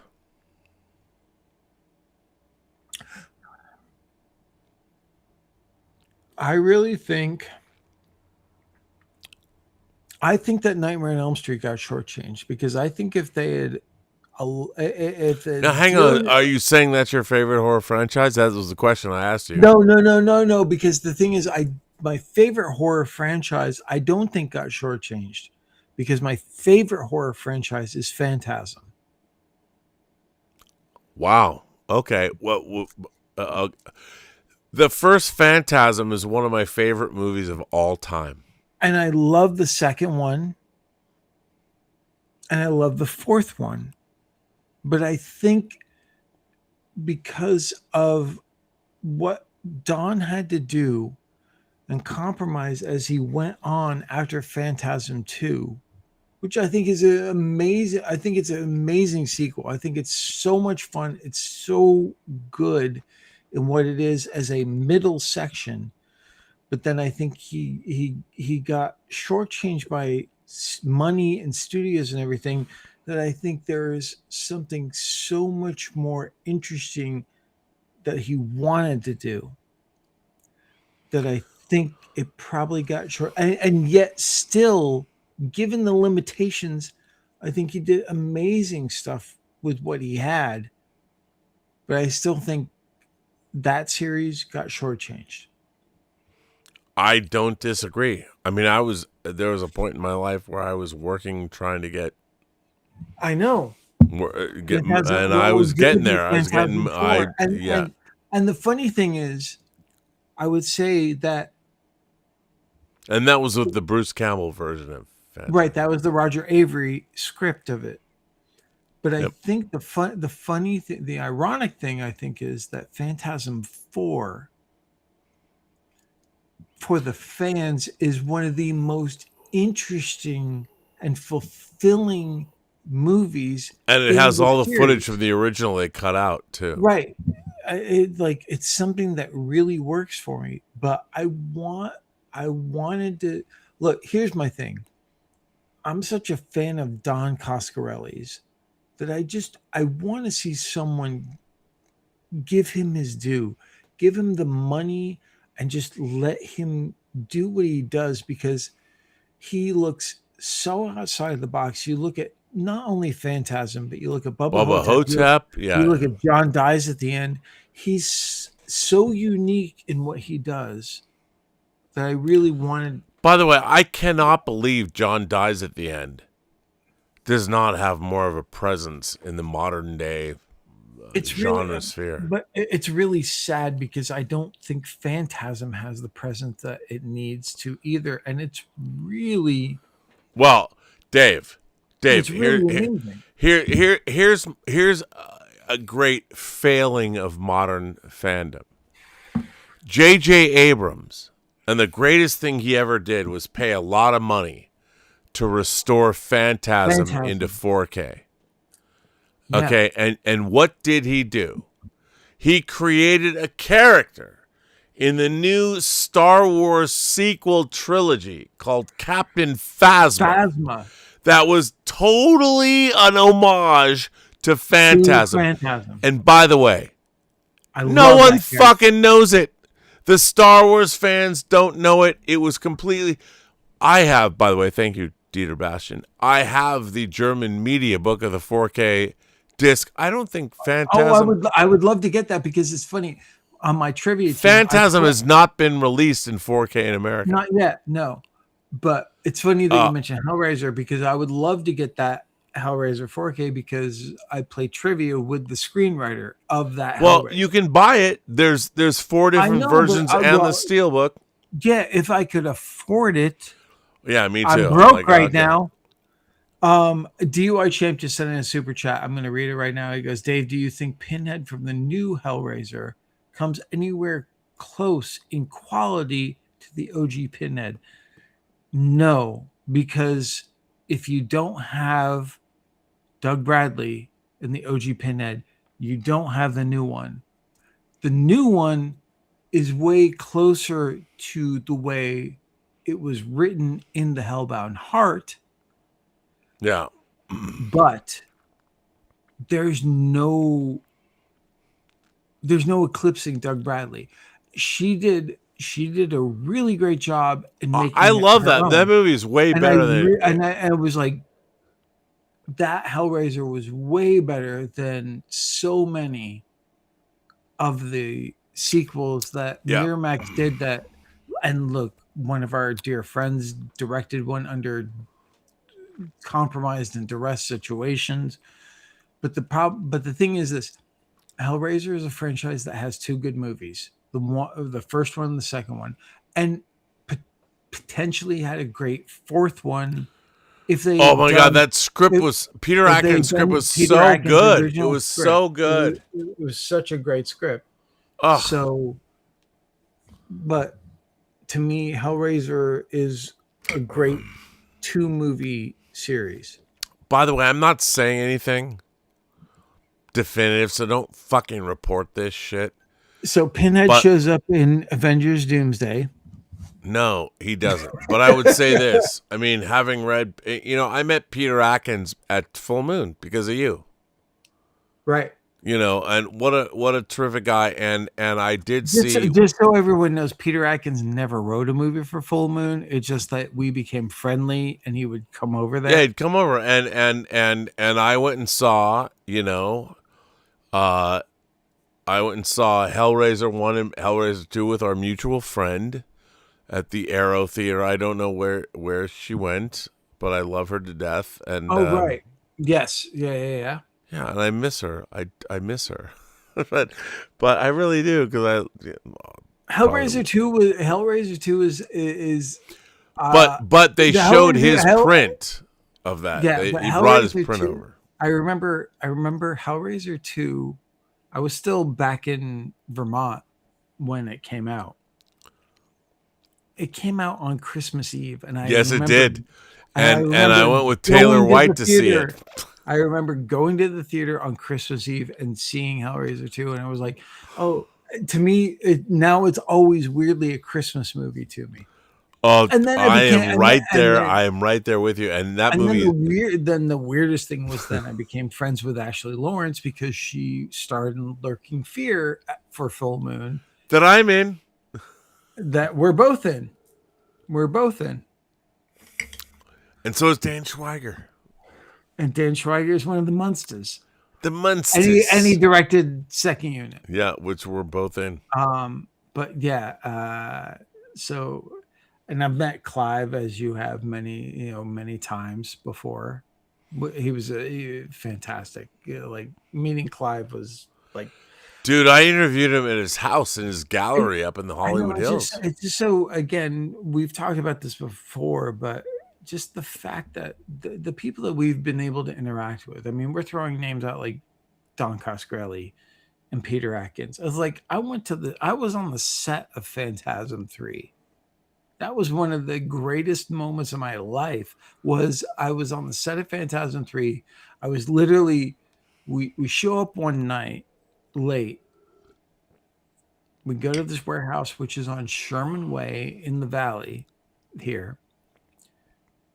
We go into the set and we're walking to where they're filming. And literally Angus Scrimm, dressed as the tall man, comes around the corner in front of me. And I was like, holy fuck. I literally jumped because I was not expecting it. And it was like, these are the experiences that we've been able to have. Again, as all the shitty things that we've gone through and the crap that this business throws at us, that we still get these moments. Yeah, well, that's, I mean, it's yeah. pretty amazing. It's pretty amazing. Look, Don gave me notes on Free Enterprise with Stuart Gordon. I think Don is one of the most underrated, most talented directors I've ever met. And guys, if you're ever interested, Don Coscarelli not only directed Phantasm, you might know he directed Beastmaster. If you're interested in independent filmmaking at all, John dies at the end. I highly recommend Bubba reading Hotep. He did an autobiography called True Indie that is so fun to read. And is movie pre-Phantasm Kenny and Company. Kenny and Company, great movie. If you're interested in independent filmmaking, I would, and just those type of movies, I would say read True Indie or listen to it on Audible and he narrates it. Yeah, and it's so great. He's got a great voice too. And you know what's funny about him? He's got this he's a very tall dude with his big shocking head of hair, and and his wife Shelley is so nice. I hope they're still married. I would hope so. They are. Shelley Coscarelli, and she was very nice to me, and they were really cool. It was so funny because you know it's funny when you meet people that when people make work that you love, and you meet them, it's sometimes hard to reconcile the people that you meet with the work that they've done. Right. And I think a lot of people, and my experience, I've told people, like, for me, the most disappointing people I've met are authors. Because I thought, oh my God, if you can write something this cool, you must be the most dynamic party. No, they're introspective dudes. Dry as fuck or girls, you know, they're like, they sit home. Rarely are they David Scow. Yeah, rarely are they David Scow. Well, David Scow's lived more than a lot of them, but but yeah, you're right, and it's just It's just a funny thing when you meet people that have made something that you love so much. But we've met. But remember, were you? Oh no, you weren't with me. I remember being in San Francisco for a tiny convention and hanging out with. I mean, Dave was there, but Ramsey Campbell was there. Ramsey Campbell was insidious when I was there one year. And he's great, and he's such Him and his wife. and I he was loved such a- him. and he was such a stoner. We got stoned. Oh a my God! lot that weekend. He was so fun. But my most disappointing aspect of that weekend was meeting Poppy Zebright, and she was an ass. She was a total. Well, They. Wait, okay, they're they now. He? He or they. He might be he. Look, it might be he. yeah. Anyway, Do you remember? it was very disappointing. Okay, can I just say? Do you remember when Poppy Z Bright was in Rage magazine for? You weren't there. You weren't working. No, I remember. The only reason I know about Poppy Zebright was because you and I were at a dinner with Harlan Ellison, and we both asked him, "Who should we be reading right now?" And Harlan Ellison said, "Poppy Zebright." Do you remember when I went to New Orleans and I told you I was going to bring you some green absinthe? Yes. No, chartreuse. Green No, chartreuse. green chartreuse. And then And we I- had Lola's. We had Lola's, the place that we went to get green chartreuse so we could have. Totally, to be like the vampires. But it was when I was in disgusting. New Orleans, I got a plastic container of green chartreuse for you. Like, I put it in my pocket. It melted through the green chartreuse. Because it's so, It guys, melted through the whole don't thing. ever have green chartreuse. It's so awful. It's so awful. And Or it's so amazing. I'll tell you guys this. We're bragging a little bit, and we're going to wrap this up. But we're bragging a little bit. Rob and I were very lucky at the San Diego Comic-Con 1994. We were both working for Full Moon Entertainment at Oh the my time. God. And Full Moon at that time was trying to start a comic division. Yeah. And they got Harlan Ellison to write a comic book for them. And Marv Wolfman. And Marv Wolfman. So there was a dinner that we were lucky enough to go to with Harlan Ellison and Marv Wolfman. And we ended up sitting across from Charlie Band, Harlan, and then Marv Wolfman was down the table a little bit. So we had this really lucky dinner. Now, I know a lot of people who have interacted with Harlan Ellison had a very prickly time with the guy. He was not known as a real friendly guy. I don't know what it was. He had a heart attack recently. Maybe that was it. He was so nice to me. For me personally, he was so gracious and nice to us. And I talked to him after the dinner, and I was the one interaction I ever had with him. He was so nice. But he and I got into it at that dinner. Well, yeah, because you were like, how? I'm sitting with Harlan Ellison at a very expensive dinner. On this table, the table literally shut down for this interaction between Rob and Harlan, where Rob was like going, wait, but how do we fix all this? How do we make this better? Yeah, and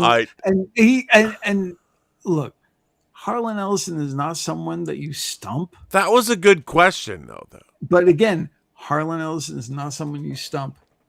Rob Burnett stumped Harlan Ellison, where he literally went, I don't know, man. I don't know what to do. I don't know, man. He just gave up. I tried, man. I was like, amazing. Rob Burnett stumped Harlan Ellison. But, and I didn't remind him of this. I did have another experience with him in 2001, in October of 2001. We went to Madison, Indiana, and what was it, Madison? UMass? Yeah, and so Madison, Wisconsin. yeah, Okay. And we went there for Halloween for a convention, and it was me, Mark, Steve, and not Steve Aspel, Steve, and Harlan Ellison, and we're all flying to this convention to be guests over Halloween, and I want to say it was in Milwaukee. At the airport there, they have, I'm not kidding, a used bookstore. Okay. I want to say it's in Milwaukee. I want to say it was in Milwaukee at the airport. This incredible used bookstore, and I'm walking around it because I love books, obviously, and I picked up Roald Dahl. Yes, Charlie and the Chocolate Factory. I found a hardcover book of 3 novellas that Roald Dahl wrote called Switch Bitch. I was like, fuck, man, I love Roald Dahl. I've never seen this. And I did not know Harlan Ellison was in the bookstore. Okay. And so I walk up to the counter to buy my book, and I turn on Harlan Ellison's behind me, and he's looking at me. He goes like, "What'd you buy?" And I'm like, in my entire life, Dave, in my entire fucking life, this was the moment that I felt more judged ever. You can watch my movie and hate it. It was Harlan Ellison asking me what book I was buying. And I have to tell you, dude, it was one of those moments where I felt horrible. Small, like terrible.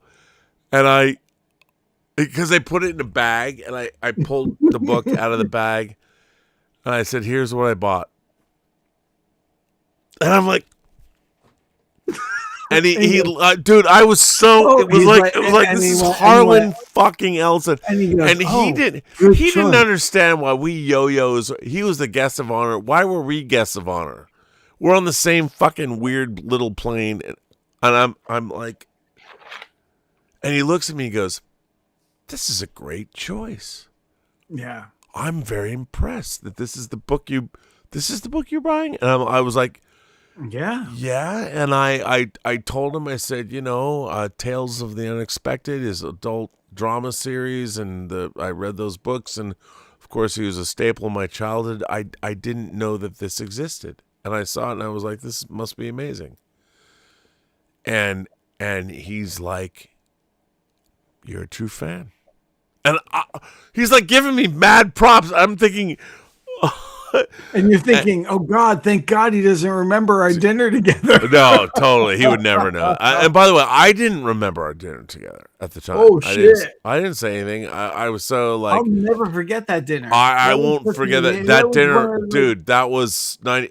That was the year I met Tanya Brinza too. Oh, I know. Yeah.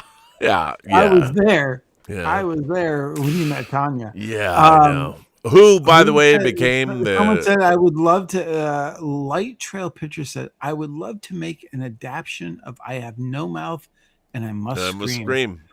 I remember that video game. They made a video game. Yeah, they did. That, which was really amazing. By the way, unofficial Oscar Herrera says, in my opinion, Dune is to sci-fi what Lord of the Rings is to fantasy. Did we already do that? Yeah, we did that one. Oh, okay. We're done. I think we're done with the super chats. I think we covered them now. Dude, we were gonna do this show. I know. I hate you. It just happens. It just happens. It's 5 fucking hours. Oh my God. All right. Well, we can end the show. Guys, if you're interested in Roland Dahl, there is a TV show called Tales of the Unexpected that is really good. Roald Dahl, not Roald Dahl. Sorry. There is, and it is really good. So are the stories. It's really good. It's really good, guys. Really, it's really good. I love at the end of the night we're like, "Oh my God, you guys, listen, just read this stuff. It's so good." Just guys, just read. I don't just pick up a book and read. Yeah. Well. Yeah. Oh wait. Yeah, because by the way, this is out of left field. But did you ever meet my favorite writer? I'm doing the super chat right now. Okay. Field, but do you ever meet my favorite writer, Hunter Thompson? No. No. But I've read a lot of Hunter Thompson. I never met. I've read a lot. I've read Hunter S. Thompson. I'm kind of glad I didn't meet him. By the I way, don't think Silly I did. Goose says Hellraiser was mentioned. Let's go. Let's go. Sean, formerly artist John Cuckask, says Star Trek Generations is a Christmas movie, right? Well, Yeah, yeah, sure. it kind of is. It came out at Christmas, November at least. You know what it really is? It's a bad movie. Yeah, it's a disappointing film. By the way, can I just talk about how people that later I know. Can I just say, okay, here's my problem with Generations. Can I say it? Boy. You can. So the Enterprise B that gets christened at the beginning of Generations is an extrapolation, or they've added different secondary hull. It's based on the Excelsior design. In Star Trek 3, Dave, the Excelsior is supposed to be stupid. It's dumb. It's a transwarp design that Scotty sabotages. It's not a good-looking ship. It's not supposed to be good. It's supposed to be the AMC Pacer of space. And yet somehow, somebody decided, no, this is great. This ship's going to be great. We're going to have Sulu the command of it. And then they use the model and every other, they use it in the Star Trek pilot. It's just a Next Generation pilot. Let me just say, Dave, on this show, for now and forever, the Excelsior sucks. The design sucks. It's not good. And that people think it's awesome, you're wrong. It was designed to be a goof. It was designed to be bad. Yeah, but you know what? No one's wrong if that's their opinion. It's their opinion. Yes, they are. And the fact is, look, you're all wrong. You're all dumb fucks. No, I'm not saying that. But in the case of, you have to go back to the original. You know what the best spaceship is?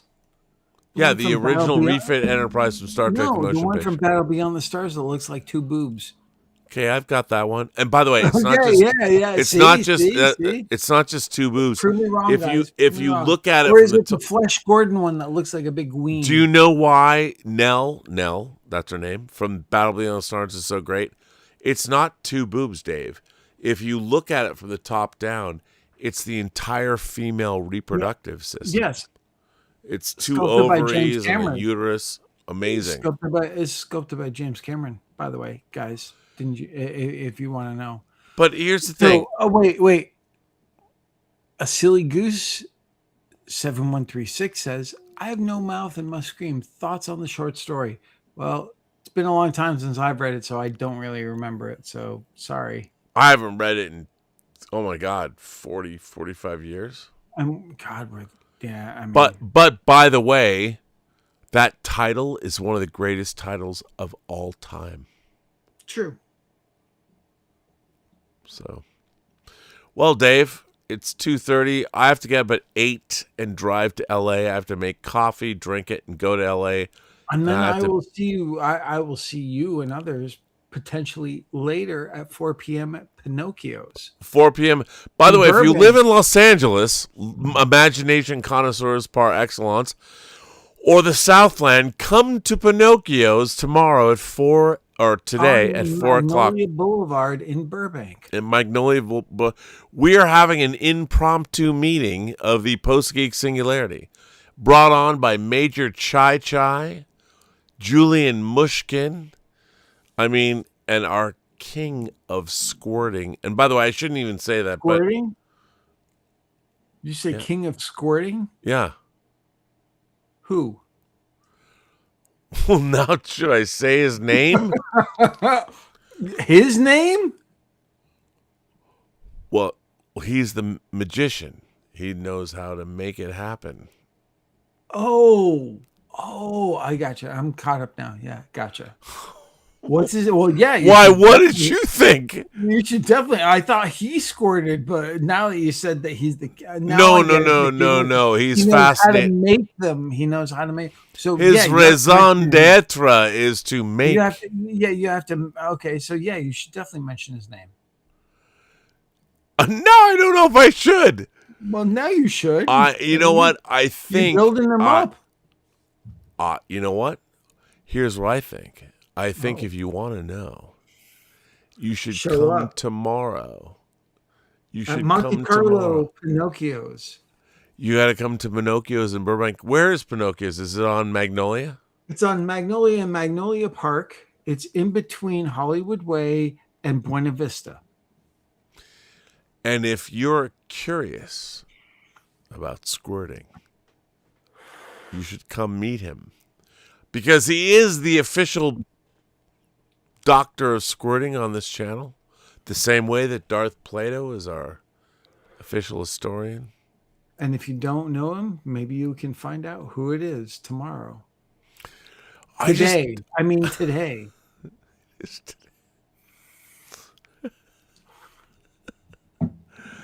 I don't know. I mean, Oh, you know. because we're online. I don't want to like. This is a No, thing. that's okay. I'm waiting to see if he's saying Yeah, that's- something. No, I think he probably went to bed along with like Sonny to everyone. make it. Oh wait.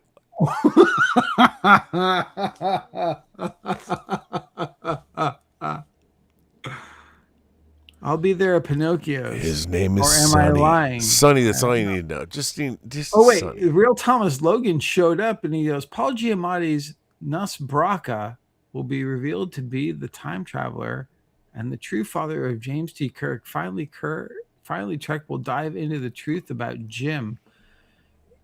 You know, don't take advantage of the fact that I let Rob talk about this bullshit tonight called Star Trek. Hey, I didn't really talk about Star. And You by the didn't way, really. You didn't everything that's happened in Star Trek after 2005 is an abomination. Just so you know.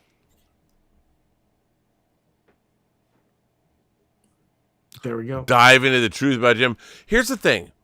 No, nothing now is being the truth about Jim. This is all retcon bullshit. The fact is that Star Trek, James T. Kirk existed in pop culture from 1966 to 1994. But bottom line is we like Paul Giamatti because he's a fan of Don Coscarelli's. Yeah, okay, that's good. So, Dave, we've been on the show for 5 hours and 36 minutes. We didn't even have randos come on. Thank God. Hang on. We have more people talking. That was No, real we don't. Thomas. We don't. I did the last super chat. No, okay, but hang on. Let me check the tips, which you haven't seen. Oh, I don't see that. Whoa. I'm making so much world. money tonight. It's crazy. Yeah, I got to well, get you my PayPal.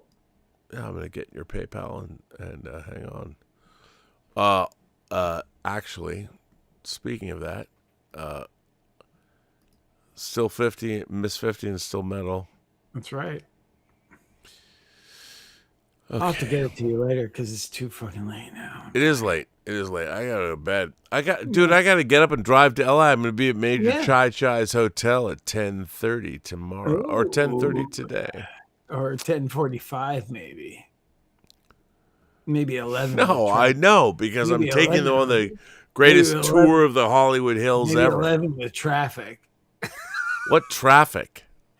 Shh. I'm getting you extra time.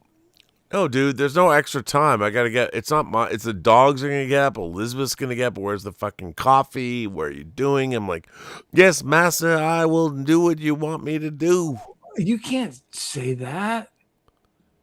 Why not? I can't use a colloquial reference. No. That's wrong. Well, you know what? I'll tell you something. Silly I Goose watch said Big videos Dave- about people not understanding about the United States and Britain stopped slavery. Sorry, but that's Hold what we on, did. Rob, there's an important question. It said, Silly Goose says, Big Dave, softest band you listen to. Softest band. What is Rob in your opinion? What does softest band mean? Well, it's a band that I would say Oh, that. I know the answer. Okay, what is it? Peter, Paul, and Mary. But are they soft? I mean, their No, song. I don't think so. But what does soft mean? Then Well, they're certainly their They're certainly- lyrics they're aren't certainly soft. Not metal. They're certainly not metal.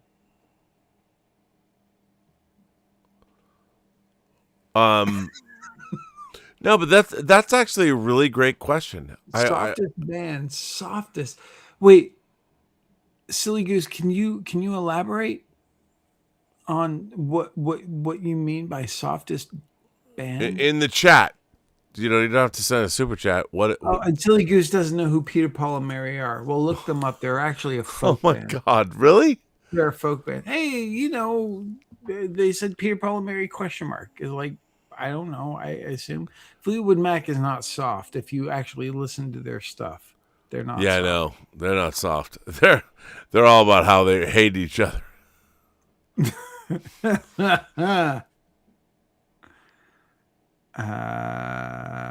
Wait, no. You gotta hurry up, Silly Goose. Soft. When it comes to soft, I mean, I don't know what that means. Like I know, soft like- is I don't like you Is can have a Andre band that's Bocelli- quiet. Is Andre Bocelli soft? Well, I mean, not if he's singing Italian opera, he's not soft. Right. I mean, know. it's you know what I think the is. Carpenters is a soft band. Someone said, and I guess I would agree with that. I agree with that. Okay. Okay. Okay. I gotta think about this. Okay. So the Carpenters is our sort of litmus test. But I would say this: I don't think the Carpenters dealt with soft topics. Like when you say soft, they're just talking soft music. but here's my problem. You have to know a lot of music to know the difference between hard and soft. So I would say if you're asking what is soft music, you better know what hard music is too. So what's the definition? Like if you're going to ask what is your soft band, what is your hard band? What do you think is hard? I would say that fucking Prince can be both hard as fuck and also soft and wet. No, but he's saying a soft sound. Well, It's actually, the funny thing is, it is actually it's a great question. it's a great question. It's a tough question because some musicians that I listen to could be considered soft, but then they go hard. Well, yeah, I mean, for me, Prince too. Like Prince does everything. He has a gospel tune called "The Cross." Black day, band that I listen lonely night, no love, no hope in sight. to. This is interesting. I have to, and obviously instrumentals do not count, though I wouldn't call them soft either. Don't cry, for he's coming. Don't die without knowing. Well, The you cross. silly goose, you might have stumped me a little bit here. It was soft music. I got 6 hours of delivery left amidst a hellish snowstorm. Give me a great emo techno band to carry me through the morning blizzard. Comes from DUI Champ. A great emo techno morning. I mean, that's such a. I would say this, man. Listen to Roxy Music's Avalon. The problem with that album, it's only like 35 minutes long, but it's not emo. It's just fucking great. And if you love it, move on to Brian Ferry's album, his solo album, Boys and Girls. So that's a fucking romantic album. Might even be considered soft.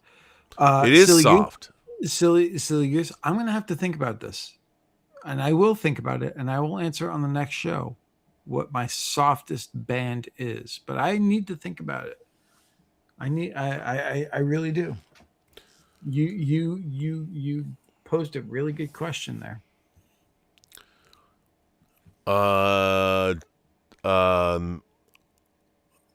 Richard says Diamonds and Pearls. I love that album. It's so good. All right. Well, I think we got to call it. Yeah, It's let's too- go. it- Because I got to it's get up too early. hot. I got to get up at 8, feed the dogs, water everyone, take a shower, shave my gorgeous pink sack. Oh, it's that What? time of year again, huh? Yeah, no, it's always that time of John, year. formerly artist John Cusick, says my mom was friends with Karen Carpenter in Downey. Cool. That is cool. She was an amazing drummer, too, by the way. Don't ever deny Karen Carpenter's drum skills because she was amazing. All right, Dave. I mean, we've been on the show for almost 6 hours. 6 hours. We were What going the to make this fuck? short. Guys, I can't believe so many people hung out with us. Thank you so much. Yes, thank Rob, you very much. Always pleasure. I don't know if this is going to be a weekly thing because I don't know if we physically can handle it, but we're going to do this more often. By the way, this is the only day I drink. I don't drink any other I time. know, me either. Me either now. I mean, this is how old we are. We don't drink anymore. But thank you guys. I hope you enjoyed it. We will get back to you soon with another more. We're close to episode 100, which is amazing. This is episode 98, dude. I know. There's So not. We should ask viewers if we are gonna make episode 100. What do you want to see? Yeah, guys. For the what do you want? 100th Do you episode, want- who do you want to see on the show? Yeah. Do you want to see us bring people back? Do you want to? What do you want us to do? I mean, you have to remember that some people are overseas and it could be the middle of the night for them or something. Yeah. So it might be tough, but And I would tell you this: you can email me at RMB uppercase Burnett BURNETT 1701 at gmail.com and put in the subject heading Midnight Metal 100 and tell us what you want to see. Tell us who you want to get. And by the way, if you have some weird, outlandish desire for us to get somebody, no stone unturned. Just tell us what you want. If we could get, we'll try it. But as long as they're not dead. Like I can't bring Elvis on the show. Yeah, we're not going to do some limited. AI We're recreation limited. of bullshit. Just because we throw a lot of names out doesn't mean we can get them. But we'll try. Thank you guys. Thank you guys so much. Thomas Logan says Baraka seeks out his son Jim in Tomorrow is Yesterday. Okay, first of all, take that out of your fucking mouth right now. Don't even talk about first season Star Trek episodes. Anything that the Kurtzman era made as Star Trek is not valid. Don't even start with me. They've ruined Memory Alpha with their fucking bullshit. Nothing. Why are you trying to make me, or are you triggering me? It's all terrible. The fact that people say bro in the 31st fucking or 32nd century, fuck all that bullshit. Bro. Sorry, Dave. Just chill, bro. Just chill, bro. Bro. Come on, chill, bro. Hey, bro. Chill. And good night. All right, good night, Dave. I will say good night to Dave Parker. I will take it full frame from now on. I'm going to let Dave go. Dave, Good night, letting guys. you go.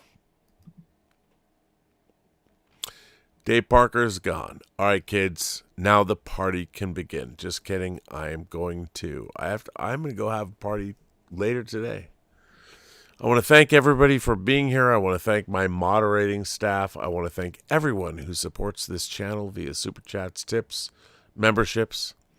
I really appreciate everyone who's here. And you guys are great, man. We have the best, I think we have the best community on YouTube. I really do. The Post-Geek Singularity, you, imagination connoisseurs, truly the best community on YouTube. That said, I must go to bed. I have to get up. Wait, it's going to be 3 soon. I'll get to bed by 3, so I have to get up at 8. That's 5 hours. I can handle that. I have to drive 90 miles in LA. It'll be all fun. It'll be fine. Oh, anyway, thank you all for being here. There is no Let's Get Physical Media tomorrow. I'm going to meet all the people like Major Chai Chai and the rest of the people that came in from town. However, I did get a lot of boxes of good stuff from Warner Archive, Kino Lorber, and Lionsgate, and that's just stuff that was sent to me. Next week should be a banger of a show. So, see you guys next week. Thank you all for being here. In a world where one man is the last refuge of whatever. Just impose on me what you want.